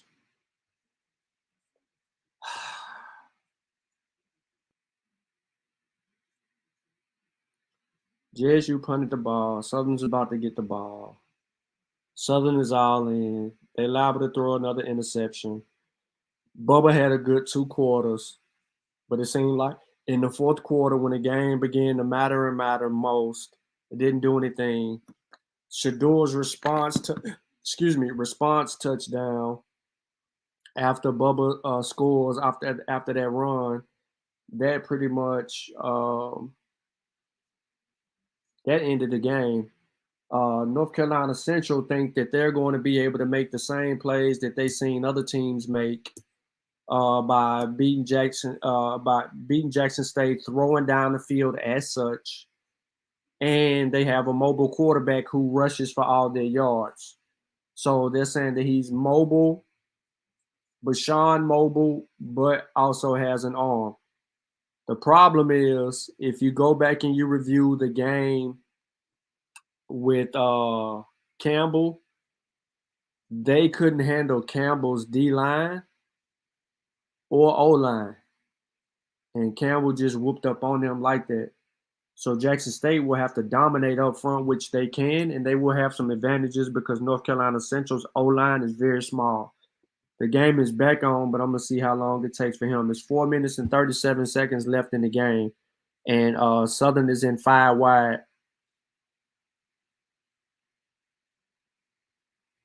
And I'm about to show you what I mean when you rush the quarterback accurately. Welcome back here to the Swac championship game. Jackson State with a big advantage over Southern. Back here in play, and Lyndon McDaniel. They cannot tackle this kid. With his eyes downfield, and the pass is incomplete. Well, on campus here, or at Jackson State University, there's a salute to all y'all, man. Salute, shalom. The Most High, man. Let's go. Hoop jargon. Yeah, man. My dude knows, man. He knows I'm not a guy that don't even like to talk, man. John Lawrence Jr. my brother. Why the hell is you talking the whole stream? I missed some of y'all comments. I apologize. I love this channel because I could never get this camera. Appreciate you, brother. Appreciate it. If y'all subscribe, let us know. If you have subscribed, let us know. This channel is dope. I'm glad I came across and keep up the good work. Appreciate you, Bridge. The score is 43-24. Put this away. They understand. And that's like a quick Christian behind you. Yeah, man. Yeah, y'all donations help with that, man. We was able to get the green screen. I think they want to give it up for their team. King Lowe says BCJ is the best yet to come, my brother. I thoroughly enjoy it. Appreciate you, man. Going on there. At the end of the day, we're not done. We're not done. Salute to Brave Hawk. They've done a good job. Much love from an awful nice American Aborigine tapping in from us. Oh Lord, I don't even know how to pronounce that. I don't even know how to pronounce that. Call pass interference on it. And they've been letting them play all game, trying to stay. Love Money Breeze, false marriage, false family. Money is nothing without real love underneath, man. So I just want to know. Love and loyalty is one, but time, man. Time is one thing that you never get back, man. There. I understand. Put my stream down and watching it. You stupid. That's my guy. Y'all make sure y'all go subscribe to that's the whole before the ball gets go there. Subscribe to Hoop Jargon, man. It's fake, y'all. Appreciate it. Got a new subscriber alert. 4th and 5 as Southern. Question is, what would happen to JSU? They will keep going, man. Takes the time out, but to your point, you're talking about fans. Swac was there before Prime got there. New subscriber alert. New subscriber alert. Ocho Gang. Oh my goodness gracious, bro. You just said you don't like to talk, and you just talking up a damn storm. In all of and FCS. Marvin Bennett says, very positive sports. I try to be. I try to be Marvin. Like they lead I try to be. By a lot. Second place. Miss Garden says, D, I love $10 donation. Miss Garden, much love. I got some cash apps to get to. I know I'm behind. But as a player, you love playing in front of crowds like that. I know I'm behind. Just to show you the whole list here in terms of HBCU, that's our Gimme 5 right now. Top 5. Yes, I need to get to Derek Edwards. Number 2 is I think I got Derek Edwards. Derek Edwards, much love and appreciation, my God. Also, we got HBCU facility out there, Alcorn State, right up the road to the reservation. And who's number 5, Tiffany?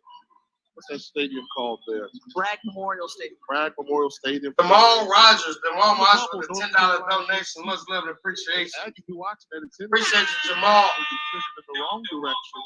Also, we have this dude muffed the punt. A stellar year for HBCU football. Nobody's packing them in better than Jackson State. Lakeith Ellis with another $10 donation as this game is all but over. We got 3 minutes and 45. Bruh. He's annoying me. I'm sorry, y'all. But Willie muffed the punt. I mean, he had it, but he took his eyes off of it. Then when he went down to recover it, he kicked the ball away from his body, and they got it. That's what happened when you take your eyes off the ball. But Willie's been having that issue all year. He ain't the only one. There's been several people back there that has had that issue. It really don't matter. It's a 3-score game. But here's the thing, though. Even after this, watch what happens. Because sometimes it comes through and sometimes it don't, man. Watch this. Sometimes it comes through and sometimes it don't. As far as the notification. And this one is picked off. Yeah, this game is definitely over. Shout out to Benny Foster. Benny Foster. Is that Isaiah Bowden with the pick? No, that's not. Benny Foster with the $20 donation. And then we also have takeaways, and that's been the story of the game. You want to know that is the story of the game. Was able to get out to a 26-0 lead. Well, they capitalized and took advantage. We have defense here. Yeah, the great job by number 7 buzzing underneath Cameron. Sharon Brooks. $40 donation. Much love to Sharon Brooks. Salgado was waiting for the interception. And again, I'm trying to make sure I got every single person. You're not going to the championship with 5 turnovers. Trying to make sure I got every single person. When they go back and look at it, they'll realize King Loach just sent me a message. King Loach just sent me a message on YouTube. I mean, I'm sorry, on Instagram. Yeah, man, I might be y'all favorite YouTuber's favorite YouTuber, man. I just might be. I might need to run. I might need to run with that. Take a look at this week's college football playoff. I might need to run with that. Brought to you by Latoya Lee. The score is 43-24 Jackson State. See Georgia in complete control over LSU. Shaquille Campbell knows these are just rumors. His daughter plays for Jackson State. Yeah, she does. She's not good enough to transfer. I'll tell you that. 10 championship game to a Pac-12 school. And salute to Teresa Hazard, new subscriber.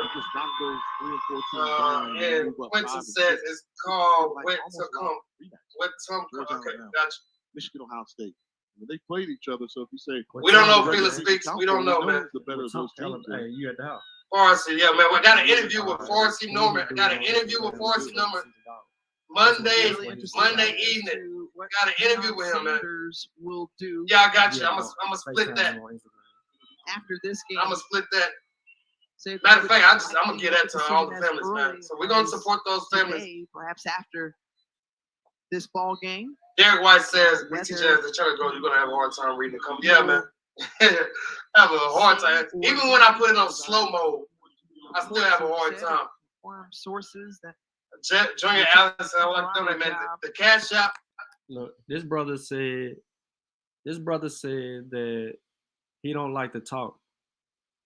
He ain't shut up the whole stream. The whole stream. What up, Mo? The whole stream, he ain't shut up. Appreciate you, dog. And also Darren Linton. Star power No wherever subscriber, he much goes. love. The brand of Jackson State was already strong prior to his arrival. But Oh, as he gets hit, another and that is big. Off the tip, that's big. By the backup quarterback JP Andrade.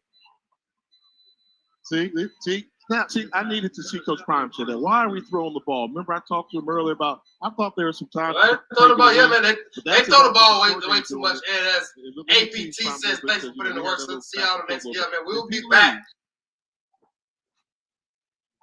Man, I will be at the Celebration Bowl. I definitely would be at the Celebration Bowl.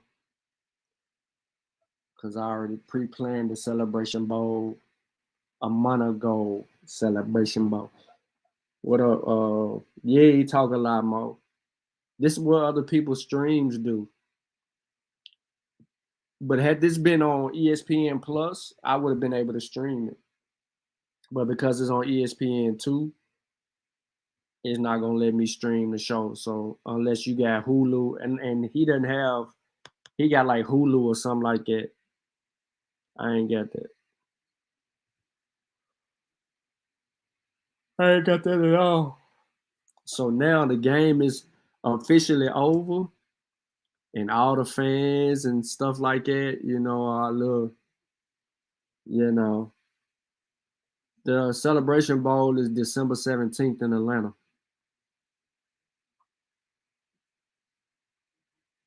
And it's packed. See, they just sliding up off a bubble.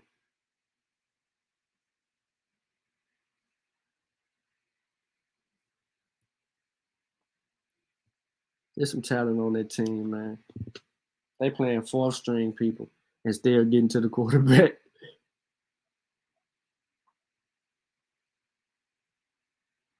Doyle got to get healthy because he could play football.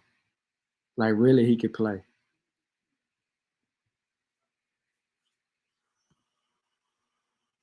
I muted it because I got tired of hearing this dude. Bet $5, he's still talking.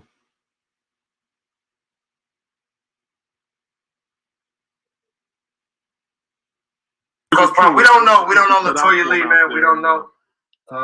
In Colorado, got a conference where USC. Hey, King Los, man. I think I'm gonna make that shirt, man. I think I'm gonna go make that shirt. Matthew Tolbert, too much talking, man. Yeah, it's a fine balance. Some people come in here for the commentary. So many people come in here for the commentators actually at this game. So I walk a fine line with that. Buffalo's out in Boulder, and Dion now finds himself in this. Everybody go over there to watch his stream. I always tell him that he talk too much. The thing is that he won't shut up. It's 4 to 6 seconds left in the game.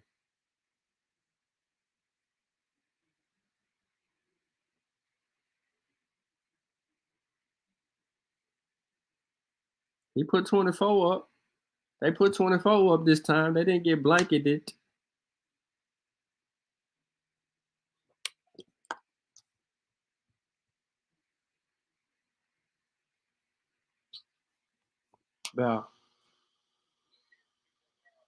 Yeah, that's it. Yeah. All right. Yeah, I called him. All right.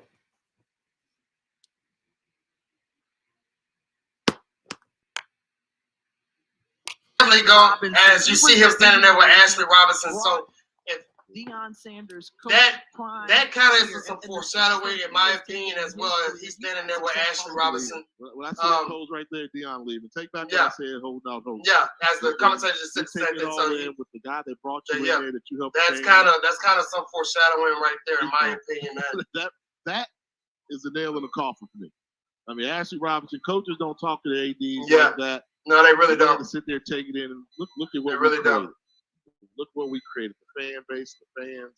Appreciate you, Henry. Appreciate you, Henry. And Ashley Robinson. Again, y'all still got time to hit the Cash App. I know we've reached our goal, but y'all can still hit the Cash App if you want to. Just subscribe to this channel or become a member to this channel. Appreciate y'all, man. Appreciate y'all.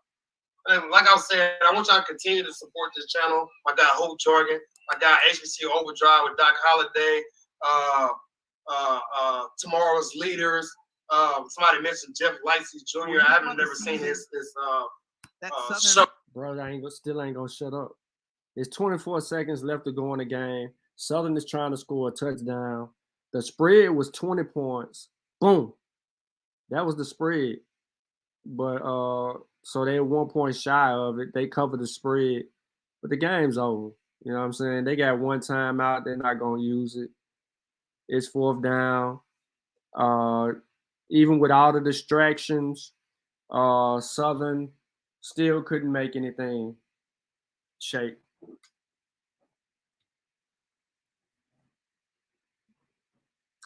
So I don't know what they want to say about it. Game over. It's time to get into the good stuff. JSU is rocking right now.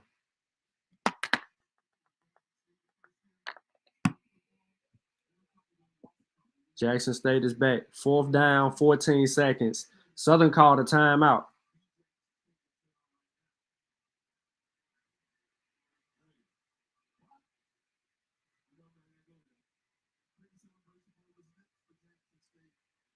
This is crazy.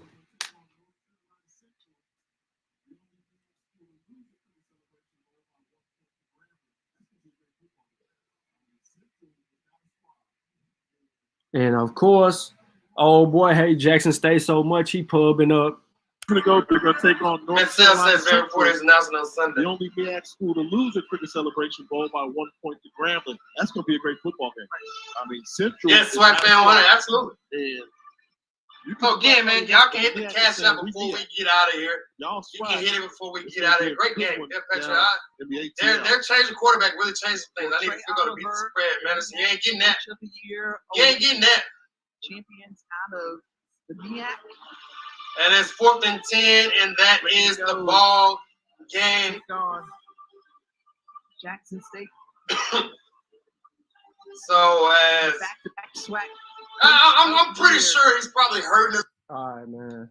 God, the freaking Lee. There's 8 seconds left in the game. 1st and 10, JSU ball. They about to go take a knee. Then it's celebration time. Unfortunately, I don't think that this dude is going to allow somebody to talk. To listen to the other part of the game. So I'm about to get off his stuff. And then I'm going to see if this dude even caught up, which I doubt it because he wouldn't refresh his screen. Told you, the game is over and he still got 29 seconds left in the game, y'all. Post game after, so stay tuned. The game is over and he's still showing it. When you think about the season that Southern had, making it to the SWAC championship game under first-year head coach Eric Dooley, who was a former assistant at Southern under the legendary Pete Richardson. And he has been around SWAC for a long time, played in the conference under Eddie G. Robinson over at Grambling. So the betting spread was that it was the Vegas bettors said that JSU would win by 20. They won by 19. They should have won by 20. The problem is they didn't do what needed to be done. They defensively in the third quarter, they tripped out. But the game is over now, and dude is still showing it. People are running up and down the field with their shirts and all of that stuff celebrating. And he 2 minutes behind.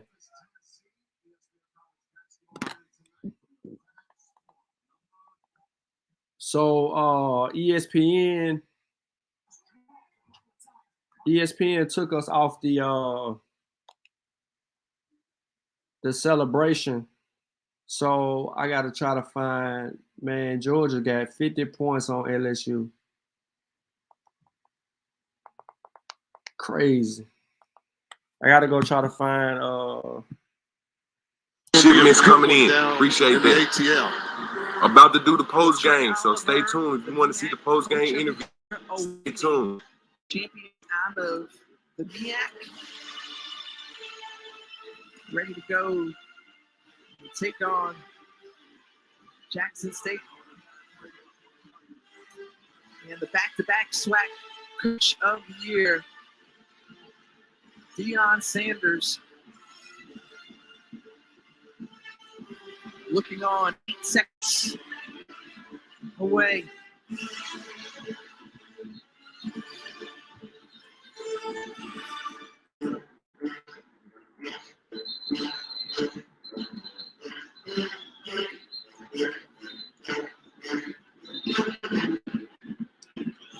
You see Shedeur Sanders.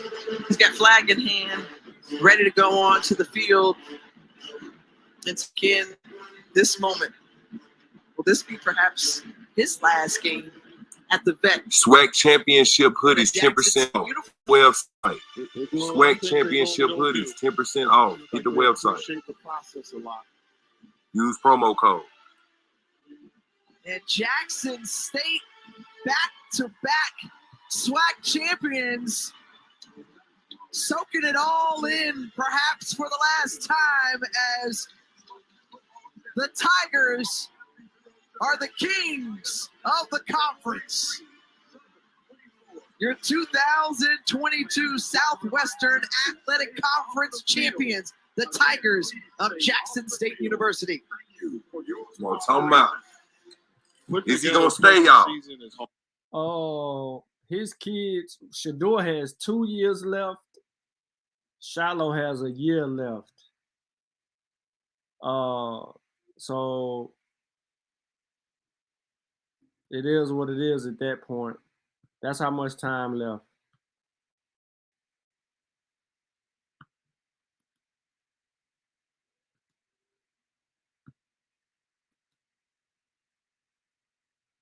Albion Online is a...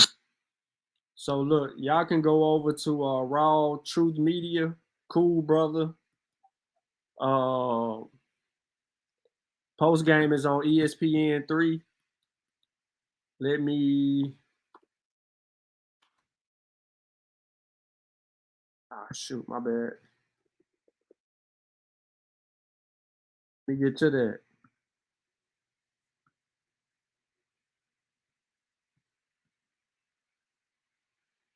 I can stream that. I'm just so pissed off I couldn't stream the game, man. ESPN was fire with that one.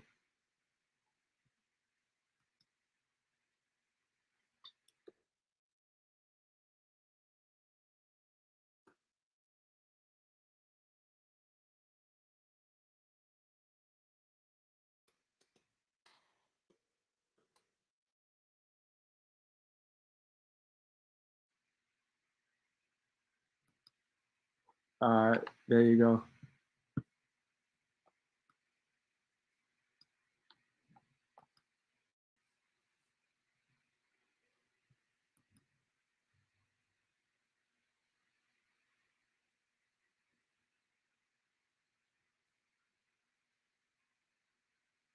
Could y'all not hear me?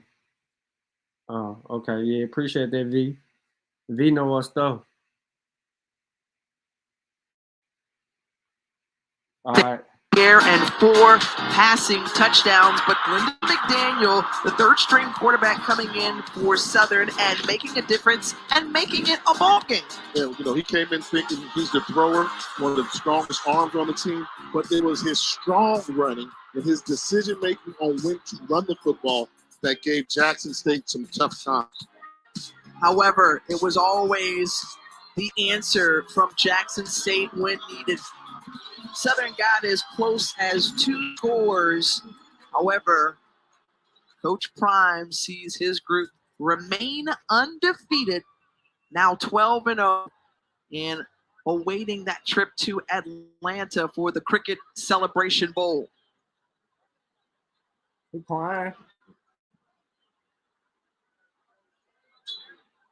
They're preparing to set up the stage, and the Swac Coach of the Year. And there is the Swac Offensive Player of the Year in Shedeur Sanders. We talked about just the sensational year that the sophomore has had. And right now, Coach Prime walking toward the locker room.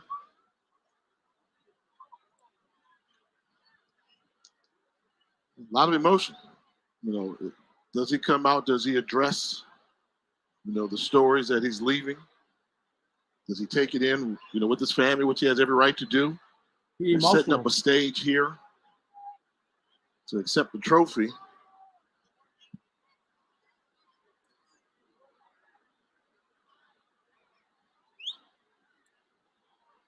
And at the end of our broadcast, we really threw out, you know, we addressed what that speculation was. Is this his last game coached here in Jackson, Mississippi? He torn up. Let's not overshadow the season that this Jackson State team has had all year long. Top offense and defense in the conference. And we mentioned how they were led by Shedeur Sanders, number 2, grown, as they called him. He has stepped up all season long, and he's down on the field with our Jalen Johnson. Thanks, Tiff. Shedeur, you guys put together a 12-0 season to this point. Perfect. What can you say about how your team has performed all year? Well, I'm blessed to have the O-line that I have, to have the weapons around me, the receivers, and to have the defense I have. It's amazing. So I give all that to them. They're the ones really helped us throughout the way. The coaches put us in the right situation and just going out there and dominating. Dominating, that's the word you guys have used all year. How has the team exemplified that, even off the field, for the things that we don't see in practice? Well, I would say just not doing dumb things. Just always knowing it's a bigger picture than right now. It's a bigger moment than right now. Like off the field, it's a lot of distractions, a lot of things. Like in the city, here in Jackson, Mississippi, it's a lot of things to get into. But everybody staying focused, staying true to themselves, and we're being legendary. You have been legendary in your sophomore season. What can you say about how you've grown in your play this year? I couldn't do it without my team. That's the main thing. Like, it's not about me. It's about the OC, the lineman, and the C. Without them, I would be nothing. 2 is a Swac champion, though. And yeah. I don't think I lost the Swac game. Okay. But I said that media day first, first media day.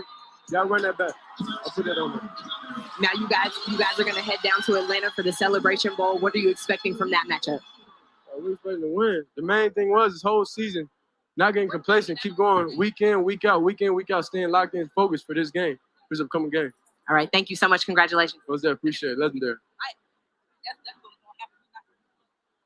Well, that's the mark that Shedeur Sanders has so far imprinted in his 2 seasons as the quarterback here at Jackson State. You heard him. He's proud of the fact that he hasn't lost against a Southwestern Athletic Conference opponent. The trophy will once more belong to his team.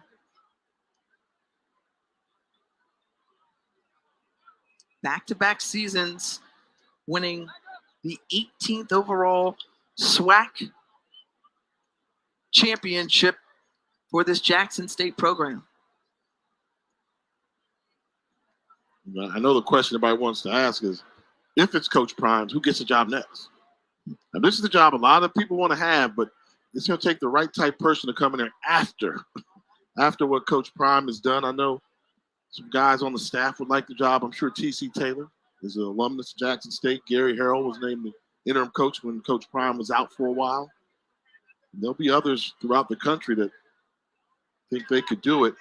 And I'll say this about the athletic director, Ashley. He knows how to hire football coaches. I mean, every football coach he's ever hired has been a success story for him. So this would be interesting Love how the fans are staying in the crowd to hear the comments. And they've always had a great relationship. I mean, Coach Prime did things differently. You know, before the game, he would address the crowd on the PA system. He would take questions from them online. Remember, we did spring football. And he was like, you can ask me to run a play and show you something. He thinks outside of the box. And it's lured in some of the top talent. I mean, before coming on the field for today's Swac championship game, they had a camera inside the locker room and they could kind of listen in. Everybody inside the stadium could feel a part of this team and taking even greater ownership in this university and being able to rally a very passionate fan base. He's been successful in doing so, and Coach Prime returning back onto the field as now the show can begin, as you need an important piece in Coach Prime. And so it's like the walk out of a boxer. They come out there in the locker room and then they come on out. All right, let's go. They announce him, and now the show can start. For today's championship awards, the Coach Prime, 2022 Cricket Ashley Robinson, athletic director, his wife. Pepsi Zero Sugar. Hey, listen, he ran to that locker room with tears in his eyes. He had to get himself together. He was emotional. Ashley met him in the locker room. He got himself together, and he came out. He still got tears in his eyes. And the embrace there, and congratulations from Dr. Charles McClellan and others on stage. And boy, has the SWAC also benefited greatly in a conference of choice, a premier choice, and a conference that coaches want to be a part of and want to be in, and a great opportunity to take the next step.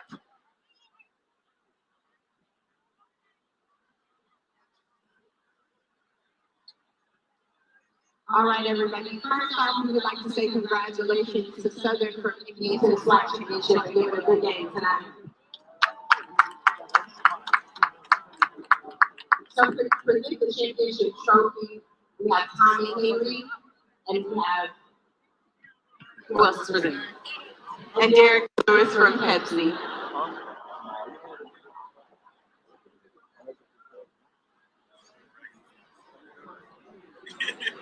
Hey, Sweet Pea.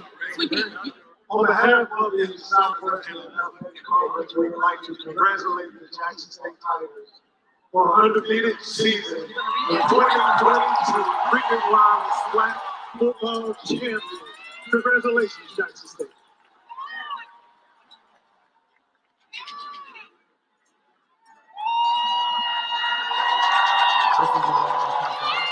He's still playing.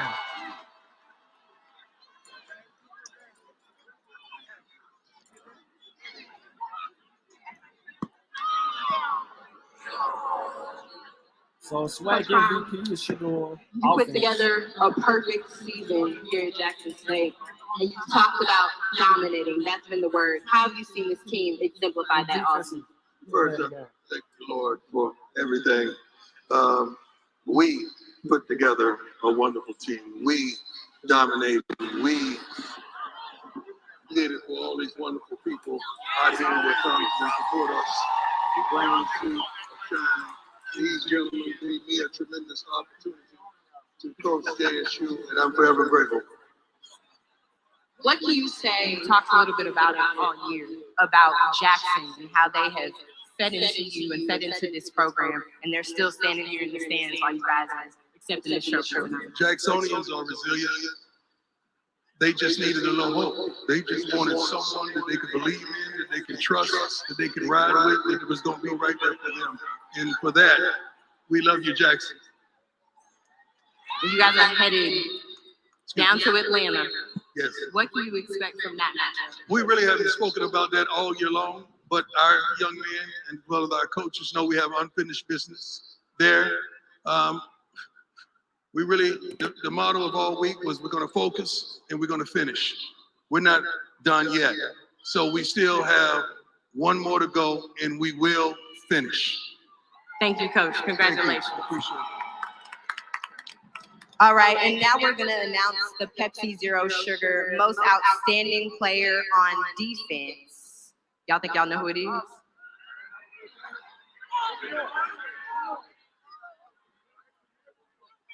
Aubrey Miller, where you at? Come on up.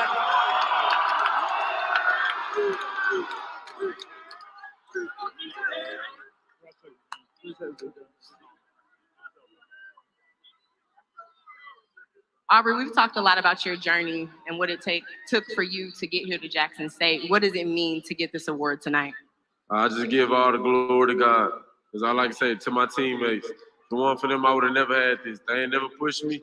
I would have never had this. City of Jackson, if I ain't show up like this, I would have never had this. So I give it to my coaches, give it to my team. They deserve it all.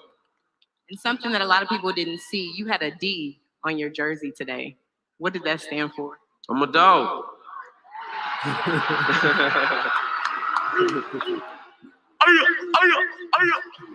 Root to the good brother. And what do you want to say to the fans here at Jackson State, to your team, about how you guys have stuck together and performed all the year?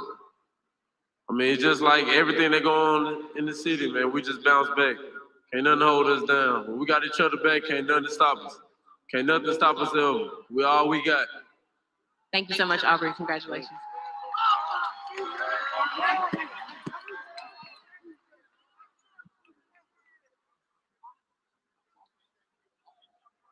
All right, and the offensive MVP is Shador Sanders.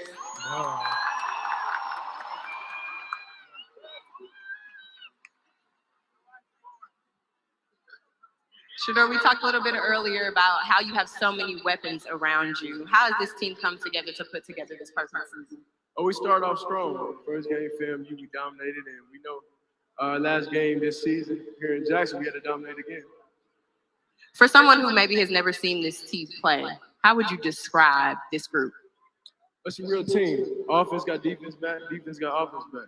So we brothers. So we're there for each other each and every time. What does it mean to win this game in front of your fans? It's amazing. We did it last year, so we got to run it back to back. All right. Thank you so much, Shador.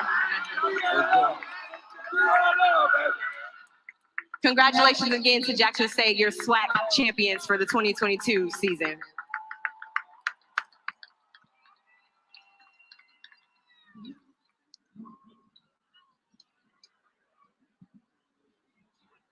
The post-game conference and championship trophy presentation is complete. And the Jackson State Tigers rounding out things here in Jackson, Mississippi. But as you heard Coach Prime say, their work is not done. 12-0 season, trying to go perfect all the way through. Signing off here from the SIP. We out. And the University of Arkansas at Pine Bluff on a great football season. All right, so there you have it. That was the post-game show. I know there's a lot of people that are live right now talking, but that they didn't show that. So here's the narrative.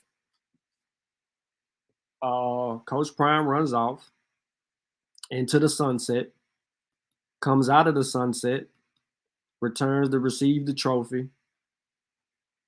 Nan moves on. So what happens now?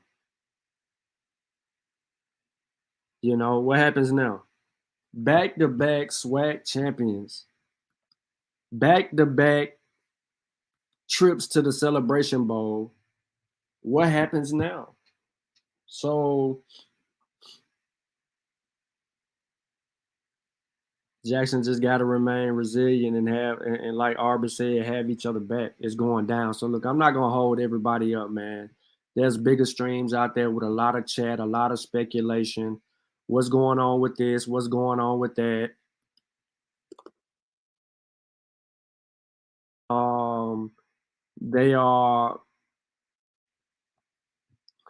Everybody's under the assumption.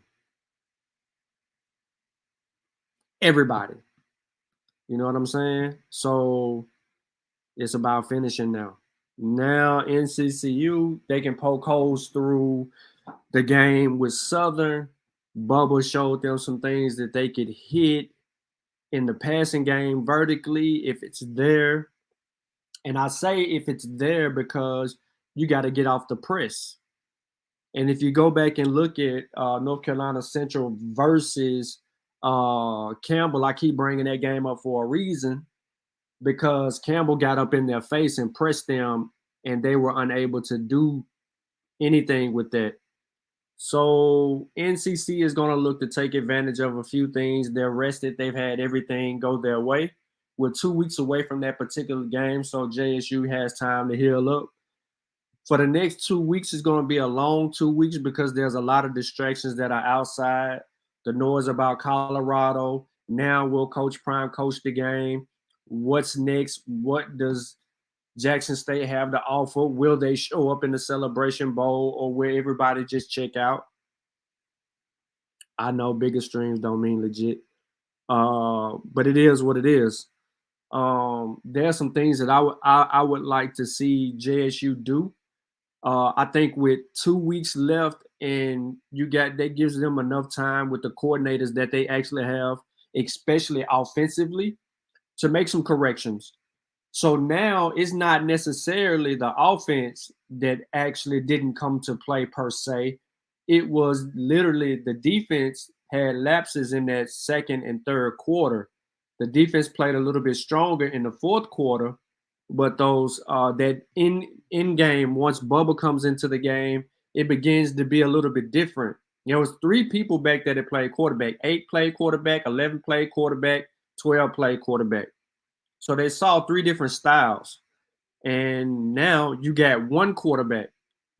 North Carolina Central don't have another quarterback. Now NCCU, North Carolina Central University. Yeah, okay. So that's what it is. No, it's hard to say, Mo. It's just a lot of stuff that's going on. But it's about to get interesting. So make sure you choose y'all streams wisely. This is why I'm finna tell you why to choose your stream wisely. Listen to this. And what he brings, which you can kind of assimilate another version of it. You can always sign another former NFL player, former NFL star to a team. I mean, to be the head coach and build it that way through connections. And you already know that athletes always want to play for former NFL players. That's the wave right now. I know a lot of people frown on celebrity coaches, but it is the wave right now. Yeah, but like I said, you should not be playing for your coach. You should play for the school, because that's the reason why you went there in the first place. You went to school basically to play for the school, to represent the school. Coaches will come and go. Point blank. There's a saying that a coach once said. This is why I said choose your streams wisely, because some people are high strung and emotional right now. It don't make no sense. You're supposed to play for your school and not your coach. You're supposed to play for your school and not your coach. Your coach is the person that came in your living room and recruited you. Your coach is the person that you report to every day. Your coach is the one that motivates you to elevate your game. Your coach is who you constantly run to when you need a fatherly figure and guidance when you're dealing with something. Your coach. It's not the school. The school don't talk back to you. You never hear from the president. You never hear from the AD. Unless it's something severe, that's when you hear from the AD.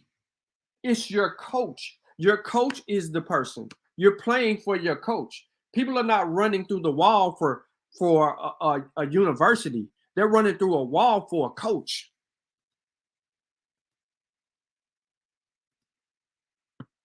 Choose your streams wisely.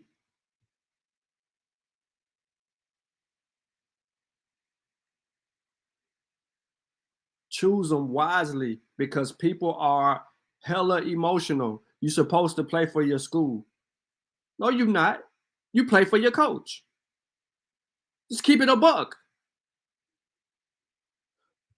My high school football coach left the most impressions on me because my daddy died when I was 10.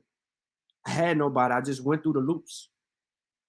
And when I got to high school and I was in trouble and all of that stuff, it was him. We sat down, we talked. He didn't look at me negatively. He had a conversation with me. We worked together. I gave him, I gave him the best I had. He demanded the best I had. I gave him the best I had. And in return, he gave me love for that. When I was running track, and then I decided that I didn't want to run track no more. My coach said, he says, you can quit track. But had this been football, me and you would have been talking. I said, Coach, I would never miss football. And he know I would never miss football. It ain't the school, bro. It ain't the school. It's your talent and your coach. You choose your coach. These kids chose their coach. That's why all the distractions didn't matter to them. They still playing with Coach Prime. I just hated that we can't really get it through.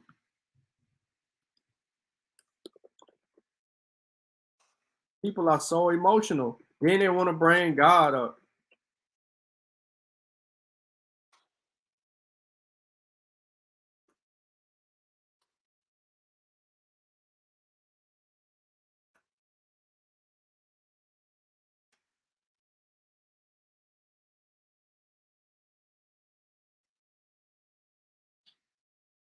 You know what I'm saying? All the speculation and all of that.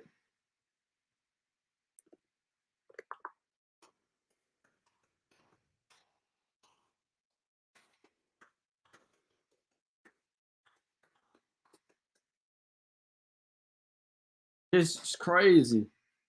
It's crazy. Exactly. Mo said, "Don't go there." Y'all already know I'm going there. You hear me typing? No, let me share my screen. Let's have some fun with it. I really need to be doing the Science with Sean show, so I really need to end this stream. But I'm having some fun right now because if I do Science with Sean, it'll keep me away from all the HBCU YouTubers, and I could move on with my evening without all the distractions from everybody. But they're crying over here.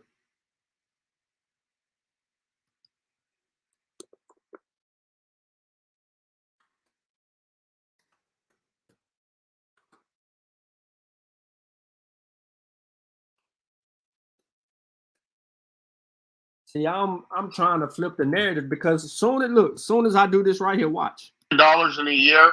You know what? Say, listen, we're going to give 10% towards Jackson State football program to help supplement the system. They're my boys, man. You know what I'm saying? I ain't gonna diss them or nothing like that, but they tripping over there, bro. They on this platform over here still with the same rhetoric, like Doc, you can probably say it better than I can. There's a lot of white owners. What's their mentality? Do they really want to donate to Jackson State? Do they really want to, you know what I mean? They're willing to take, but are they willing to give? So I think there's a whole plethora of problems as far as infrastructure of Jackson State, as far as the revenue stream. And you know what? With things that are going on, forget about, unfortunately, a young person got killed at the campus. That's very unfortunate. The thing is that I'm saying is, what about everything else? The water problem, this and that. So is there something that we're not hearing about? Maybe we'll hear about later that happened? Because I looked at the game today. At the end of the game, Ashley Robinson, I seen him more excited for other games than I seen him excitement from him today. See? All right, let me say this. We got Sir Retro in here as well. What's good, my brother? How you doing, bro? Good, man. Good. We're going after I go off what I say. I'm gonna have Sir Retro speak on his opinion on the game as well as everything that's going on.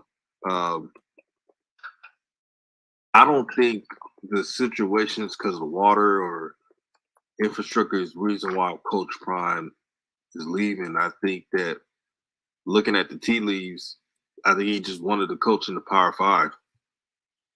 And let's not act like Jackson State didn't give Coach Prime a record amount of money in HBCU standards. I mean, they gave him a 4-year contract, right? And it was the highest contract. They gave Coach Prime the highest contract, and it was Coach Prime's first time coaching in college. So I think they gave a lot. That's just my opinion. All right, so if your best contract is $300,000 with incentives to bring it to $500,000, okay, that's the best you could do. Now, a university is going to take that $500,000 that you're making, and they're going to multiply that into $5 million.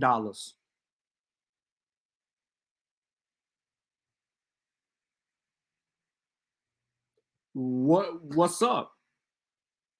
You saying this the best that you can do, that you've done enough, that you did this, you did that. It ain't even really about that. There was internal issues that were there that people have to deal with that y'all act like don't exist. And they sit here and do it. How the hell did y'all get a new practice field? How the hell did y'all get a new locker room? No one was trying to get this done before Coach Prime got there. The media attention and everything that he bestowed on the university, he did it. He did it. Him and his team put together a plan and they executed. Let's not do all of this. This was the best. No, it wasn't the best. We know black folk act like they ain't got nothing, but they'll go out there and spend $70,000 on a nice car.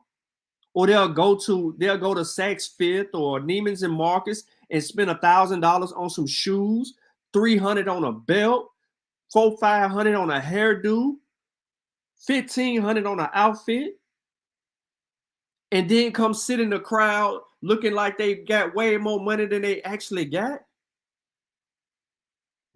So what are we talking about right now? Exactly, Mo. And hell yeah. And what a universities mismanaging funds and the whole 9 yards. I ain't making no excuse. I ain't making an exit plan. Would I love to have seen Coach Prime stay? Absolutely. Do I think that it's monumental that he would have stayed and dominated the Swac? It would have gotten disinteresting very fast. Okay, let me put it to you like this. Watch this. Watch what I say in the chat. Hold on, I'm gonna get on their show.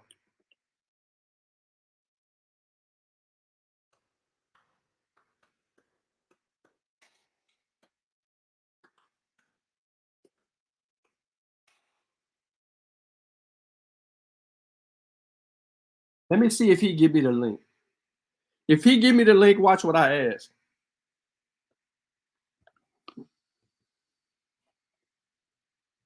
Watch what I ask. Pay close attention to what I'm about to ask. If he sends the link, I tagged him. I don't know if he gonna put the link back in the chat.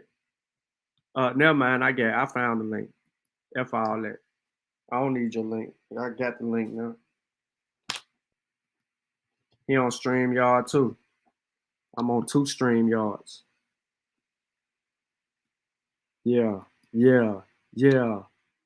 Mentioned this earlier, we in the Bible Belt. I'm Islamic, but I still read my Bible, you see.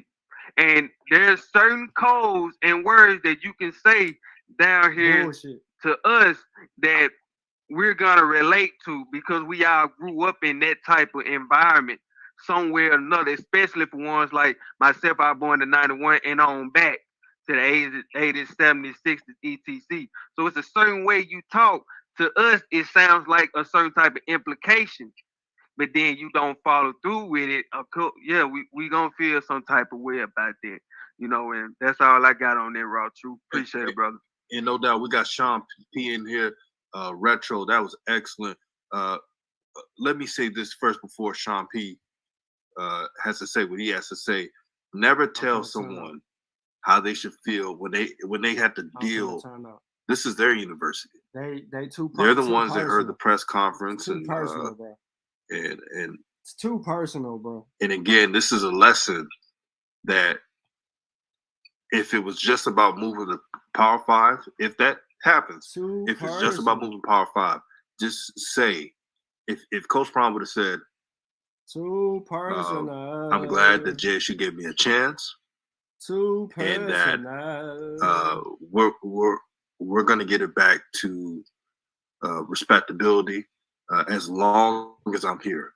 If they would have heard that, they would say, okay, he may not be here that long, because he but said that he was for the time he's here coaching Jackson State, he's gonna have this program respectable. And if he would have left, it would have been a different story. But when you say this is God's calling, when you say you're trying to level the playing field, that's what they heard. Yada yada yada. Yeah, they can't change what they heard. Sean P, what do you think about this game as well as everything going around? All right, man. First of all, it's a pleasure to have me on the panel. Peace to everybody that is still on the panel and everybody that's in the chat. You know what I'm saying? What I think about the game, I really think that the defense did what the defense did earlier on in the game, and the offense took advantage of what the defense did. After the field goal, the offense kind of said, okay, we can't get them threes. We just need to get points. So they were successful at completing drives where they would get into the red zone and come away with points. They didn't come away with turnovers, which was something that would have probably happened in previous games. So I think the offense bailed out the defense when the defense had lapses in that second and third quarter, trying to adjust the bubble, over pursuing, not wrapping up, trying to arm tackle. Stuff like that. There was a lot of that, which led to a lot of Southern success in that middle second and third quarter. But anyway, this is what I actually expected from the beginning. I was trying to tell everybody that thought that, all the energy that was put into other places was a negative at the wrong time and was going to impact the kids. And the kids did the opposite of what everybody else expected. Now, as a fan watching it, I enjoyed the game. Other people, they might not have enjoyed the game. Now, I wanted to come on because I wanted to pose this for people's train of thought. You said something earlier. You can't tell people how to feel, and that's a battle that a lot of us who don't.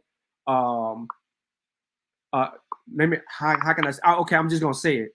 A lot of us who don't put our faith and our energy into man or other things, we see other people do that, and we like, that's why you don't put your faith and your feelings, and you don't wrap them up in the man, right? You have to separate it. So, and I know it's hard for a lot of people, like the previous brother just said, because a lot of them are built in the Bible Belt, and they have this ideology that they subscribe to, and they have to adhere to that based on, how they were born and raised. No shot. So, with that being said, would it have been better for everybody? And I know the answer to this, but I want you to think about it. What would the narrative be if Coach Prime never said that he was going anywhere and he just stayed in the Swac and dominated the Swac and continued to go undefeated for 5 straight years and then continued on to do anything? The games, ladies and gentlemen, think about it.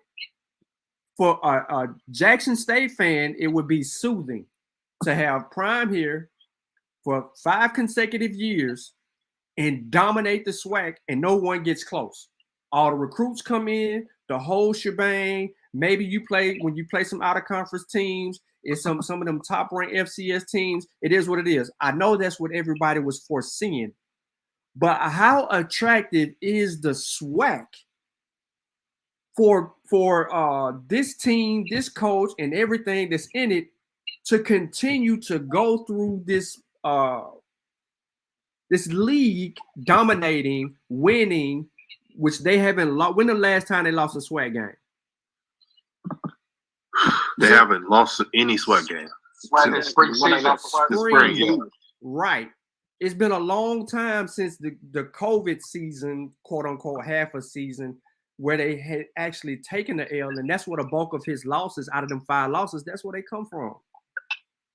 So we have to just what would it be? What would the narrative be for us, ladies and gentlemen? It would still be unfulfilling because there would be more for that would need to be done. Elevating JSU up out of the SWAC would never be a thing.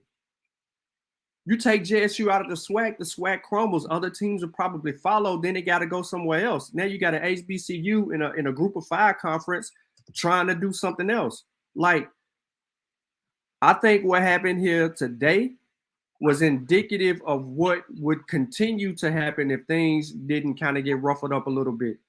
I pray that everyone who feels emotionally tied and invested into Coach Prime, I pray that you'll find your healing. But I also pray that you understand that you are the shit. Jackson State is the best dope on the block. You sell yourself. You don't need no help. So it don't matter who's the coach. All they got to do is pick up the smaller pieces and keep the energy going in the right direction, because the fans, y'all have a new expectation. The fans, y'all know what it's like to be on top. The fans know what undefeated look and smell like and what recruits should look like. Everybody got a new expectation. The old stuff don't work no more. You got a taste of the good life. It's up to you to set the expectation and maintain the expectation and hold the AD, the president, the head coach, the assistant coaches, the quarterback, the running back, the offensive line of receivers, the defense accountable. You got the best dope on the block. They ain't even done talking about you. Prime could leave and be in another school for 5 years. Guess what? They still gonna be talking about Jackson State like they've been talking about it. Dominate your day. And that's all I got, brother. Thank you. Yeah, but the thing is, Sean, I agree with you in some parts, but the thing that I would push back is this. It's Prime is going to do what Prime's going to do. We all, you know what I mean? It's like my son was saying today. He said, "Dad, he had a song that said it's about the money." So the thing is this: JSU is a strong foundation. You're 100%. Are they a lot better off than when Prime started? Absolutely. But the thing is this: when somebody of that magnitude leaves, it's all about the next person. It's like you have a great coach. When a great coach leaves, it's not the coach after that's going to fulfill the shoes. It's the coach after that. So you know what? So this hire is very important as far as like that. If everybody's saying Prime signed the deal as far as like that, but I think what people are upset about, and yes, it could be the Bible Belt, and I understand when I lived in North Carolina, I learned all about the Bible Belt. Is that this? What you say is very important. So you know what? When a man says, I always believe what a man says until he proves himself wrong. When a man says, and the other caller before Sean said, you know what? The narrative has changed, and the narrative has changed because it was about the level playing field. It was about bringing up, and when Coach Prime was asked a question about are you going to play Alabama? One of the first things that he said, until I build up my defensive line. In the beginning of the year, before the year started, one of the questions were asked about him, about going to another country. He says, we're in talks as we speak. So it's talking about moving as the team was moving, as building up. So that's what people are going to be upset with. We can never say or, feel bad about somebody's decision because ultimately that's their decision. You know what I mean? I believe in God, but you don't have to believe, you know what I mean? Your faith should never be in man. But the thing is, people will get disappointed for the fact of what he said and what he's doing, what his actions. Your actions speak always louder than your words. So, sorry about that, Rob. Go ahead. No doubt. You know how it is in this platform. We give everyone a voice. Now, someone said, leave it one time, them kids go in the portal. I don't.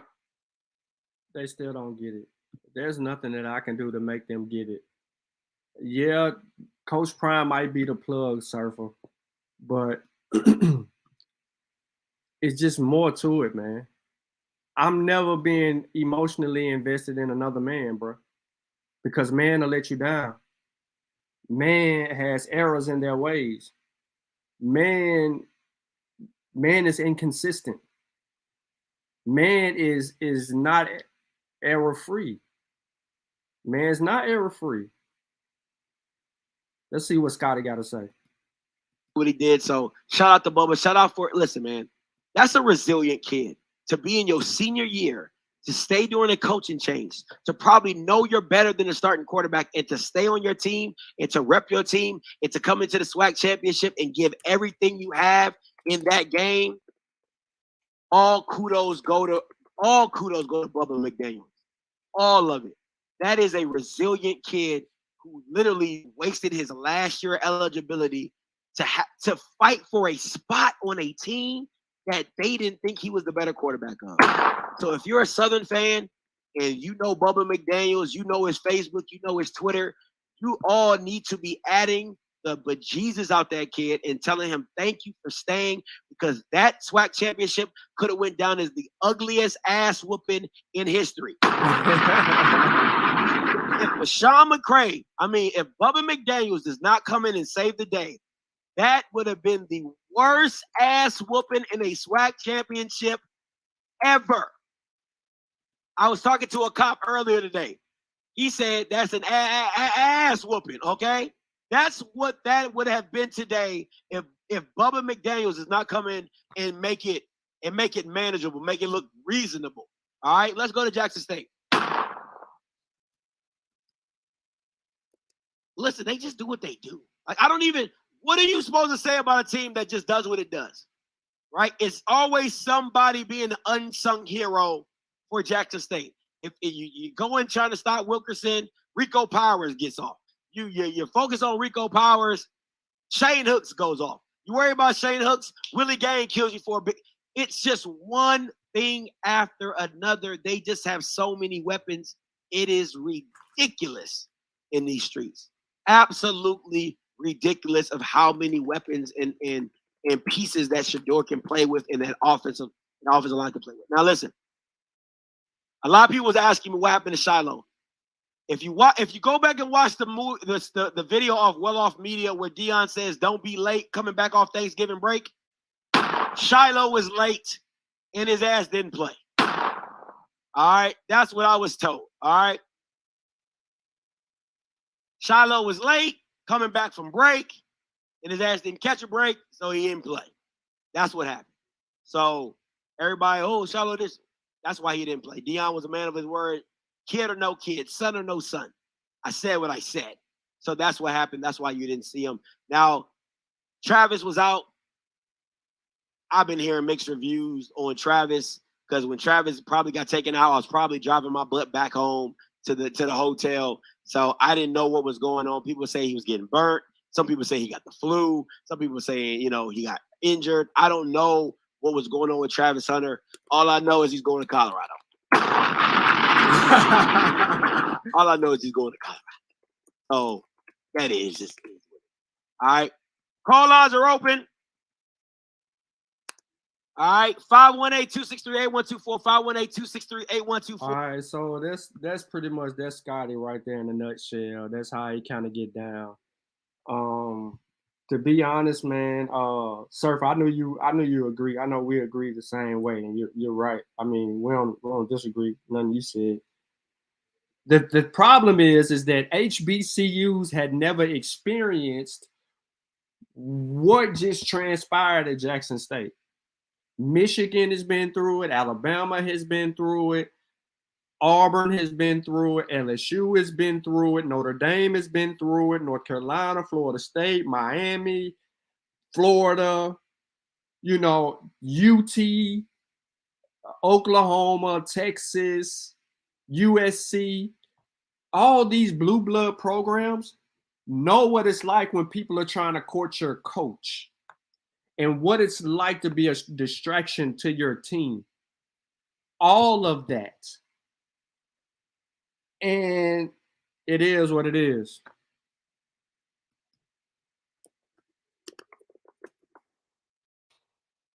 And Bubba saved Southern's ass.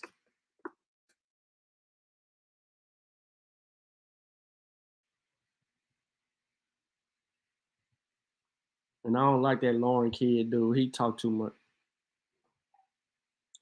But anyway, man, I'm not going to hold y'all up. I'm going to let y'all enjoy these YouTube streets. I'm going to get into some science stuff, which is what I like. And relax a little bit. I got all my dogs off. I got one dog left, and I don't think many people got the money to buy this dog, so I'm going to be stuck with this particular dog, and that's fine because I like the little motherfucker. But I'll see y'all later, man. I didn't ask nobody to donate to the channel. Ain't that many people in here. So, you know what I'm saying? It is what it is. You know, y'all can donate anywhere else. Yep. They do. They do be pissed. They do be pissed. That's what I'm saying. They just not used to it. You know what I mean? So it is what it is. But y'all enjoy y'all day, man, and take care of yourselves.